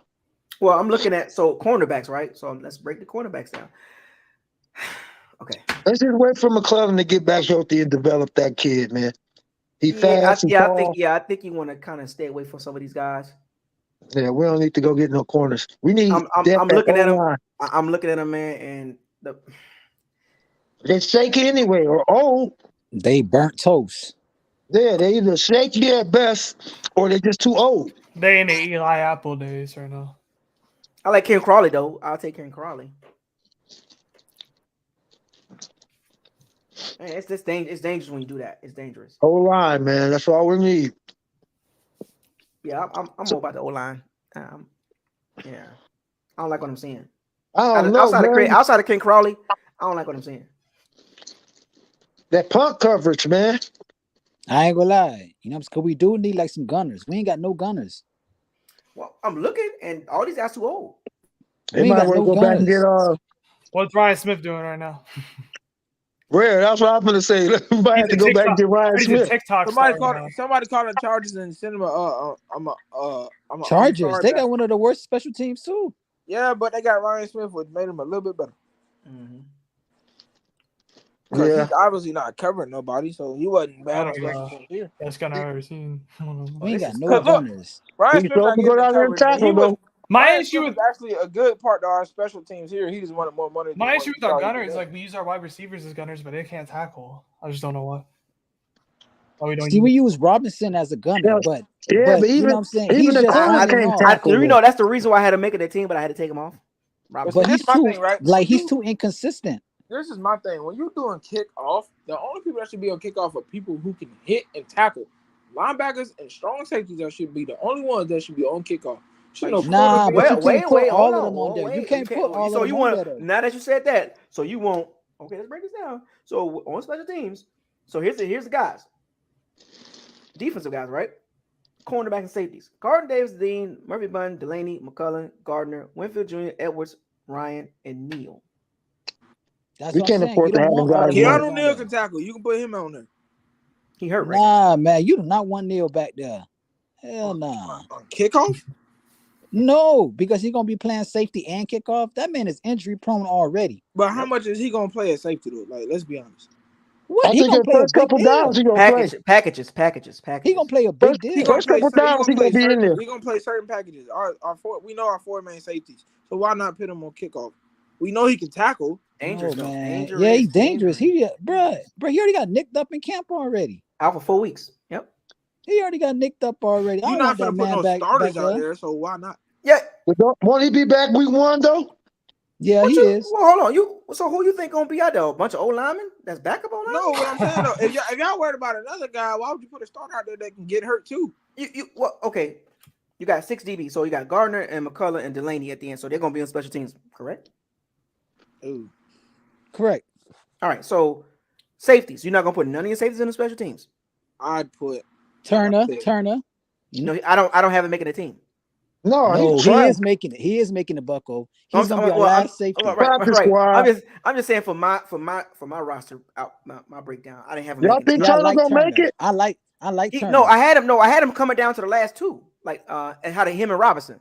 He didn't show me nothing. I picked the corner. The reason why I picked Robinson because he's fast. He did. No, the reason why I picked Robinson over Turner because of the special teams. Can't dude from what's the name tackle? Dude that came from Clemson. Ain't he a decent tackler? Who? Dude that came from Clemson. The safety we got from Clemson. I didn't have no. That's Turner. Yeah. I did not have him making the team as a safety. That's just my team. Have him make the team. I like him. Have him make the team. As a gunner. Well, if that's the case, then take away Stewart or Britt. Take away one of them and put Turner on. Stewart got to get off. Stewart got to go. So if you take Stewart off, he's the captain of the special teams last year. Special teams though. I like Stewart over Britt. 100%. Nah, because the reason why I now say Stewart, now that we got 08 or whatever we call it, 03. You could put 03 back there. Younger, right? Yeah, him too. Right? Him too. You can put him, you could put Stewart, and 03. Britt. You can put all 3 of them on special teams over Stewart because Stewart, like, come on, bro.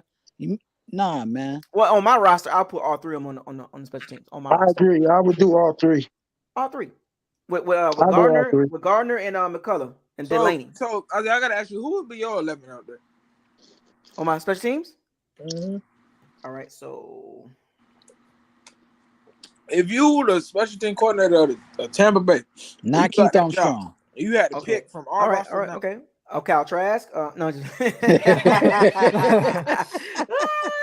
get you on that one. Hey, right, that was a good one. So I put Vaughn out there. Okay. Damn, you want him to catatonic. Tyler Johnson.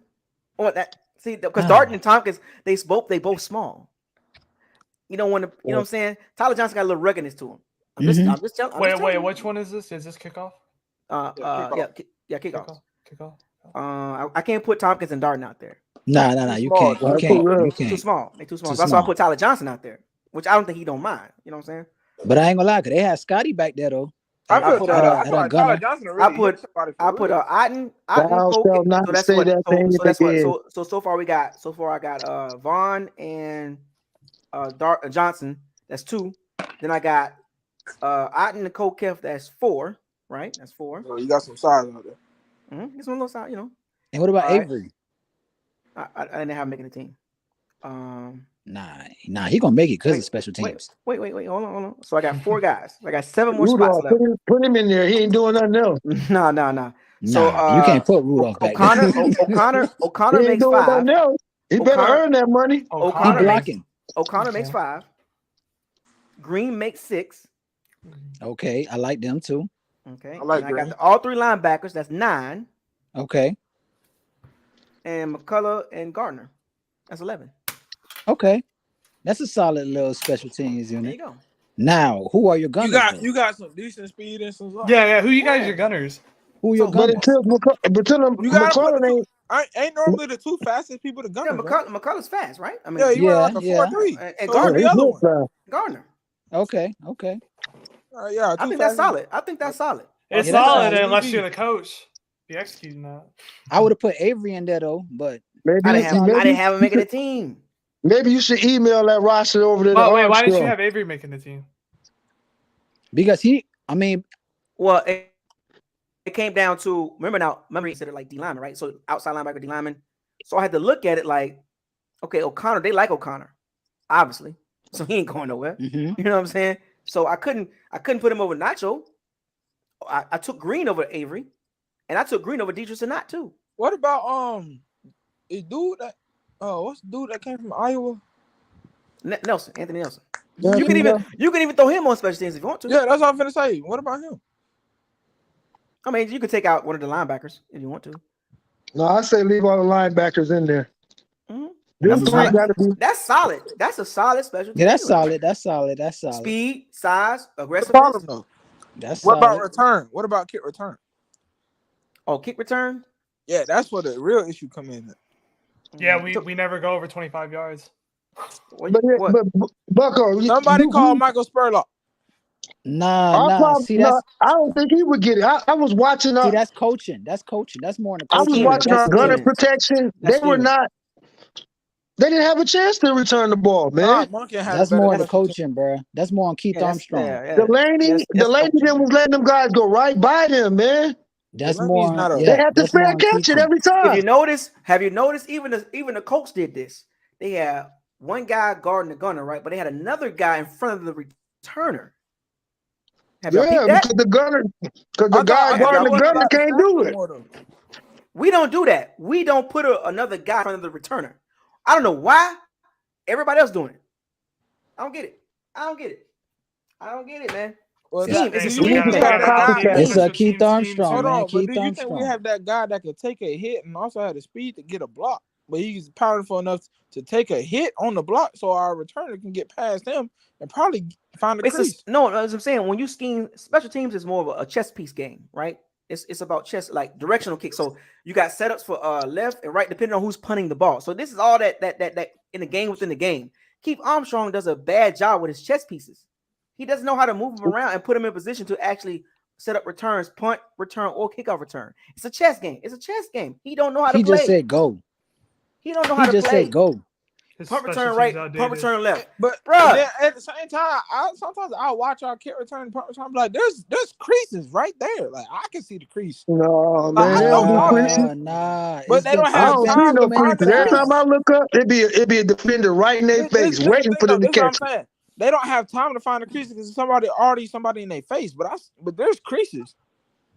But there's like when you got somebody already in your face, Dart be falling too quick. You know, it's like, come on, bruh, stay on your feet, man. You get tackled too easy, run out of bounds. Andre Anthony got waived. Yeah, he got. Yeah, I said that earlier today. Damn, 7th round pick. He got waived. Practice squad. I bet you go in the practice squad. Yeah, because I don't understand that. How could you waive him and not waive Nasser? He had 2 sacks. He had 2 sacks. Nasser had nothing. Nothing. 0. Goose egg. And you cut Anthony. Why? See what I'm saying? Stuff like that. Like, and this dude is clearly developer. And he cheaper. Yeah. I don't get that. I was mad. I saw that earlier today. I was like, what? He Yeah, they actually cut showed Andre. up. Yeah, He showed up. that was Nasser our didn't do biggest shot for anything. today. Was Andre? I thought he was gonna. I thought he was gonna make it to the end. Like, you know, that last couple, you know, like, we don't know, you know. But I bet you go to practice squad. He is going to practice squad. They call him back. He might get picked up though. I know. By right? who? By who? Anybody? Man, look, he produced. He came in there and did some things. He flashed. He did. Teams like that. Teams will snatch you up real quick. You flash. My boy had 2 sacks. Now watch him go to the Rams and do something. I'll be so mad. I can't stand him. I'm gonna hope that he don't get picked up. I hope. Man, I'm about to go in this on his gram right now. I'm about to go ride him. Don't go nowhere. Man, let me go. So you want to see those guys like that look good against the guys equal and do better. Uh-huh. Like, so that's what he did when he was out there against those guys and they all in the same 6, 7 round undrafted. He was beating them like, oh nope, nope. So I'm like, you take those guys, you be like, okay, get him on the roster or stash him. And yeah, we got stash him. I think he can be a developed player. I like he got nice size, got speed. You know what I'm saying? He didn't We look too need that. bad. We need that. He didn't look too bad at all. That's what I want to see the Bucs do. Remember we had Devontae Bond? Devontae Bond? Yeah, man, Devontae Bond. We gotta get guys like that and develop. Like the Rams do this a lot. This is the reason why they win. A lot of their roster is like, wait a minute, what? No, because remember they ain't had no first round picks for a while, right? Remember, no first round pick. The Rams to trade. You're like, wait, why is Rams roster so? What's going on here? Some of those guys are 2nd, 3rd, 4th, 5th round guys. The Bucs got to get a couple of those 4th and 5th round guys to just break through. They're hungry, they're talented. They just maybe something happened in the draft process. They didn't grade well, but it just naturally football. The Bucs can't, for some strange reason, that 5th, 6th round. But when's the last time we're not too good at had developing. a 5th, 6th round breakthrough? No, I'm just saying, like, those are. I'm talking about when I say breakthrough. Let me backtrack. The guys that's on the special teams that you don't really talk about, but they solid pieces. They fill the gaps that's needed. Like, you know, not the first 22 or the first 30, right? That's what Grant Stewart was. Like, that's what I'm looking at the player number 35 to 53. You know, player number 40 to 53. That the back end of the roster. Like the Bucs, they tend to struggle right up in that 40 to 53 range. Right up in there. Right up in there.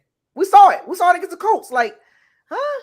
This is what we got to choose from? I ain't gonna lie. This is probably the worst DBs I've ever seen. Nah, I ain't gonna say that. I ain't gonna say that, bro. Because I've been there through the EJ Biggers. I've been there through the tackling was an issue last year. Tackling has been an issue with them the last 2 years, and they our third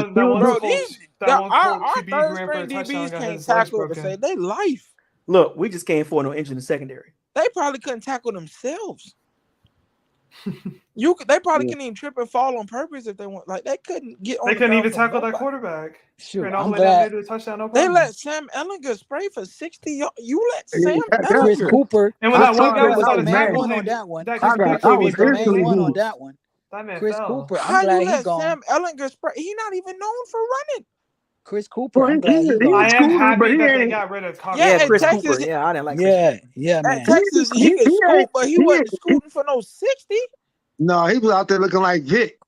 I thought that boy was a right-handed Steve Young. Let go of. Hold up! I didn't know the Cowboys cut Blake Jarwin. Oh wow. Whoa. I mean, I'm sorry. No, I'm sorry. Free agent. I'm sorry. He's still sitting out there. Oh. 28-year-old tight end Blake Jarwin. He's not Yeah, bad. yeah. Hey, yeah. Bro, gotta go. Bro from Giants. Yeah, you gotta go. You gotta get out. Oh, we got Kyle Rudolph. Wow. I mean, bro, go pick him up. I think they was thinking like a lot of the fans were thinking, oh, we getting the Vikings version of Rudolph. And I kept saying, why didn't we get Eric Ebron? Yeah. He dropped too many passes. Well, but I mean, Kyle Rudolph. He dropped too many passes. Man, That's like the Kyle whole narrative Rudolph looked like he out there around running in Eric Ebron. quicksand. Did you see Kyle Rudolph this past Sunday, man? Running in quicksand. Saturday. Yeah. What? Yeah, he just ended just the what block. he had like one catch? What? Not even. I think. Not even. He just ended just the block. He's so slow. He couldn't get his head around to turn on a simple pattern. He's so slow, man. They could have put Bruce Arian in there to cover. He is slow, man. He ain't the worst tight end we ever had. No, he's not. Jenkins. I ain't saying much. Yeah, really? Jenkins. Hey, oh Isaiah. my gosh! Wow, Jeremiah Atachu still available? On free agents, by the way. Interesting. And these some interesting names. I think we need to sign a petition to get you a job working for the Bucs. I just want to be. Give me let me be a QA. Let me be QA. You know what I'm saying? Or a scout, area scout. Give me an area scout. Give me an area scout job. I work for free. I make my own money. I'm just saying, I work for free. No, we ain't doing nothing for free, man. I'm just saying, just let me be an area scout. Put you at GM. You know, like that's how they start out. Like a lot of these guys, they start out now. Yeah, but you're gonna lose your head trying to play GM. You gonna a lot of guys, they start out as area scouts. No, you be a nice scout though, for real. They'll work their way up, you know what I'm saying, through the ranks to their area scout, then a QA, then a positional assistant, a positional coach. You know, they pick a area they like more with receivers, you know, whatever, and they'll be an assistant coach. You know what I'm saying? Go show Todd Bowles your list. Well, I think I'd be an okay scout. I ain't gonna lie. I feel like Todd Bowles probably gonna draft his son the whole time. He might draft. Matter of fact, let me be a college scout. Like, let me go fly me to the college games for free. You know what I'm saying? The guys that you think you like, let me go see them. Let me go see them. There you go. You know what, though? I think a lot of these names. So based off, right? You know our needs that you think we have. Do you have a certain amount of guys in college right now that you think we could possibly get at our spot that we might be picked? Because we're gonna be late 20s. We know that. That's the problem. Now, I will say this: the D line coming out in this draft in the 2023 is going to be pretty good. O-line gonna be okay, but the D line's going to be pretty good, and a little bit of secondary. Yeah, I feel like this is gonna be a heavy secondary class more than D line. Oh, trust me, This secondary class is gonna be crazy. But all I'm gonna say is, you got Logan Ryan, you got Tryon, and you got old man Golson, old man Nacho, old man Hakeem Hicks. You need to put somebody next to Vita. All I'm saying is, in this year's draft in 2023, D lineman again. That's crazy how long Golson's been here. You got to go D lineman first round or second round. Trust me, folks. Trust me. Oh, Gold still looking good against that run, though. No, yeah, man. I need some juice. I want more juice. Yeah, I'm not saying not to take no. We definitely need to go line. No, those guys are over 30. We got to get in D line. Yeah, we got to go D line, and second round probably got to be O line. Let me see. I think we can get away with that. I mean, yeah, second, third round, but I think we can get away with the first two rounds without O lineman because Shaq Mason's not old, Haynes is not old. So you'll get a DB second round. You get what I'm saying? Like, we could get away with that. We could maybe skip the second round and get a DB in the second round because we got three guys coming up for contracts. Right. So that's just thinking ahead. Like, we can get away with not in the O line the first two rounds. Just no tight end or wide receiver. Right. Definitely D line in the first round because this draft gonna be pretty. A guy like his Miles Murphy. I like him. Oh, he nice. I like Miles Murphy. He nice. Oh, I can go down the list on D lineman. I've been watching college football too, so I'm a big on that too. But I think D lineman and secondary will be the first two rounds, in my opinion. I mean, it just makes sense based on how the Bucs drafted. You know what I'm saying, and what they were replacing. You got to replace Golson. You gotta replace him. You gotta replace Nacho. Come on, man. Yeah, definitely Another not. position we got to replace is it's gonna be kicker, because Suckup, it's like he up there. He like 36, about to be 37. Mm-hmm. So Yeah, we got to he think tried about to that do that too. this year, and the guy couldn't beat him up. I know. Yeah, that's what we tried. I mean, Yeah, we tried, but that's something that we got to think about. You know what I'm saying? Like in the Man, I like don't in the want to see long us road get no next more year. kickers. No more kickers in the second and What third do you round. think if like No more of Donovan that, has man. like an average year but don't take a pay cut? see, that's the scenario. See, that was those scenarios that we got to think about as well. $17.5 million cap hit, but that's not guaranteed though. So you can literally be like restructure or by deuces. Just do what But they can we did afford with to? Jimmy G Can we today. get a left tackle? Just do what draft? they did like with Jimmy G. Reconstruct that, you know what I'm saying, and just make the contract make more sense. And you can use them as trade bait too, because teams definitely needed that tackles. They can't, you know what I'm saying? We can use that. Like I said, do them like they did Jimmy G. Right. Do them like they did Jimmy D today. Right. They did that. Yep. Exactly. So I mean, Donovan Smith is a key piece because whether it's trade or freeing up money, he better somebody gonna trade for better Donovan. take a, Somebody gonna he trade better for take Donovan. a pay cut. $17.5 million. $17.5. Man. That's a lot of money for a guy that's like, okay. Somebody is gonna trade for Donovan Middle with of that the cap. pack. With that cap. Somebody will take that. And Well, somebody said, well, that's the going rate for tackles. I'm like, yeah, man, but you don't want to just. Not him, man. I think they jumped out the boat when they did that. They had no other option though at the time. Can't give this man. They had no other option. The man might ask. He might ask for $19 or $20 million now because other guys are getting paid. Yeah. I can't. He ain't that though. I can't do it. We can't afford Donovan asking more. It's no because we got to pay Devin White. We got to pay Devin White, Antoine Winfield Jr., Tristan Wirfs. Bruh, we can't give this man $19 million for 2 more years. $38 million. Tristan Wirfs should be making more money than Donovan Smith. He should be. I want to see them two switch positions. I've been saying it. I think he's gonna be our future left tackle. I don't know. Yeah, I trust him on the blind side more than I trust Donovan. I mean, that's just hopeful thinking. I don't know, Bucko, because what I noticed with the NFL, they don't like to switch the right tackles on. You know what I'm saying? No, Tristan left tackle. He could play left tackle. He played at Iowa. He played at Iowa. Yes, he did. Trust me. I ain't never seen 305-pound grown. Because you got players like Ramchek. I'm from Iowa, so I know. I done seen him. The boy is talented. Oh yeah, I can see he's talented.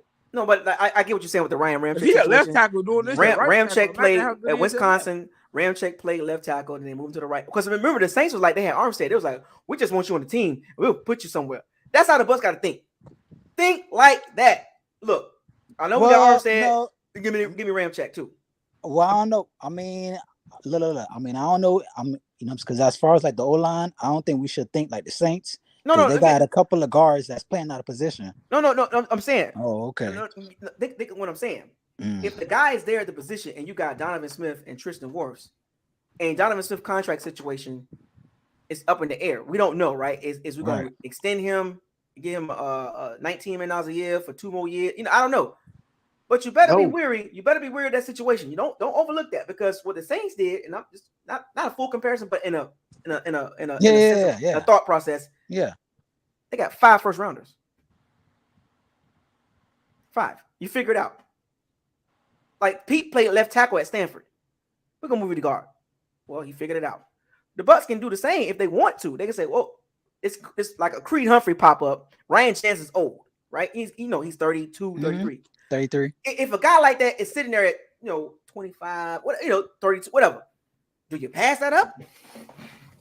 No. Do you pass it up? You find a way. If he's better than Hainsley or he's better than Luke Gedeke, look, can't pass it up. We can't pass up a Quentin Nelson at 27. You know what I'm saying? You get what I'm saying. You got to figure it out. Like it's like the D-line. I figure out how these other things just know they linemen, bro. Because I be like, dog, how? That's weird. And it be the linemen from the small school. It don't even be the big dudes. Sometimes going small school is cool, but sometimes you just got to go with what's there, like the talent. Like he played. But against I'm saying, like, guys. if you look at some of the best linemen in the league, look at the schools they went to. They not going to no powerhouse. They going to average, like decent Well, schools. I don't know the exact numbers, but it might be 50-50 because it's not all small school guys. Like think about it. How many of the best linemen in the league do you know went to Alabama, Florida, Georgia, Not all small USC, schools, but I think we did a good like job. the powerhouse schools, like you know what I'm saying? Like where we got Kappa from. Alex Kappa was a anomaly, man. Like let's be real. Like come on, man. What? He was a product. I No, give no. you Kappa was a product of Notre Dame powerhouse. Ali Marpet, anomaly. You know, I give you Quentin Nelson. He went to Notre Dame, but how many of them do you see? Those, is what I'm saying. I mean, we can literally go down the list and say, okay, Power 5, Power. You know, we can literally do that. I mean, it's easy to do that. I think we do a pretty good. We've been doing a pretty good job at getting linemen. It's just right. I'm just saying sometimes the Ali thing kind of threw everything. It threw everything in the flux, man. Nobody expected that. Right. That's what I'm saying. We like, and I think that's what our bread and butter, like Jason Light and his scout team, they kind of like looking at guys like that more versus the guys that's actually playing in the bigger school. Like Donovan Smith played at Penn State, Power 5. Yeah. Tristan Wirfs, Power 5. That's two of your guys right there. Right. Power 5 schools. And that's your left tackle and your right tackle, Power 5. And then you have Hainsey. Notre Dame. Power 5. So this is like that's how it is around the NFL. That's pretty much a line gonna be like that. Zach Martin, Notre Dame. Lydell Collins when he played LSU. You know, I can go around. I can go down. List. Yeah. I totally get that, but it just happens, man. You just gotta coach them up. He had a weird That's all it comes down to is just coaching. Yeah, coach them up. You know what I'm saying? That's it. It's coaching. It don't matter what school you go to. It's about coaching. And they do a good job at that. I know school definitely don't matter. I think, and also, but we got to be careful with that too because now that it's gonna be a great example. That with Marpet expectations and the Kappa expectations, now you got Luke Gedeke, right? So you think about the track record, right? You should think that Luke Gedeke is gonna ever let go that direction. Like I think so. He's gonna go that route because of what the Bucs did in history. History shows that the Bucs have done this. Yeah. And so that's what I'm saying. The outlook for Luke Gedeke moving forward is good. Kappa was horrible. 2 years. You're freezing up, bro. He got better. Is he cutting out a little bit for you? Hello? Yeah. There you go, Broco. You was in the water just now. Oh, so Alex Kappa got better after his first 2 years, and then he got a contract. So the same thing with Luke Gedeke. His first year or two gonna be rough. I mean, let's be real. It's gonna be rough. It's gonna be rough. He should get better. Based on what the Bucs have done. Yeah, they'll develop him. It'll get developed. So that's what I'm saying. Like down the you're in the water again. He's getting Yeah, you cut out. Now and then your screen keeps freezing. There you go. Right now you're good. Yeah, but he should develop. Wi-Fi. Yeah, I know, right? It's AT&T New Orleans. Get better. But yeah, he should get better. I think he will. He's gonna have a couple of little rough passes, especially that week 2. How old's Mason? Week 2 is gonna be hard. He's gonna have a hard game come when we go to New Orleans. Very hard. Yeah. He gonna do a lot of growing up that game. Yeah, I mean it's gonna be a learning experience for him though. Yeah.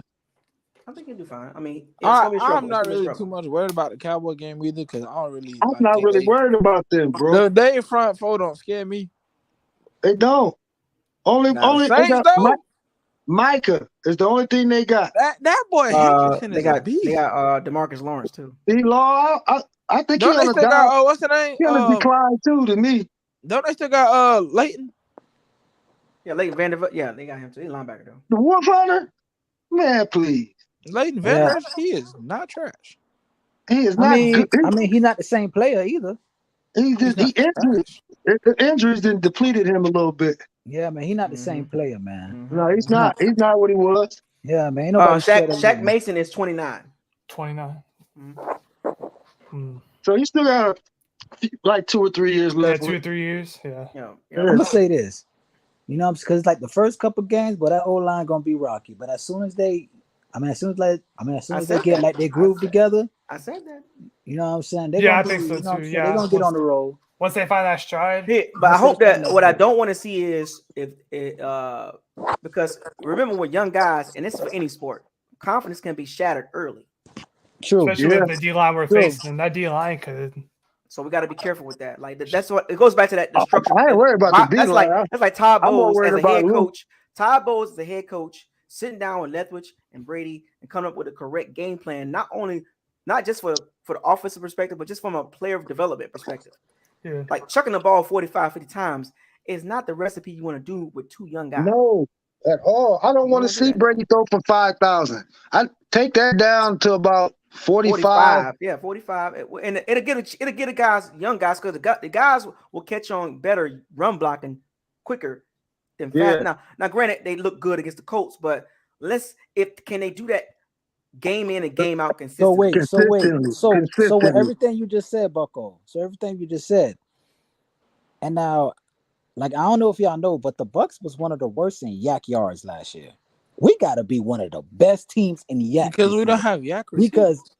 Because now, is that what Russell Gage is? Russell Gage.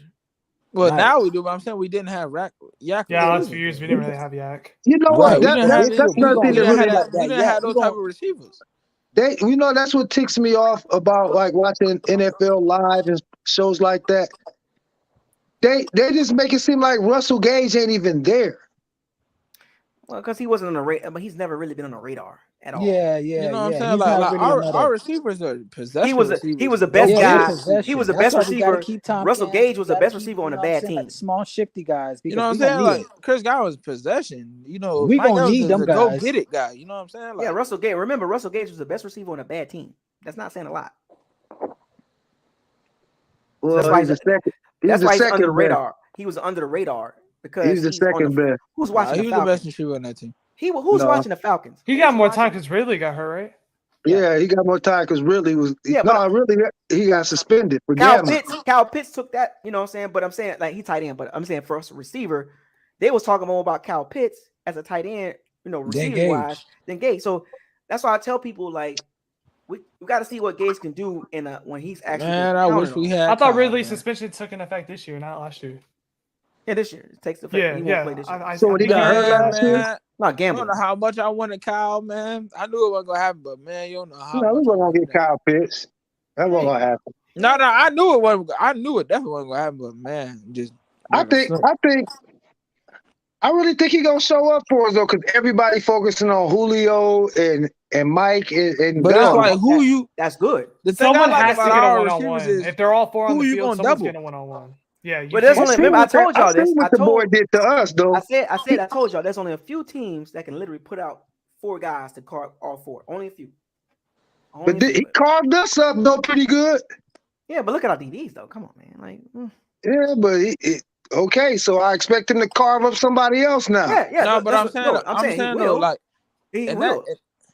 It's even better for him. It's even better for him to floor us now with them 3. A lot of his catches gonna be 0 to 10. Yeah. Get open quick. How did he do against the Saints when he was on the Falcons? So they played him twice. He had one good game and then the other game he didn't do anything. Gotcha. Well, I've been researching. Saints one good game could be a different. Got a Saints fan in here. Oh, I see him. That's all that man. What you got, man? Saints 101. So we gonna give us the Saints breakdown 101. So we in class. Where you at? We listening. I was over here the last time y'all talking.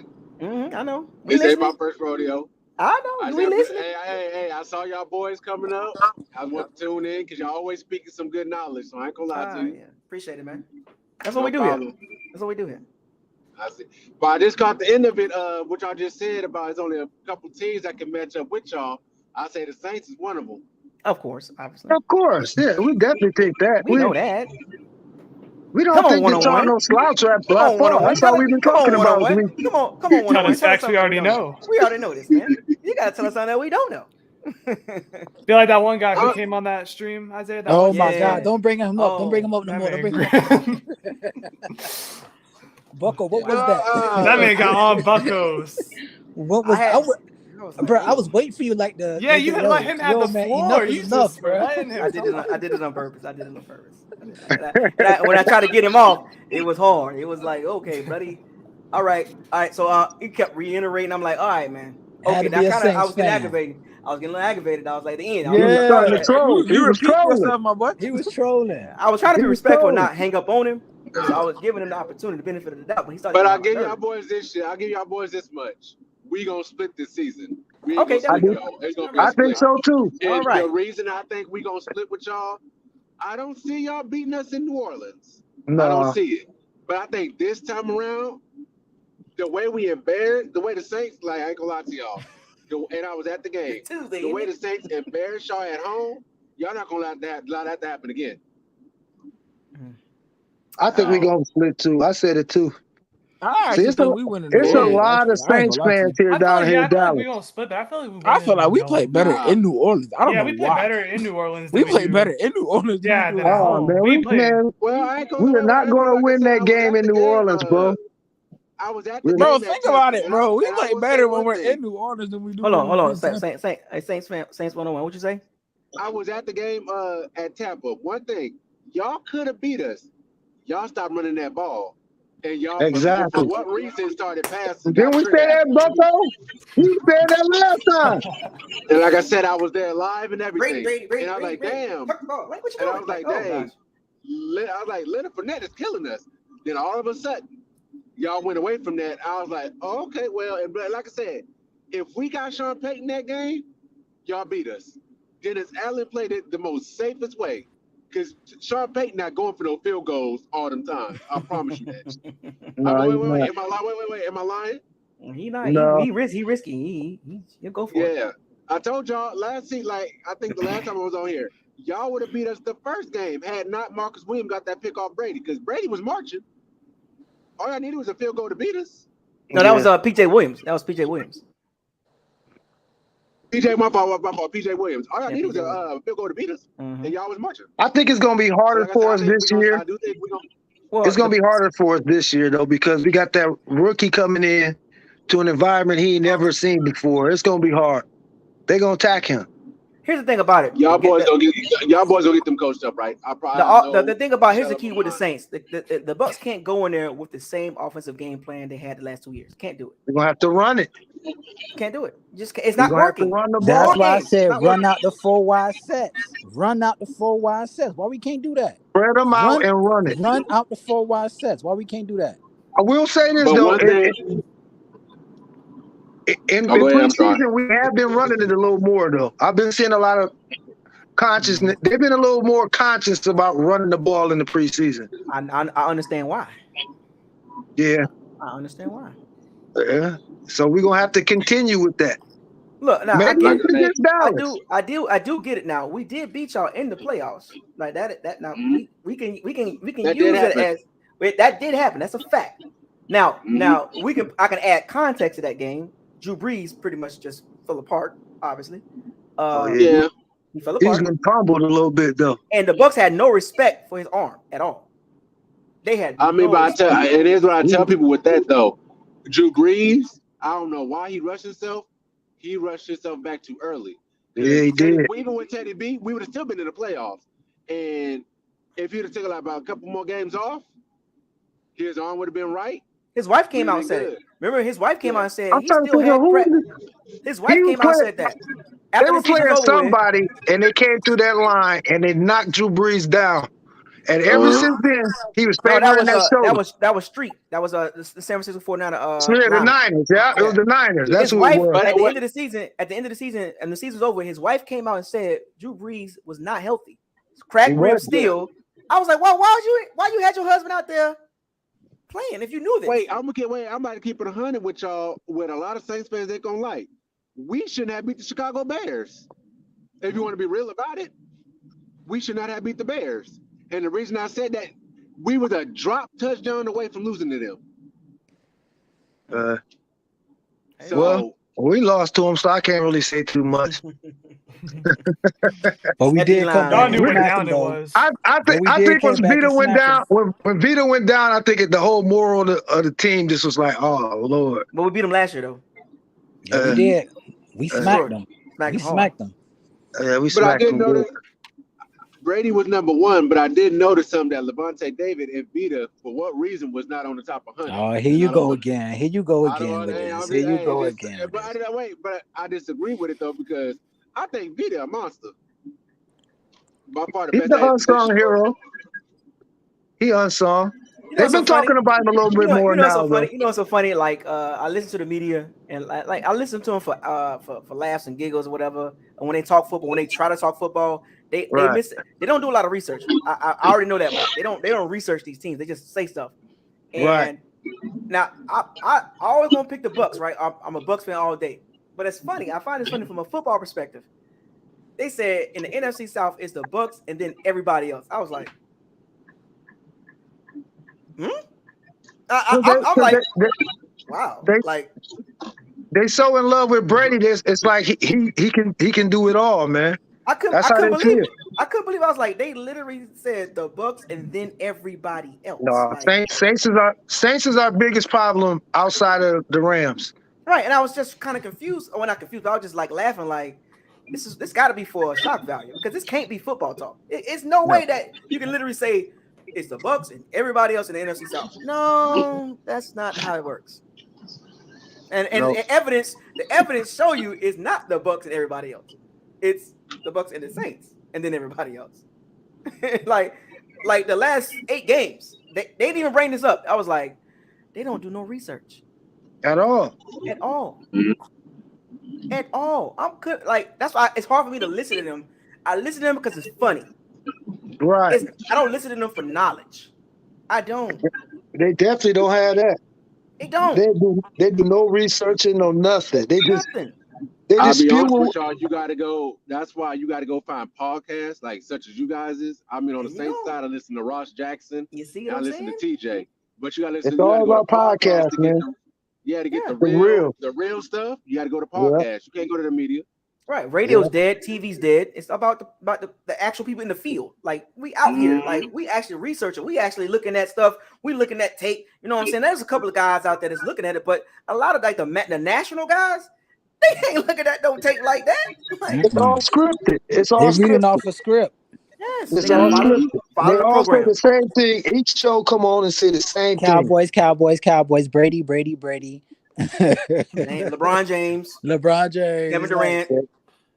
I ain't gonna lie to y'all. I turned on ESPN today, and the first thing they talking about is the Cowboys. I was like, so the Cowboys the only team in the NFL. You want to know why? The Cowboys bring ratings. They bring I know. ratings. America's team. That's why. I can't wait till we come here and smack them. So, man, y'all have no idea how much I can't wait to go to work come that Monday. I fly on Friday. Now y'all don't, but see y'all ain't here, so y'all don't know how the after effects of them when they lose. When they lose, I'm in New Orleans. You know how when New Orleans lose, the whole city be like, "Man, we ain't doing nothing." Man, I'm out here in Houston. These down Cowboy fans, they is something. Dude, when they lose, it be so you can hear a pin drop at work the next day. It be quiet. I cannot wait. New Orleans like that too. Wait. New Orleans don't want to serve you no food. I'm like, I just want to get some food. Oh man. Oh yeah. It's a lot of New Orleans fans here too, though. We ain't got that. Up here. We out of that. What you mean you out of that?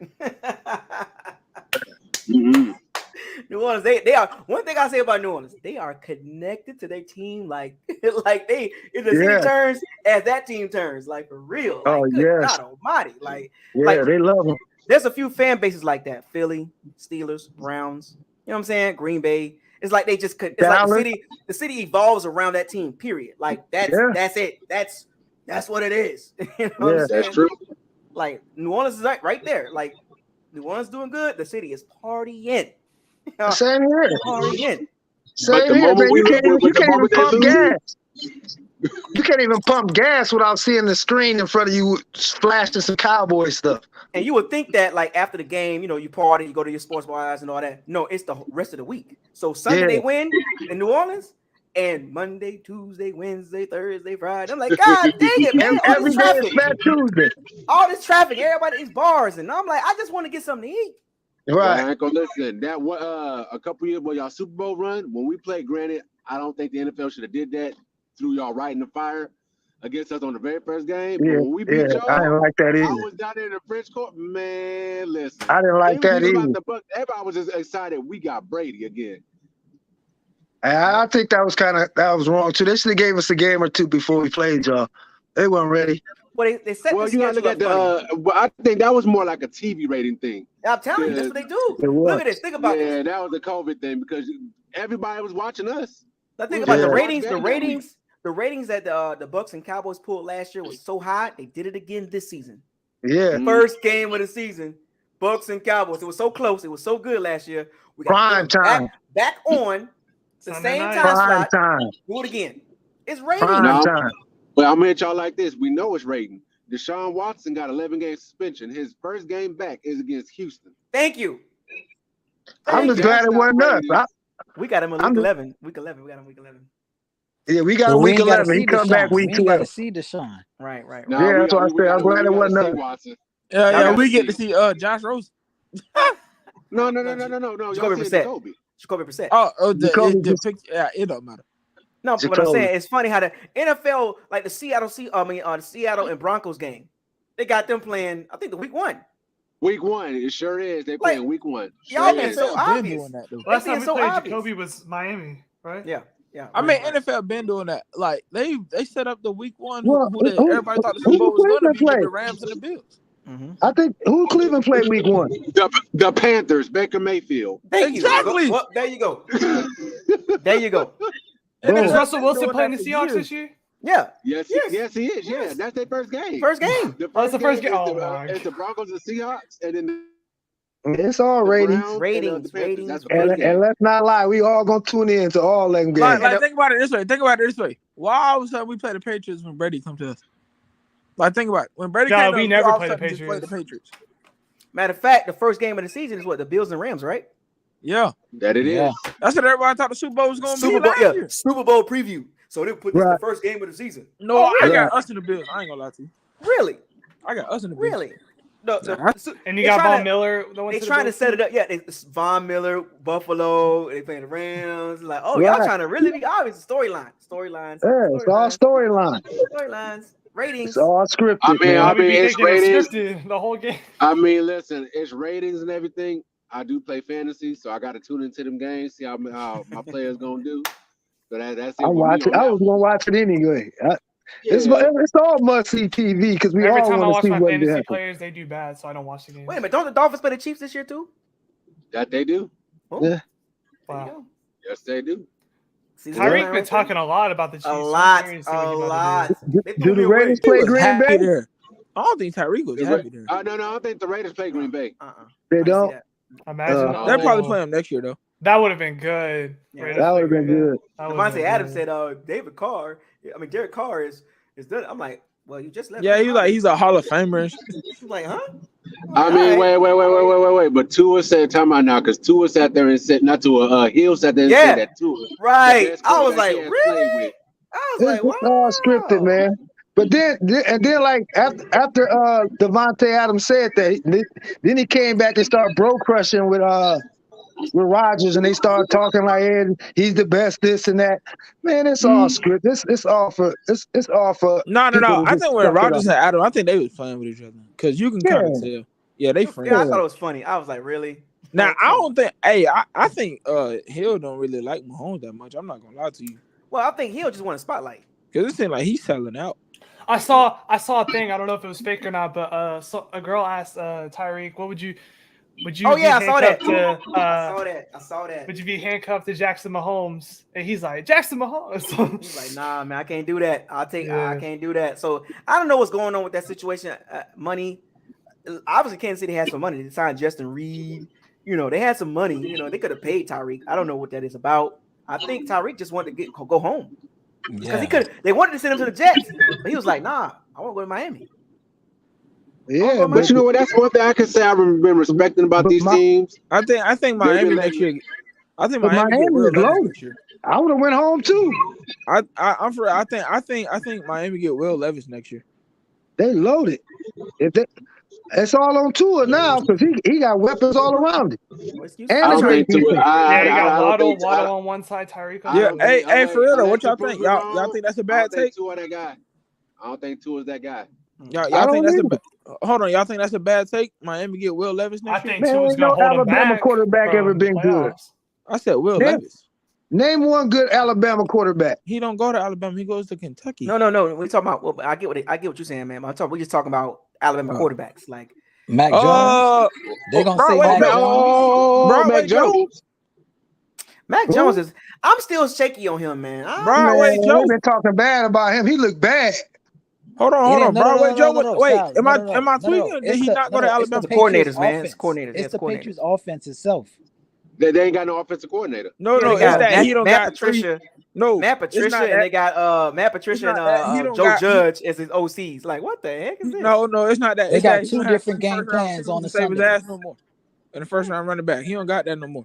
He don't got 3 first round receivers and the first round running back to save his ass no more. Exactly. But you want to know something? I can kind of bet the Patriots because Tua had that same team, and look how that turned out. They had the same team. Alabama has been 1, 2, 3 for I don't know how long, but name one of those quarterbacks that actually came out and became really, really, really good. Think about it. Jalen Hurts? No. Well, Tua, no. Jalen Hurts, Mac, no. Jalen Hurts, he went to Oklahoma. But Jalen was still on that team though. He still had. He was. He transferred. Yeah, because he knew his time was up with Tua.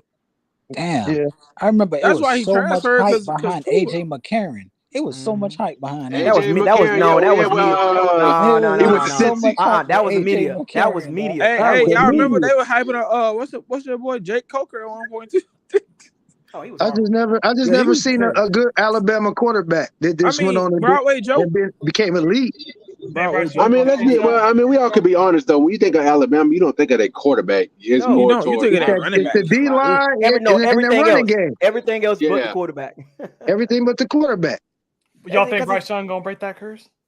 He kind of remind me of Kyler Murray. He a taller Kyler Murray. What he like 6'1", right? No, 6 foot. 6 foot. Yeah, so he my height. So. Well, listen. If he got the same study habits as Kyler Murray, no. Oh my gosh. I don't believe in that guy. No. I feel like because playing.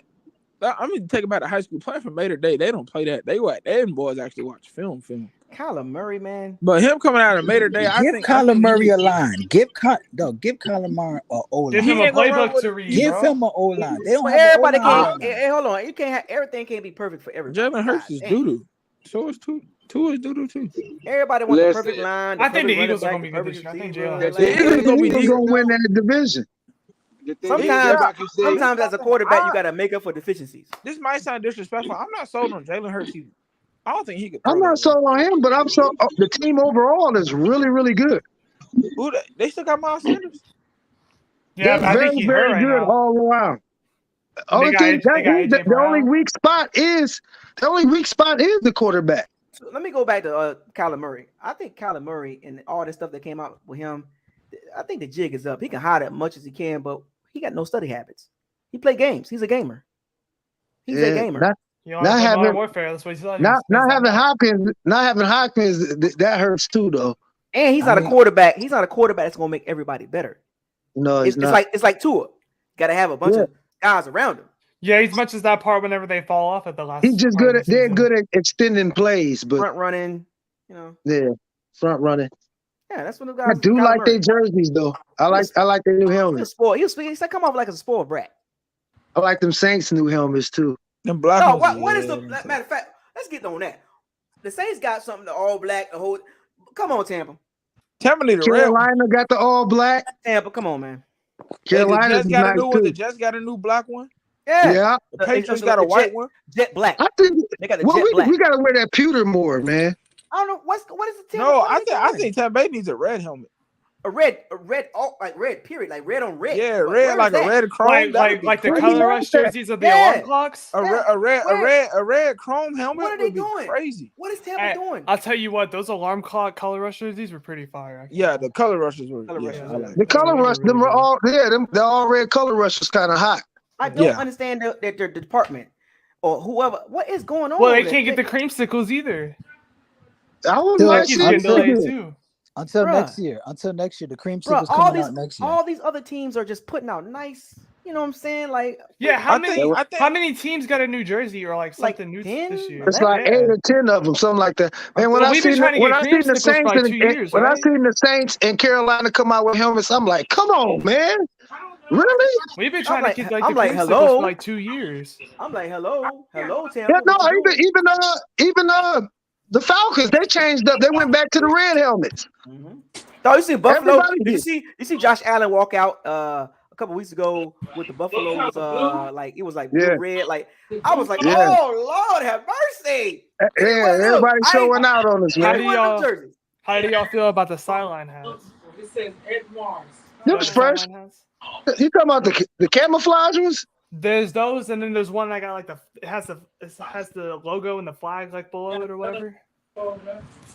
Patient The camel ones look all right. I wasn't paying attention. Yeah, the Well, you know, camouflage I can't really trip on our helmets though. I like the big flag on the helmet with the chrome face mask. It's nice. But I would like us to wear more pewter. More. I want us to see us more in the dark jerseys. jerseys. We do like color rush or like pewter. We only do it like one game a season. I feel like. What are they Yeah, doing? or how about the pewter? Like the dark jerseys. How about pewter what top? about the white? What about white and red? What? White helmet, red I chrome see it. face I gotta mask. see it. We gotta see it. I don't want to look like the Cardinals. Yeah, man. I gotta see it. Okay, well, how about the pewter top with the white pants? But look, they got pewter, white, red. You know, they got 3 colors that they can they can figure that out. Like, yeah, we never got, mix match. We never mix match. You know what I'm saying? Like then they can go do all black. You know, with white. You know, I don't get it. Like black and red. Like what's going on? What's the problem? What is the issue with Tampa? And they so slow. Everybody else evolving. All 31 NFL teams have to do it before we do it. I think the Browns getting a new helmet too. They getting like a brown one with a white and orange stripe. Gosh, Lee, man. Yeah, they are. Tampa's getting on my nerves with that stuff, man. They're so behind. I don't like that. I was just mad that when we got the pewter, all pewter, I was like, yeah. And then we barely even wore it. We wore it that Broncos game. I'll be honest. The Falcons game. That's pretty much it. I think honestly, the reason why they don't wear them too often is because it's too hot. Yeah, it's too hot. That's what it is. You got to think like the dark colors. That's why we wear white. all the time at home. We got some night games coming up. So it's 12 teams that's got new jerseys and stuff going on. 12. Over 10% of the NFL doing it, and we sitting here like, duh, duh, duh. Yeah, I be going to the games. It gets so hot. How many primetime games we got? They don't wear red. 5. Okay, well that means it's gonna be night games. Yeah, let's do that. They're night games, so we should be wearing dark jerseys. I understand like them 12 o'clock games and stuff like that, but I think the last prime time we wore was against the Rams. It was against the Rams that first year. My goodness, the Bears got the all orange and black. Yeah. Hey, but you know what though? Honestly, I like the helmet that we had with the alarm clock jerseys. The bigger flag logo. I think we should have kept the big flag. That was a pretty dope helmet. I got 2 of those alarm clock jerseys. I really don't like them. I like the white one. No, the helmet. No, we're talking about the helmet. No, we're talking about the helmet. The helmet itself. Oh, just with that? The logo was bigger. You could have did something different with the color of the face mask. They you could have kept that chrome. You could have, you know what I'm saying? You could have lived up a little bit of orange in there. Or something. Who's in charge? I like the white pants when they wear like the white pants with the red and then right. That's what I'm saying. The pewter and red jerseys. Or the pewter and red with the red mat. Right. I see why they don't do it. I like the big flag. I like the big flag. We usually make the away team wear their dark jerseys. Mm-hmm. Hey, I saw a concept that had. We usually do like when it's an early game. Yeah, that's what happens. So I saw a concept that had like a white helmet with a red chrome face mask and an orange or red stripe going down the middle. I saw that concept somewhere. You talking about the white helmet with the flag on it? Yeah, it had a red face mask. It was chrome. So what's happening? Yeah, I saw that. So the Giants are going back to the throwback classic blue uniforms this season. The Cowboys got that Thanksgiving white blue thing going. That's nice. The Panthers got that black and powder blue, whatever. That's hard. Oh yeah, that thing hard. That's hard. I told you the Carolinas today is hard. The Saints got the black and with the Saints things all over the helmet. That's hard. All down the middle. Like a that's mohawk, hard too. like a mohawk. That's hard. Then they got the that's Eagles. hard too. The Eagles and they black and green and white. Yeah, Yeah, that's hard. Dave's hard. I like Then you Dave's. got the and they bringing back their Kelly Green uniforms as an alternate in 2023. So that next, so they bringing that back. Arizona. The Randall Cunningham jersey back in the day. Yeah. They bringing that back. With the Arizona though. Arizona's helmet look nice. The Falcons got their red helmet and their jersey mixing up with the Black Hawk or the Falcon. Yeah. I'm sorry, Black Falcon. Yeah. And then the Patriots going back to their big Pat Patriot. Red. Yeah, they're going back to Pat Center. Yeah, and then the Commanders, they swapped it up a little bit, real good, looking real nice. A lot of people said they didn't like that, but I liked them. I like Washington. And the Texans got the all red with the yeah, that's hard. That's hard. Hey, so we get the and Arizona next year. Arizona. We get the next year. The 49ers too. Yeah, I think we get the Jets got one too, right? I think we the get Jets, the Jets. The Bengals got the white with the tiger stripe with the Bengals. Oh, yeah. I just don't understand why like our jerseys, like the creamsicles, are the ones that have supply issues. That's what it was. The Jets doing the stealth black. The stealth black. They got the hardest one to me. I like the Jets. Yeah, Jets uniform will look nice. I can't front that natty jersey's hard. That all white natty look nice that though. Natty is hard. And with that helmet. Yeah. So with the all white jerseys. So for the Bucco Bruce jersey coming back 2023. Yeah, but why? Why 2023? Why not now? I'm gonna tell you why. It's right here. So the reason why the creamsicles weren't available this year because of the supply chain issues. Yeah. Get the. But why not only affect logistics? us? That's just logistics. I mean, it's nothing to do with us. Yeah, you know what I'm saying? That's logistics. I ain't buying that, man. But I'm just telling you. I know what they're saying, but really, you talking about $1 billion team? You can't get them jerseys put together. What's coming somewhere? next year? Bucco Bruce coming next year. I'm curious if Tom wanted to wear them one time. I want to see Tom in them. Are they going to change the helmet and the style of it with the? So with what the they Bucco doing? Bruce No, they bringing back the original Bucco Bruce. The creamsicles. The helmet. The helmet. The Bucco Bruce helmet. They bringing that back too. Mm-hmm. Okay. So that's 29. And the Seahawks going back to the Warren Moon Kent O'Brien jersey. Remember those jerseys? The white with Steve Largent. Hey, so is Tom gonna be here next year or not? Nah, that's what I'm saying. There's no way. He probably gonna be here to wear the jersey, and he the one that said he wanted to wear them. Yeah. Why don't we have an all black jersey? Because it's too hot. At night. And we used to have one, but the Bucs computer is close enough. We don't wear that enough. We used to have that with once or twice. John Gruden. Twice. Yeah, we had it one time. We had a black jersey one time. Yeah, we wore the pewter in that Rams game, the Broncos game, the Falcons game, and I think that's it. Yeah, I think that's it.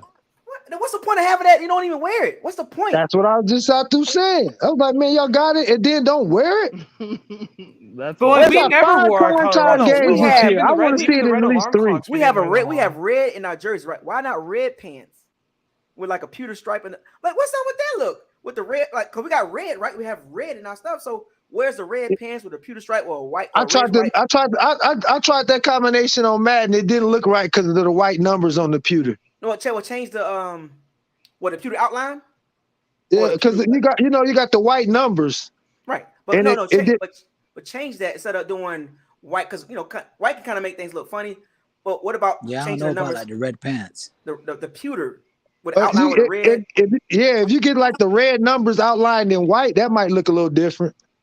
Yeah, they got combinations that I just don't get it. I just don't. It's just hard. It's hard because that pewter throws everything off. They need to figure it out. If we didn't have that pewter, I think you can go pewter. I think you can go pewter, either all pewter or pewter top, and with the white pants. They always want to wear the white pants. At least wear the pewter top. You got 3. Well, you got pewter, red, white. That's 3 colors, right? Yeah, but your white pants got a red stripe down it. Right. Think about they can that. change that. They can change that though. They can go white pants, pewter, and red stripes. I think Tampa Bay should have at least 3 or 4 helmets: a white one, a red one, the regular one, and then probably a white one would be nice. But what's a white one? We wear the all white uniforms. That would be nice. All white, like white down. That's insane. A whiteout game? Can you imagine a whiteout game in Tampa? with the white helmet with the flag on it. That'd be hard. I ain't gonna lie, boy. That would be Red hard. accents? Like an all white out. White and then helmet, all the red fans. flag. Think Yeah, about they it. want to wear white so much. That'd Just be think about hard. a new color. That'd be That'd be hard. hard. All white uniform, white I ain't helmet, gonna lie, we red gotta cone do that face like in the mask. playoffs. And then whoever come come to the game, get like a little white towel or whatever, just something white. Hey, I Just ain't have gonna a lie, white you out. White out on the whole something. Boy, you stadium. on to something. So what though. about I this ain't gonna lie. combination right here? What about this combination? Red Yeah, pants yeah, with I ain't white gonna lie. pewter stripes, white jersey with pewter I ain't gonna red lie, numbers. that's hard. I never thought about that one. That would be nice. Have Tampa Bay have a whiteout game and a blackout game. That's going to intimidate the hell out of people. What about this color right here? This combination right here. Red Red pants, pants white pewter with white stripe. pewter strip. See the White red pants, jersey I'm not a with fan of though. red numbers. But I'm telling you, man. I'm telling you, the red pants. I need to see the red pants. I have to see them. That's what I'm saying. I don't know The about the red pants. pants. Didn't we have The red pants only look white when you wear the red top. We had the red pants with the alarm clocks. Color rush. That was color rush. They look good though. If They you're gonna look do the red good. pants, you gotta have this is my idea. If you're gonna do the red pants, you gotta have a white stripe in the middle and two pewters. That's what I'm on the saying. The outside red of and the white pewter. stripe. That can work. The red and pewter can work. The red and pewter can With work. the white on the outside I'm of telling the you. stripe. No, the Yeah. white on the inside. Like the white the- on the inside. Oh, the white on the pewter inside. outside. Oh, yeah. That'll work. That'll work. It I'm works, telling and you. then you just do the And same what thing color? with the What jerseys. color top? What color top? Red. You got Red. Red. Yeah. Oh And then yeah. get a red, and then you got a red helmet. Look, that's all red. Anytime we wore the black the color rush red, they look good. It look real good. The Bucs can go. They can go all white. They can go all red. They can go all pewter. Man, if we was You know what I'm able saying? to share if we was able to share pictures on here, I'd show y'all some concepts I've seen. They look crazy. Yeah, I just seen some dope ones on social media. Concepts on Twitter.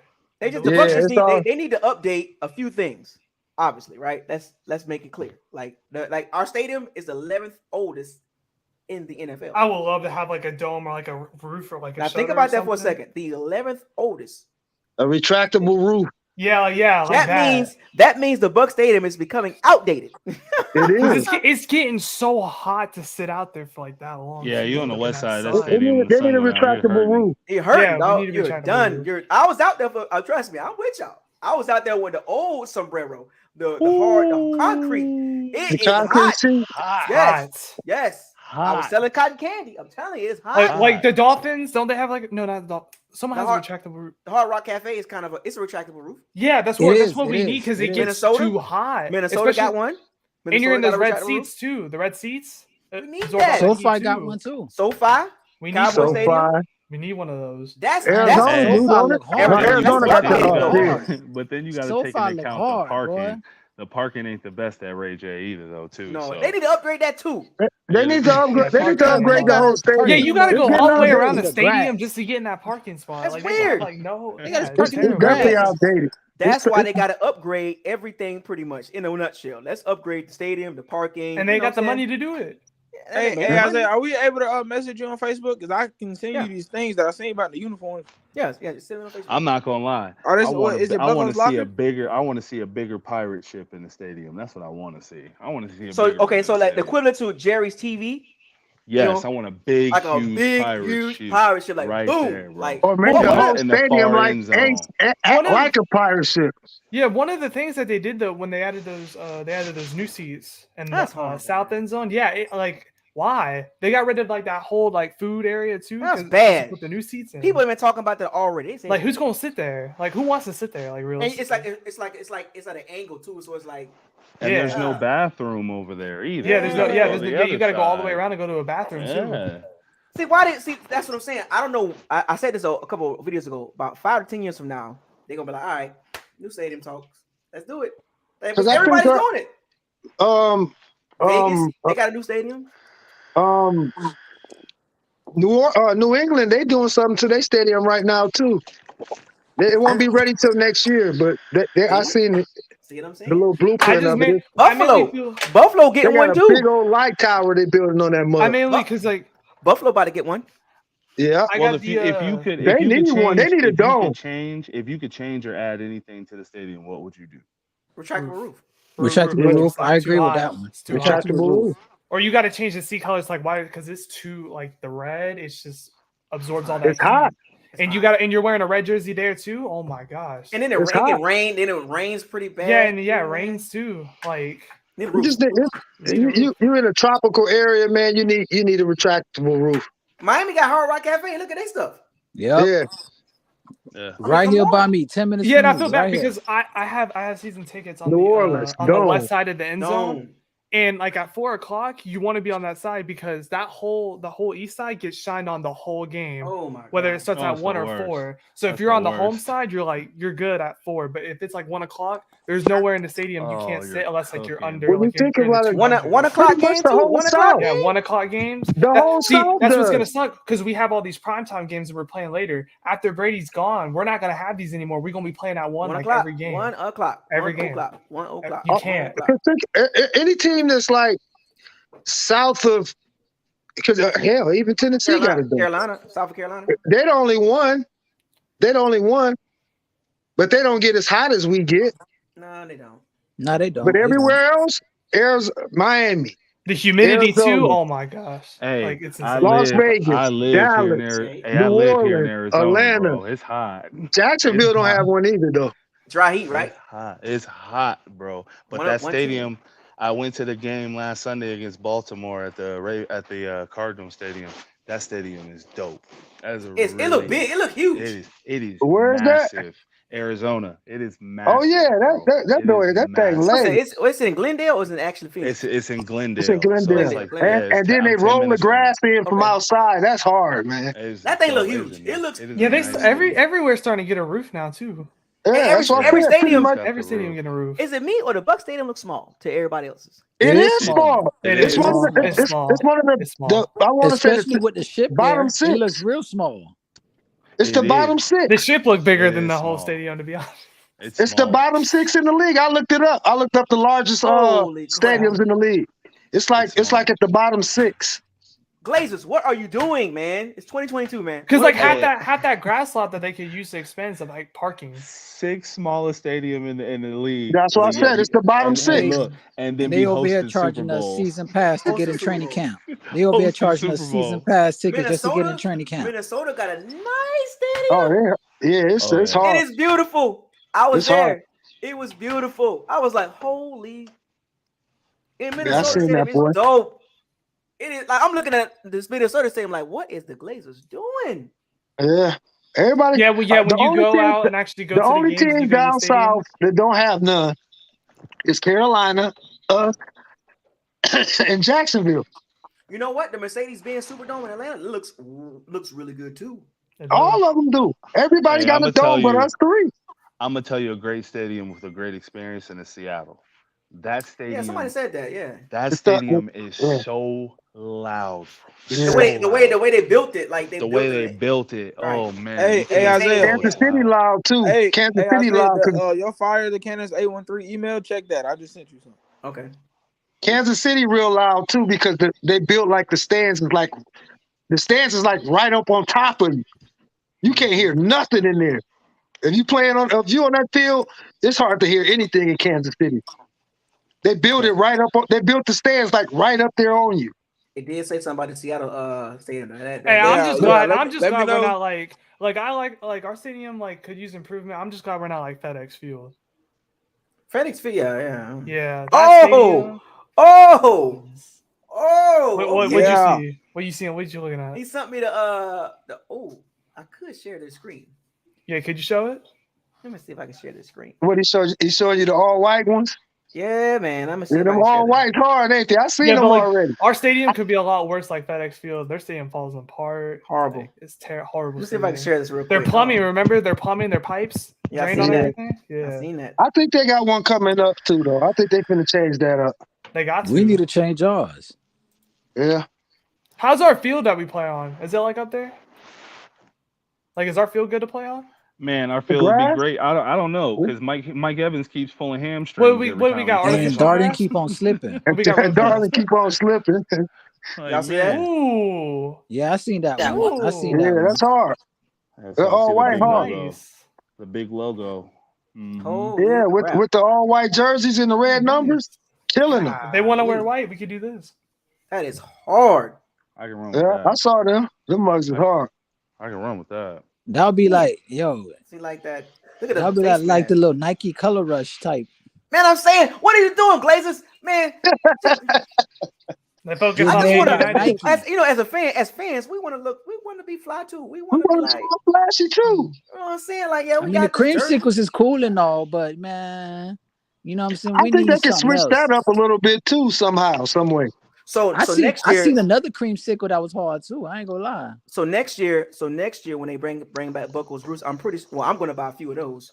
I'm not missing this. I'm not gonna miss this one. You know what I'm saying? I got the All Star, but I want to make sure I get Levante's creamsicle. You know what I'm saying? I want to make sure I get Levante. Nice. I need that because I can stash that for like, oh yeah, that's Levante. You know what I'm saying? I got the creamsicle Levante. You know what I'm saying? I need that, so I'm gonna get Levante when they bring that back next year. I am happy though that like obviously like not happy like Tom's going, but like when Tom and Gronk like were here together, you couldn't buy another jersey because all their jerseys were just in there. Yeah, like I remember going to the team store. That's the only jersey that was there. I want a Derrick Brooks.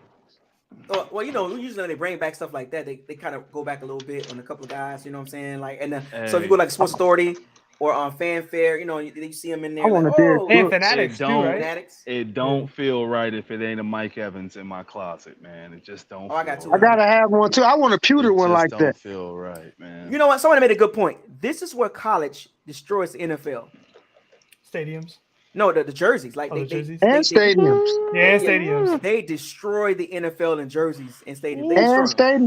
Their stadiums are way bigger than ours. Destroy the NFL in the creativity department. They destroy. Hey, I'm gonna tell you who got a hard college jersey that nobody ever talk about, and that's Hawaii.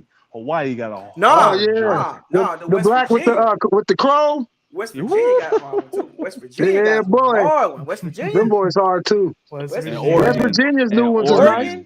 West Virginia. Mm-hmm. Oh yeah. Oregon has got so many.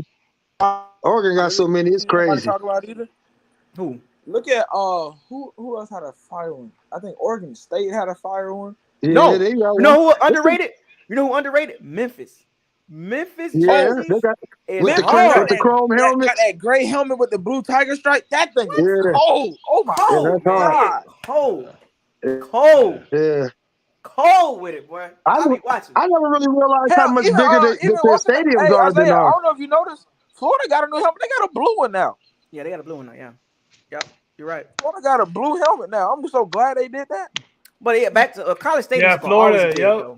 College stadiums. It's gonna always be bigger. College stadiums shred. Bro, have any of y'all ever been to the whiteout game at Penn State? I would love to see that. That thing Valley is jumping. Was it 106,000? They say that thing is huge. 106,000. My buddy. It's the biggest stadium, ain't it? No, Michigan.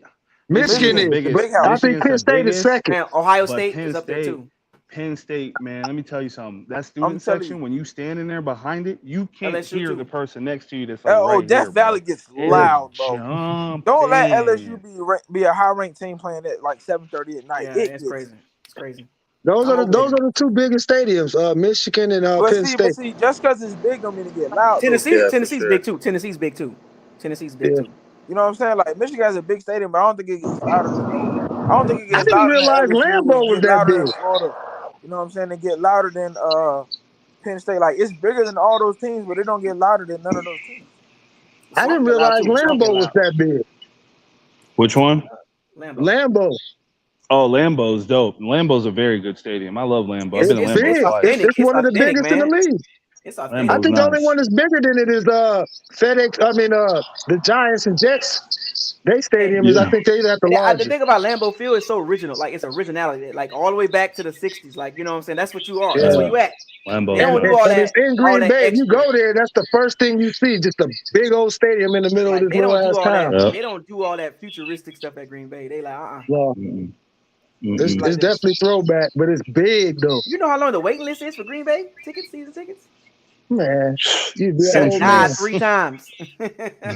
Centuries. Like damn, you gotta die 3 times. Like the whole town buy it out. Yep. Mm-hmm. The whole town buy it out. Then all the surrounding areas. Mm-hmm. It's hard to get in there. Hey, so I didn't catch you guys earlier, but me and my boys were talking about this, and I wanted to get y'all opinion about Tampa's wide receiver room. Who's the odd man out? Now I'm been firm with them saying I think Scotty's not gonna make this team. But they assure me if Tom wants him here, he gonna be here. But I like that Tompkins kid. Darden's starting to grow on me. But honestly, this year I need to see Tyler Johnson do something. Did you because say I felt Darden? like Those yeah, are the six that we named earlier. 7. 7. Y'all only good for special teams. That's it. Y'all think we gonna go 7? Well, let me go through my list. Let me. I gave my 53 earlier. You wasn't here, so I'm gonna break yeah, down. you Yeah, did. let me. I wasn't here. Go So ahead. I'm gonna break it down. All right, so let me do the quarterbacks. I had Brady, Gabbert, Trask, right? Then I had running backs. I had Fournette, White, Vaughn. I had Bernard and Lard being cut. Bernard. And the receivers, I had 7 receivers. Evans, Godwin, Gage, Jones, Johnson, Darden, Tompkins. I had Miller, Perriman, Stearns, and Geiger cut. Tight ends, I had Rudolph, Brait, Otten, and Cole Kef, right? That's 4 tight ends. 8 O-linemen. I had Smith, Luke Gedeke, Robert Hainsley, Shaq Mason, Tristan Wirfs, Nick Leverett, Josh Wells, Fred Johnson, Ryan Jansen. 10 D-linemen. Shaq Barrett, Joe Tryon, Vita Vea, Logan Hall, Hicks, Nelson, Golson, Nunez, O'Connor, Green. I had Nassib being cut. Oh, you got Nassib getting cut? Okay. You get Nassib getting cut. Yeah, he just got brought back. He just got brought back on the winning team. He can go right back out the door. I'm just giving you my he ain't list. going nowhere. I'm just giving you my list. It's okay. Okay. I'm just giving you my list. All right. Don't beat me up. All right. So I had 5 linebackers. I had White, David, Fatukasi, Stewart, Britt. 6 cornerbacks. Davis, Dean, Murphy Button, Delaney, McCullen, Gardner. 4 safeties. Winfield Jr., Edwards, Ryan, Neal. Then I had my 3 special teams guys, Suckup, Kamada, and then the long snapper. There you go. Reason why we were saying Nassib, you missed the conversation earlier. He was getting ate up by a walk-on, man. Undrafted. Oh, Nassib? Man, he wasn't doing nothing against that young dude in Indianapolis. Undrafted free agent, right tackle. Couldn't get by him for nothing. I mean, I guess he had to check out the Cowboys coming back. Come on, man.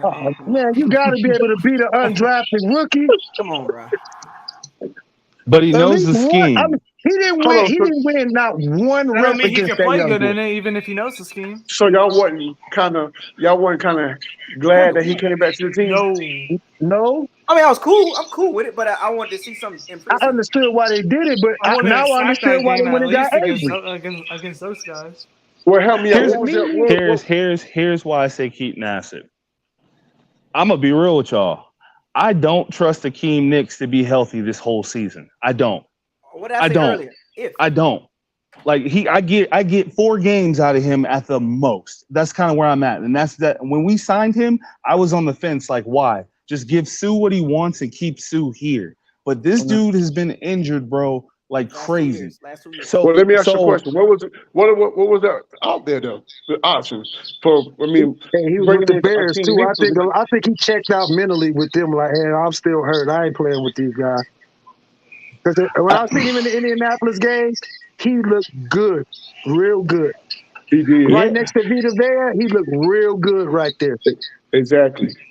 Yeah, but again, like he it's preseason 1, which it is what it is. But my thing is just again 4 games. Like he's coming back off 2 back-to-back years of being injured. Like it'd be one thing if it was 1 year, but 2 of them. Like my thing is, how are you gonna hold up with this Tampa Heat? I think they're gonna micromanage you. They're gonna micromanage you. Kawhi Leonard, load management. But I feel like everybody want to come. They want to come to Tampa to play with load management. Tom Brady. So that's motivation in itself to want to get your body in whatever condition right because you're on the team with Tom Brady. To go. Yeah, you coming from the Bears to the Bucs. You going from a bottom feeder to a Super Bowl contender. But we got to be honest though. If Tom Brady gets hurt, we got to rely on his defense to win us this championship if it happens. So at that point, we got to keep somebody like with Nassib. It goes back to my point of keeping a guy that knows the system, because at this point, for injury purposes and Scotty reserve Miller knows the purposes. system. Scotty Miller knows the system.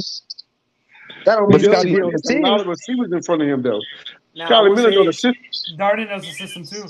If they were that confident in Carl Nassib, they wouldn't immediately went out there and got Avery. They immediately went out there and got a guy that's undersized. So to go back to somebody that's Byron, undersized at that position so immediately. Byron, so go back to Byron about Hakeem Hicks. Now there were younger guys available in free agency. Right. Probably cheaper, maybe, But I think the Bucs just wanted some more strength. Okay, clog the middle. Clog the middle. I got you. That's what they based on. They built on big bodies. Right. They're not built on. He's a better pass rusher than They're not built on speed. Like that's why the Bucs are so hard to move to run the ball on. That's why you got to run. Exactly. You got to run diagonal, or you got to run on the outside of the Bucs. You can't run straight ahead. So the Bucs want to stick with that scheme and get a little bit more, I guess, slightly younger, a little more athletic. So he's a little more athletic than Sue was, man. From Sue I to think Hicks, he's gonna stay healthy this year. From Sue to Hicks, I think he'll really give us 10 games. There's a little more athleticism from Hicks than Sue at this point. A whole lot, man. Don't shortchange it. But Sue is healthy. Yeah, he was healthy, but he has no pass rush whatsoever. He was good against the run, but he could not get past nobody with passing downs. Well, he was just out there. He has 6 sacks.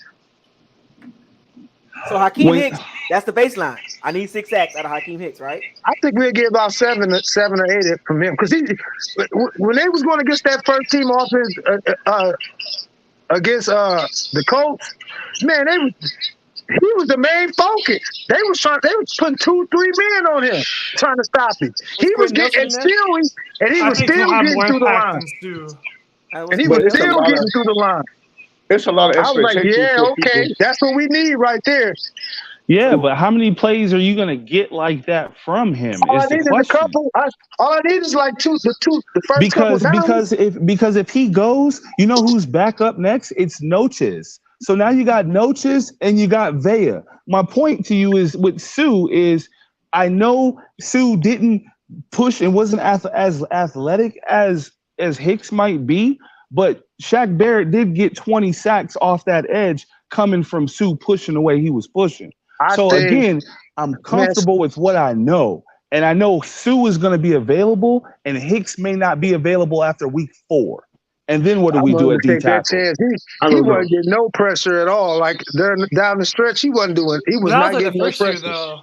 They regressed a little bit, especially Sue and Shaq. He regressed a lot. Him and JPP were they became liabilities. Hell, I think 2 of those sacks that he got them on a hump accidentally, really, because somebody else was trying to run around it. Sacks if the tackle's above average. Hakeem Hicks got something to prove. I think Hakeem Hicks gonna be nice there, man. I think Hakeem Hicks got something to prove along with Julio Jones, because Julio Jones has been hurt and Hakeem has been hurt. But I think those 2 players have something to prove, and they're gonna have breakout seasons this year. Is your are you watching me at the same time and talking? Because I can hear somebody in the background, somebody. Yeah, it's like an echo. Yeah, they got their video playing and they watching on live too. So it's somebody. Is it me? Yeah, mute your TV. Yeah, somebody got to mute the TV. Oh. Yeah, there you go. So, hello? Is that better? Yeah. Hold on. Don't count Hakeem Hicks now. I think he got another year or 2 left in that tank. Yeah, me too. You know what I'm saying? Like I said, between him and Julio, they got something to prove to people. Well, we do know. I'm sorry, Big Boy. I'll let you get back in real quick. Well, we do know with Vita Vea and Hakeem Hicks, we got to still be careful with those 2 guys because they have been injured. Yeah, that's 700. So the probability pounds up front. So the probability deal with it. The probability of them getting hurt at some point is there. You know what I'm saying? It's there because of the history of what we've seen with both of those players. So we can't expect them to be 17 games healthy. Yeah, someone just say Vita usually gets that one injury every season. Well, my issue with Vita Vea is Vita Vea doesn't be on the field as long as he needs to be on the field. I mean, he got to be on the field now. Yeah, because they did a lot of switching with him and Sue, and then Roches and McGlennon last year. You got a 5-year extension. I need a 5-year extension player out there playing all the way up to at least third down and still pushing the pile. Like, bro, you got this bag now. I need to see you on the field more and not trotting off the field trying to catch your breath after running two plays, bro. I can't blame him too much, though, because they did a lot of switching, too, because they would have Sue and Villa, like, in, like, 2 downs, and then they put Roches and McGlennon in they the was second down. dropping Vita back in coverage last year. I'm like, what are you doing? Yeah, that's Bulls doing Bull stuff. I was like, man, what is you doing with that? No, I from what I saw that first series, Hicks and Vita in there at the same time. Them first couple downs is gonna be hell. You can't double them both. You can't double them both.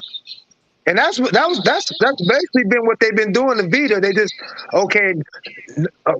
Nacho gonna do a little something, and we can put one guy on him, but we'll just concentrate on him. But now you can't concentrate on both of them guys, man. Here's the thing about it, like with our D line. So here's the thing about our D line is it's all going to depend on health. You know what I'm saying? Right. Health What's the insurance policy? Yep. Right. It's going to be a big deal. As long as we stay healthy, we'll be fine. That's we already know that top on the surface level, right? But it's always going to come down.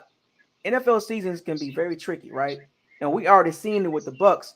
Injuries just popping up. Injuries. This is preseason. I get it, but you can see how it can just cause chaos, or it can cause problems if we get hurt at the top, on the top of our team, like because our depth is in question. Let's be real. Let's not sit here and act like we got a really good backups. Isaiah, you want us to stay muted, or? I keep hearing the echo. I don't know who is it coming from. There it is. It's gone. I think it's Byron. Yeah, that's okay. It's okay. Stay right there. So, if our defense stay healthy, we'll be fine. But we gotta have some type of expectations where somebody gonna get hurt at some point. It just happens. It's NFL. These are grown men. These are 300-pound men, 250-pound men. They're beating each other up every Sunday. But at some point, there will be some nicks and bruises. We got to expect that. No team goes through 17 games, 16 games, everybody healthy. Or preseason. It's just hard to do that. It's just part of the game. You know, unfortunate ankle roll or whatever the case may be. We got to expect that. Now, we want to be healthy the whole season, but the question is, the key is being healthy at the right time. Yeah. That's the key part. Being healthy at the right time. So if we stay hurt and during the season, little nicks and bruises, but when come week 16, 17, going into the playoffs, we are healthy. Oh, game time. That's how it works. Being healthy at the right part. At the right part. Before anyone gets into it, I'm gonna head out. Okay. Good talk. Dang, 5 hours. Well, you know, we get into that point where we about to break a record. Now we breaking that record, but I'll wrap it up in a little bit. But I appreciate you coming in. Yeah, catch y'all. Yeah, good talk, guys. See you. What today is? Monday. So I'll be back on later on this week. So, nice. But I appreciate it, Grislow. Catch you. So we got one down. We got a couple more to go. Unmute yourselves. We can close this on out. Let's close it out. So we talked about a lot of stuff. A lot. Jeez. 5 hours. We be getting in the channel. I'm telling you, it's good information, good dialogue, a lot of good subjects to talk about. Agree to disagree, but we cover a lot of stuff. And this is more of the preseason wrap up. That's why I stayed on a long time. This is more of the whole overall preseason, what everybody looked at, expectations, questions, concerns, whatever the case may be. This was that platform today to talk about, because moving forward, these next couple of videos will be a lot shorter because preseason's over with. Now we're focusing on roster changes, stuff like that. So the videos will be an hour, maybe 30 minutes. So it won't be another 5-hour video until the season start, when I do live streams and then I recap, going over tape, which I'll be going over that this season. We'll be going over tape, coaches tape, and stuff like that. So we'll point out some things that if you didn't catch it in the game, we'll review it in the recap, going over the coach's tape. So if you say, oh, he looked like this, tape says this. So you gotta be careful this season. You got to be careful this season, because the tape don't lie. What the eyes tell you, because I'm gonna sit there and point it out. Like, You say he blocked that good that game? Oh, well, look at this. Point this out. What about this play? So we'll be breaking these things down together as a unit. Not just me, but together. So what y'all see is what I'm going to see. So we can all talk about it at the same time. Coach's tape. Coach's tape ain't going to lie. Facts over feelings. Y'all know how this works. So let me close it out with biggest Bucs fan. What you got? Well, I got to the party late, man. I was getting off of work, so I just seen the notification come to my phone, man. But the few games that I've seen, man, that I just think that the injuries is kind of taking effect a little bit. But I think we're gonna be good when the regular season get here. Like I said, I'm just looking, like my man was saying earlier, I'm looking for Hakeem Hicks and Julio Jones, them two players, to shine for our team this year. And I think they're going to help us. You know what I'm saying? I think Rasheed White, the running back, big promises from him. Now, like you said, if Tom go down, well, we're in trouble when it comes to our quarterback situation. And then our secondary, I'm kind of iffy about that. But otherwise, I think we should have a good season. Oh, appreciate it, man. That's good insight right there, man. Yeah, that's like I said, every team got question marks. We got question marks. So, we all got questions and, concerns, speculation. So that's the beautiful thing about before the season start, because once the season starts, now we got tape. Now we got stuff to actually be like, okay, now this is the issue. This is not an issue. Blah, blah, blah, because we'll have stuff to go off of. So that is correct, Big Bucs fan. So is that it for you as far as your concerns or any issues that you want to talk about? No, that's it, man. I mean, like I said, I got to the party late, but that's it, man. Hey, come back later this week, man. We got some more stuff to talk about. We got to start talking about the Cowboys. Oh, most definitely. I can't wait to that game. I cannot wait. Talk about them. We got to talk about them Cowboys. You know what I'm saying? But shouts out to you, man. Appreciate it, man. Yeah, for sure. All right, Byron, what's up, man? Hey, man, just recap what you said. Just depth and health. Like we a couple key positions where we can't afford an injury, or the season's going completely left. You know what I mean? Starting with the quarterback position, because I'll be honest, as a Florida Gator fan, I've been saying it for a while. Pitts made Trask look a lot better than what he actually. Kadarius Toney. Man, I don't see it with Trask. We're in trouble, and Blaine Gabbert's Blaine Gabbert. So we just got to pray to God, Tom. Because, man, I'll be honest with you, man, and I told my pops this too. I don't know how, after all the success that Tom Brady has had, you get up off the couch and want to keep doing this after signing $350 million to talk about crazy. Yeah. You see what I'm saying? And I'm not saying Tom's a quitter, but what I am saying is, could he really be at that point where he's like, man, I'm 46. Like, I done won it 7 times. Like, I got 350 sitting on the sideline. Like, it's a lot of money. Gonna coast through this year, get done, and be done with it. You know what I'm saying? Because we're gonna find that out. We definitely gonna find that out real quick. Right. The first 4 games, we're gonna find out. So, my expectations this year is, I believe we'll win the division for sure if we stay healthy. Mm-hmm. But honestly, man, we need to beat the Saints twice this year. That's what I want. That's what I really want. What I really want. Sick of losing. That's my Christmas wish. Right there. I'm so tired of losing to New Orleans. I'm tired, bro. I'm so tired. I'm over. Sick of it, man. I live here. I live in New Orleans. So I got to deal with it every day. Every day. Man, bro, I'm over it. Like, I'm over Cam Jordan talking. I'm over always talking. I'm over it. Like, we need to beat them twice. But if we stay healthy, man, I feel like we got a good shot at running it. Like I said, we just got to key positions. I will say this, and I'm going on. White is going to start taking more of Lenny's touches before this year is over with. Mark my words. That boy seemed to got the juice to me. I don't know what it is about him. He's shifty, and his hands are good. Like, I really – if he can figure out the pass blocking, once Lenny pull that hamstring, that kid's going to run with it. You know what I mean? So I like him, though. I like him. I like him. Sleeper, man. Sleeper. Better than Keyshawn Vaughn. This has to be the year Carlton Davis shows me he's a top corner. We paid you. We gave you your bread. You're the number 1 corner on the roster. You need to take on every single challenge and lock them up. Like this, I need to see you do. Seen that schedule, right? Jamar Chase, Cooper Kupp, follow him. Let's get it. Like, shut him down. Take him out the game. This is what we paid you to do. So, all in all, man, that's all I got. Always love seeing you on here, bro. Always good talking with you, my man. Always love the support. And I'll see y'all later, huh? See you later on this week. Appreciate it, man. All right, go Bucs. So Sal, man, what you got, Sal? You got unmute yourself real quick. I think I had mute your mic real quick. So hold up. Try again. Try unmute. There we go. Pretty much the same thing as everybody else said. We're not in total disagreement about anything. You know, we're all pretty much on the same page. I would just rather see Dean in there instead of Sean. I think Sean hasn't proven anything. Staying healthy is key with any team, but definitely with as thin as we are right now. Woo-wee. I would like to wake up tomorrow morning and see the Bucs being very active in free agency, going to get what I want to. I want to wake up and see that, like, okay, or check on my lunch break, like, okay, they didn't went and got a couple O-line men or something like that, but that's about it, man. You know, I don't really have no fear though. I think no less than 10 wins. I'm seeing 11. I see 11. I think we're gonna be okay. There's gonna be some rough patches here and there, but the young boys will get it together.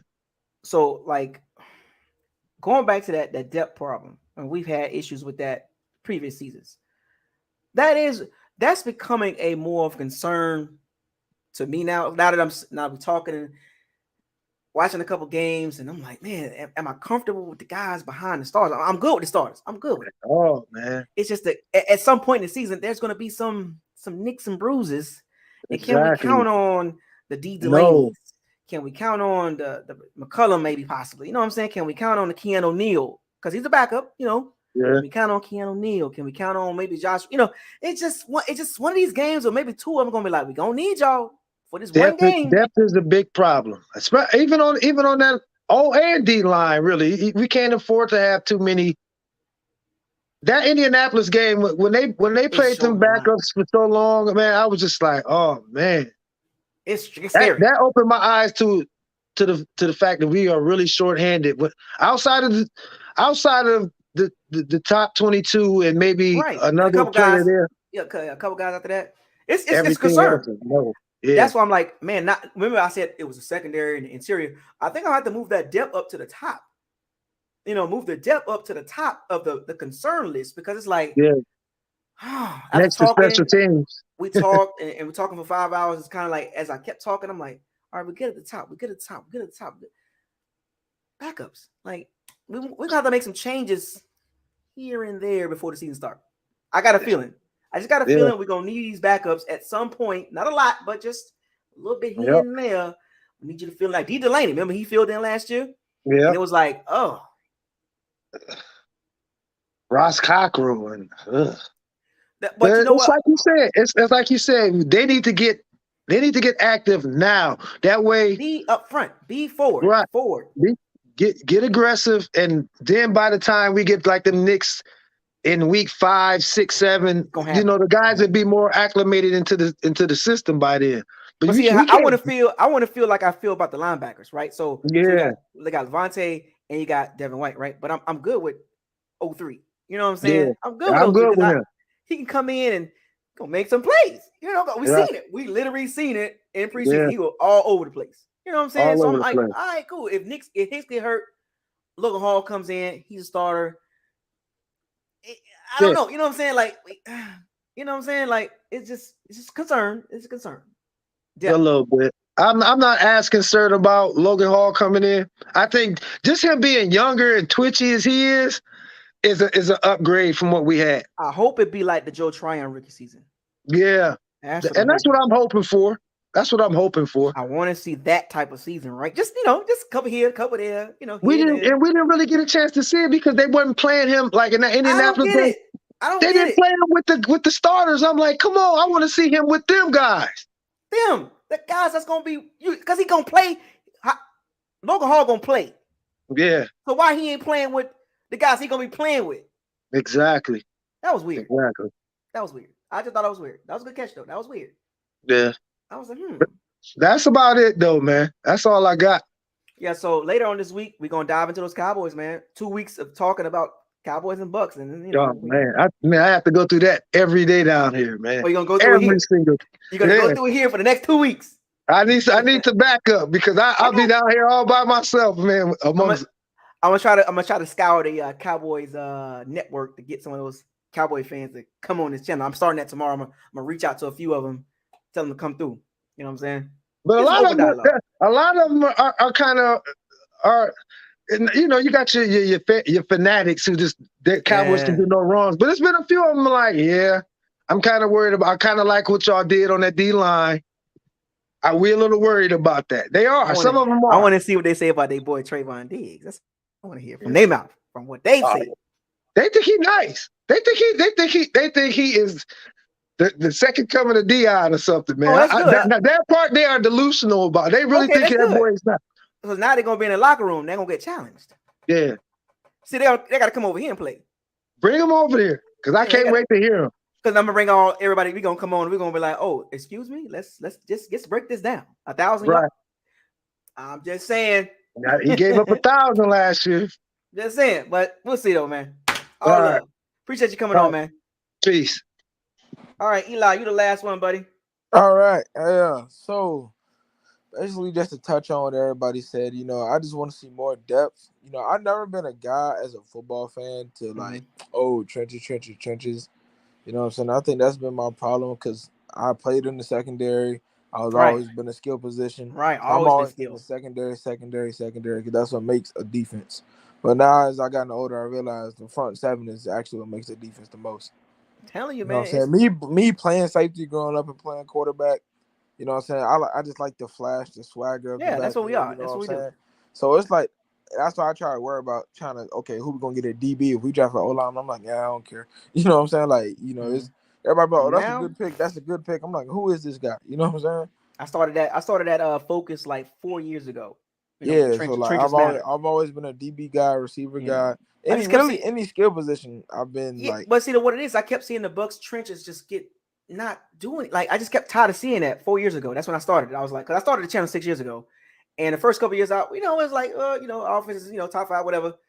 And then I kept seeing the offensive line, defensive line, Dotson and Caleb. I'm like, then on the other side, I'm like, what's going on with the D line and O line? That's why I started really pushing for that with the draft the last 4 or 5 years. Because it's like the trenches, man, build the trenches. Right, you know what I'm saying? And then I'm just ready for everything to just blow over and be over with. I'm tired of my friends hitting me up every time we sign somebody. Oh, y'all cheating.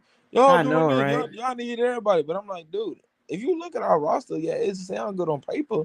But these guys got to stay healthy, though, bro. Now we're healthy. We can beat almost anybody with the right game plan. We can damn near go undefeated off paper. You know what I'm saying? Crazy, but right? These guys got to stay in their zone. But like when we got Kyle Rudolph, my friend, he was like, "Oh, y'all cheating? Y'all got Kyle? How is that, bro? He's not no. You know what I'm saying? Y'all acting like we got Hunter Henry or what I'm saying, or Mike Gesicki or something. Like we got Waller, second coming of Gronk or something. You know what I'm saying? Darren Waller, or Jared Cook, like. What are we doing? You know what I'm saying? We got Julio. Everybody like, here we go again. I'm like, dude, y'all the same people that said Julio was lost to Tennessee, but as soon as he come to Tampa, all of a sudden, he just Julio again. Like, come on, bro. Like, you know how it works. I think it's the Brady effect, man. I'm just ready for that's what it is. That they don't want to see Brady get those type of players because they feel like, oh, that's just too much. If he's Tom Brady, he shouldn't need all that. Right, you know what I'm saying? And we've seen Brady do more with less. Exactly. That's what I'm trying to figure out. Like I've seen Brady introduce me to a guy named Chris Hogan. I ain't never heard Chris Hogan. I've never heard of dude. I don't even think he in the league no more. Benjamin Watson. Bruh. Come on, man. Danny, he made Danny who he was. Damn it, Danny Amendola. He wasn't getting no love in Miami. He wasn't getting none in Detroit either. Exactly. Julian Edelman. What? Wes Welker wasn't getting no love until he got to New England. Quarterback in college. He was a quarterback. Kent State. And then he comes to Julian Edelman, Hall of Fame. No. You know what I'm saying? But I want to end it with this. Wes Welker gets no love really in Miami. It comes to New England. Boom. No, yeah, I want to end it with this. Put a smile on everybody's face here. Put a smile on your face. I sent you some more concepts of these uniforms. I want you to check them out before you get out of here. Check your email. Check them out. They're nice. I'm telling you, I want everybody to see this. Oh, he sent 2 more. Okay. Yeah. Oh. Yeah. Oh, okay. Let me show everybody. All right, let's see. All right, so let me share my Especially that screen. white helmet. That thing is so beautiful. Folks, we got some more concepts that we want to share real quick. Before we get out of here, put a smile on everybody's faces. Somebody call $1 place and send these 2. Everybody see that? You see it, right? Yeah, I see it. So that means everybody can see it then. Oh. That one's kind of. There's more. This one. That one's better. No, I was talking. Yeah, this is what I was talking about. Yeah. Oh, that's nice. Oh, okay. I see that. Yeah, you see how they got the buck of Bruce and the skull and the same thing? Mm-hmm. Yeah, that's. Oh, that's cold. That's cold. That's cold. That's cold, man. That's cold. That's that pewter. And yeah, white. that's a pewter helmet in white. Yeah. That's cool. That's the best one. I didn't think pewter could look good, but it can. That's cool. Yeah, there's more. Trust me. It's.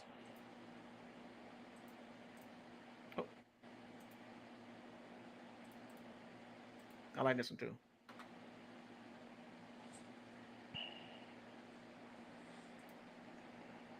Never seen that already. That's okay. I like that one. You know what I'm saying? Incorporate the new school with the old school and everything. It's just insane, man. That's cold. That's cold. That's cold, man. What we doing, Blazers? Blazers, what we doing? I think it's one more. I think it's another white helmet on there. I think it's one more. That's nice. That one was Oh, that one. Bruh. Yeah, that one. Bruh. Man, look here, man. I'm telling you, man, we could be doing so much. I feel you, man. I gotta talk to my friend's uncle because he actually works at $1 place. He's actually kind of involved with the uniforms a little bit. He's the one that like stitches the names on the, you know what I'm saying? Mm-hmm. So I gotta talk to him about. Well, man. Yeah. Anything else, man? Nah, that's it, man. I just want to say, I wish everybody good night. Everybody, make sure y'all get up tomorrow. I pray for everybody and go Bucs. That's it. Appreciate it, Eli. Yep. Well, folks, that is the Bucs locker room talk preseason wrap up. We discussed a lot of things. We talked about a lot of things. Great conversation, highs and lows, agree to disagree. But at the end of the day, we all family. We all want to see the Bucs do good. It's gonna be a fun season. It's gonna begin with the next video. We're starting with the Cowboys, so we're gonna start diving into that for the next couple of days. Try to get some Cowboys fans on here, so we can have an open dialogue. You might even see me on the Cowboy channel, sticking up for the Bucs. But looking forward to those conversations if they have the guts to come on into the locker room and talk to us Bucs fans, Pirates and Sea Bandits. Don't hurt them. I'm gonna try to get them here in the locker room. So shouts out to all the Pirates and Sea Bandits. Thank you for joining. I really do appreciate that. Folks, tomorrow, 4:00, the final 53. Who you got making the roster? Stern just got cut. I had him getting cut. There's more cuts to be coming in the next few hours, the next several hours. And we might pick up some guys. We'll see. But with that being said, subscribe, like, comment, share on all the videos. Don't forget to hit the notification bell icon to notify you on all new videos that's posted on this channel. With that being said, I want y'all to fire those cannons, seize the day, raise the flag. Hashtag no risky, no biscuit. Hashtag facts over feelings. Hashtag bombs away.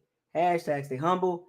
Hashtag what does your eyes tell you? Hashtag probability versus possibility. Hashtag don't get mad at me. Hashtag trenches matter. Hashtag Super Bowl bus. I'll see y'all later this week. Buckles Locker is out.